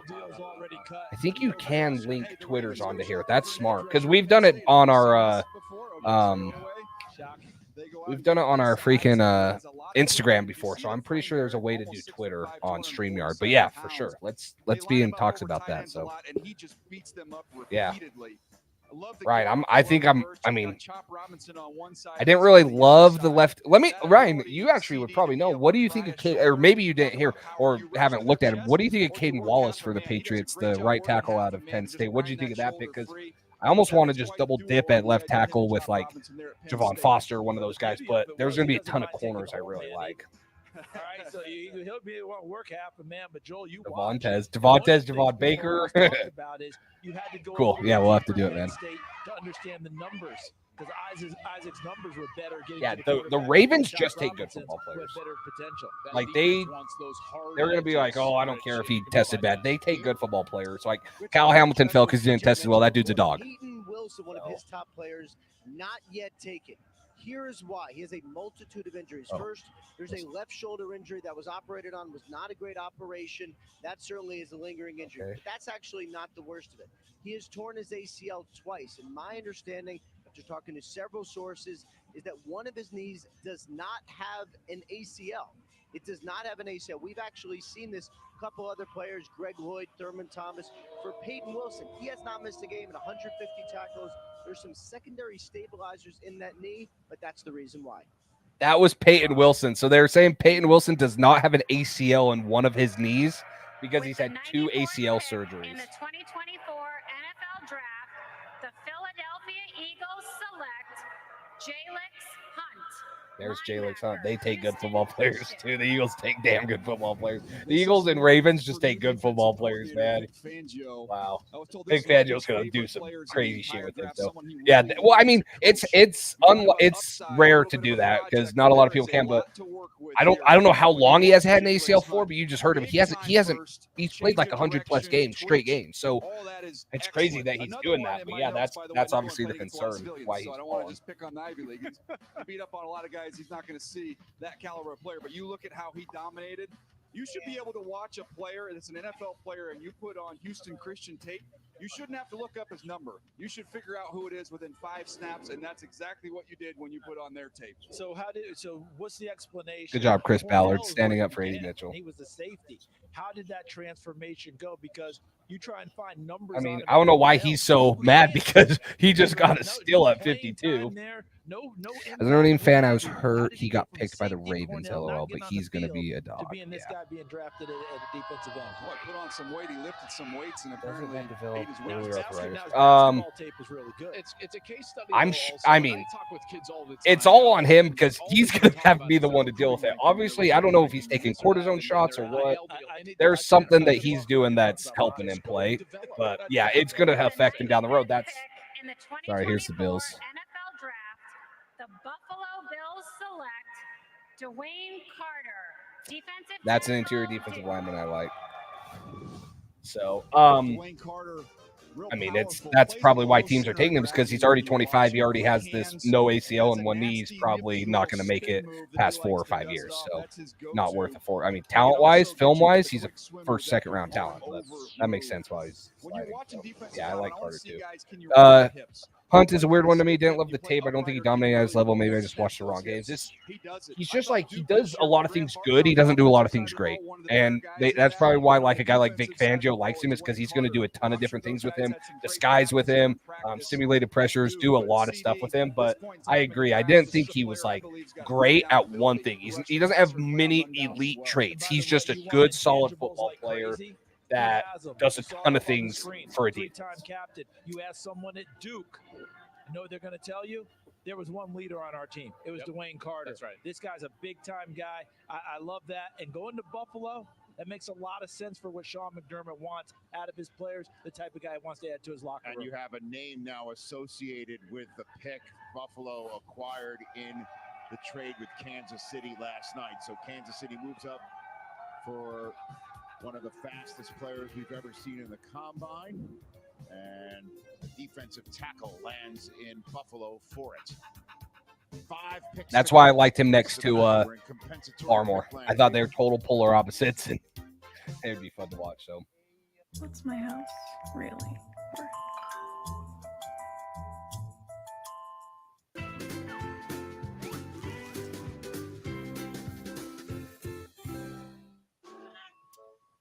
No clue if this is normal? ask the Chewy Vet team. How much is too much catnip? I mean, he does look happy. Yeah. Too happy? Got pet questions? Get pet answers for free.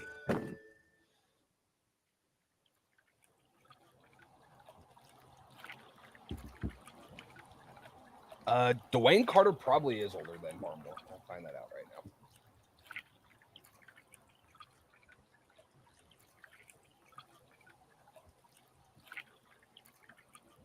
My computer's been taking a dump on me. Gosh. Not in a weird way. You guys are weird. Dwayne Carter is...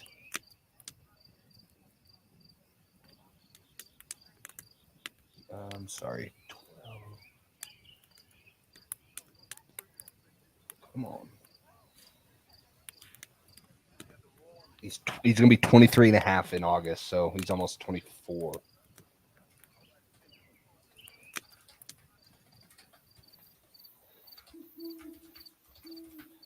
Yeah, Barmore's 24. He's maybe 6 months younger than him. Dwayne Carter is. Yeah, they're both 24.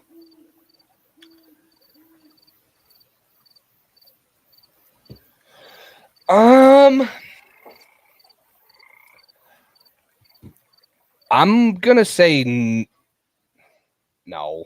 You mean for the Patriots? Like, I think at this point you're probably expecting T. Higgins to not sign an extension with the Bengals and probably hit free agency next year. So at this point, you've already used your draft picks. Maybe you just hang around and say, hey, we're going to take a shot at him in free agency. And if he signs a contract, you're SOL, or maybe you then trade for him. And I don't know. I don't think he's a trade option anymore. That would have happened 2.5 hours ago, probably at pick 34. Dun, dun, dun, dun, dun, dun.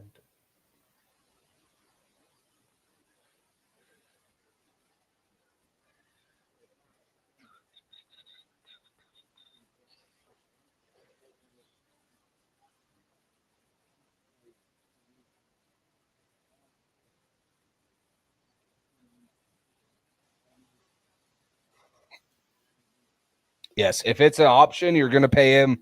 You were already going to pay him if you traded for him this year, probably $25 million plus, and plus you'd have to give up a second round pick. Like, if he's not going to sign a contract, you're going to sign him to the same amount, maybe less, depending on how he performs this year, and then you're going to be able to keep your seconds for next year.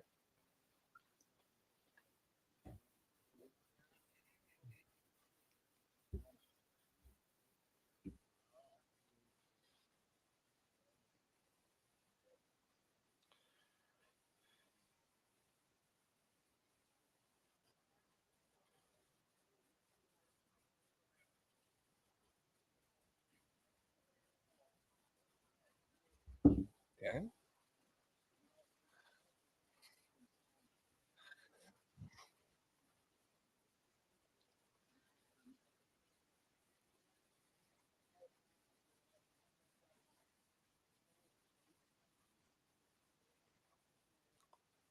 I agree, Pat Scout. Jaylen Wright is freaking. So I would say my top running backs on the board right now I'd want to take, and whether it's at 103, 1 or 10, 103 or 110.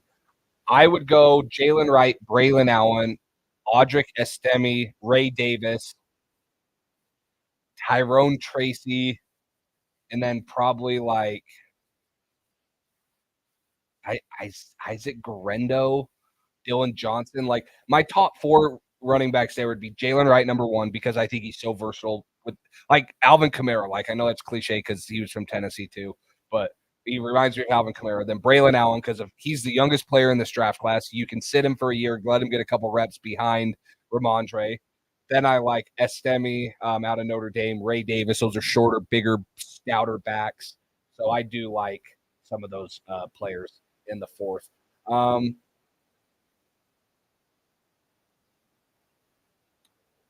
You spend on this cap this year when you're part-time.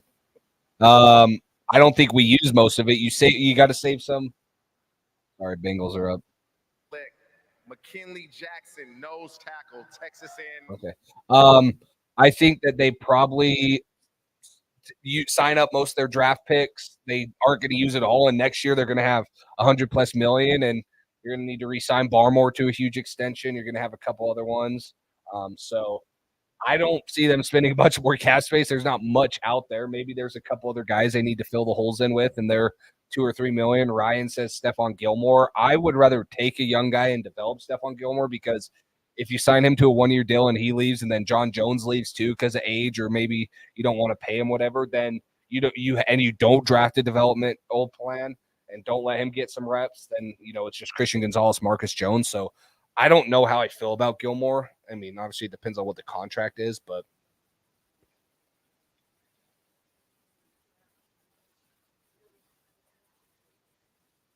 dang, I didn't even realize the Bengals took Jermaine Burton out of Alabama. What the heck? Why are they going to commercial right now? The pick is literally in. Just roll it for the next 5 minutes.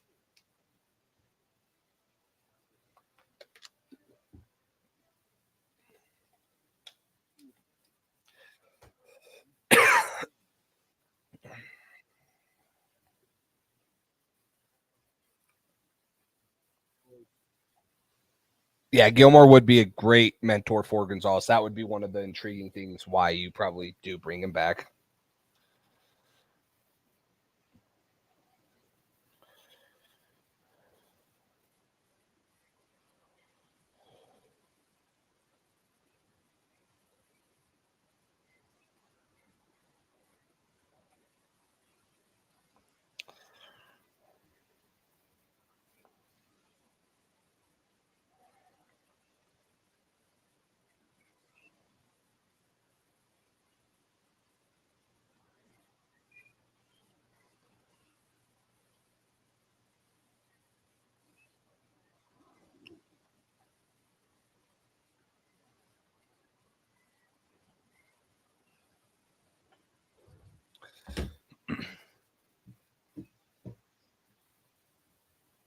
Did I put him in my way too early first round mock draft? I have to pull that tweet or that up. I don't think I did, but I do know Josh Newton. There was another Kalen King. I know he's a little smaller, probably a slot guy. He was kind of thought up there as a first or second round pick and had a little disappointing year for Penn State this year.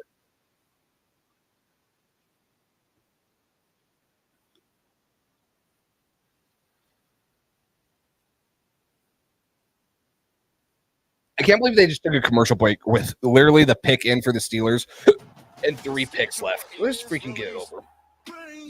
The anticipation is through the roof. This is a heavyweight matchup. And this goes into play this whole draft class. There's a lot of guys I like at a lot of positions at pick 103. Right? I like Jatavian Sanders at 103. I like Jaylen Wright or Cam Kitchens at 110. I like TJ Tampa still there. Chris Abrams-Drain. I like Cam Hart. There's some D linemen I like there too. There's obviously possibly going to be Javon Baker. There's going to be, even at left tackle, if you want to double dip, Javon Foster, Walter Rouse. I just feel like this was such a deep class going in, and it's playing out that way because there's a lot of guys that are still available going into tomorrow that I really freaking like. Oh, there you go. I was wrong, Carlos. I was wrong. Rounds 4 through 7 coverage to wrap. Dang, Cam Kitchens is going to the Rams. So who'd Pittsburgh take? Jim Harbaugh. This came from the Chargers social media account, which is really second to none. I think this happened after Junior Colson was drafted by the Chargers. Hail to the concrete heroes, hail to Michigan, the leaders and bounds. He did, Carlos. Hail to the concrete heroes, hail to Michigan, the champions of the West. Go Blue. Jim Harbaugh. Well done. Peyton Wilson. So Pittsburgh took Peyton Wilson. Dang. 2 top prospects I loved. NFL draft, the Pittsburgh Steelers select Peyton Wilson, linebacker, NC State. There he goes. Yeah, Mike Tomlin got an upfront see him at the Senior Bowl and see how athletic and the speed that was there. You see the comparison there, Kiko Alonso when he was coming out of college. That's who he reminded me of. The eyes are excellent. You think about instincts for off-the-ball linebackers. He can key and fill, and he's a very sure, firm tackler. Guys, in coverage, you got to cover. I want to know more about how he has no ACL, because if he's running a 4.43 with no ACL and doing everything he did at the combine, plus like how he read and reacts and plays a linebacker position, this guy might be a superhuman. That is nuts. That report that Schefter said that he had no ACL in one of his knees, which is why he fell. And he still looks like a freak out there and still tested great. Wow. But if you're asking me my opinion, you tell me I get 3 years of Peyton Wilson. You can have 8 years of somebody else. Ian? Well, DJ, you mentioned there are 22 teams who share medical reports. My understanding is all 22 teams view him as a one-contract player. That said, the Steelers have had players with no ACL as he has. They've had Hines Ward. They've had Greg Lloyd. Both have had long careers. The knee is somewhat stable because of how it's scarred. So they believe he's a one-contract player, but no one knows. They're betting on the upside. Indeed. So what are the Steelers? Yeah, do? I mean, guess they went shopping at the you have people playing with a hurt ACL a lot, but they said that he's played 100+ games without that ACL, which is nuts.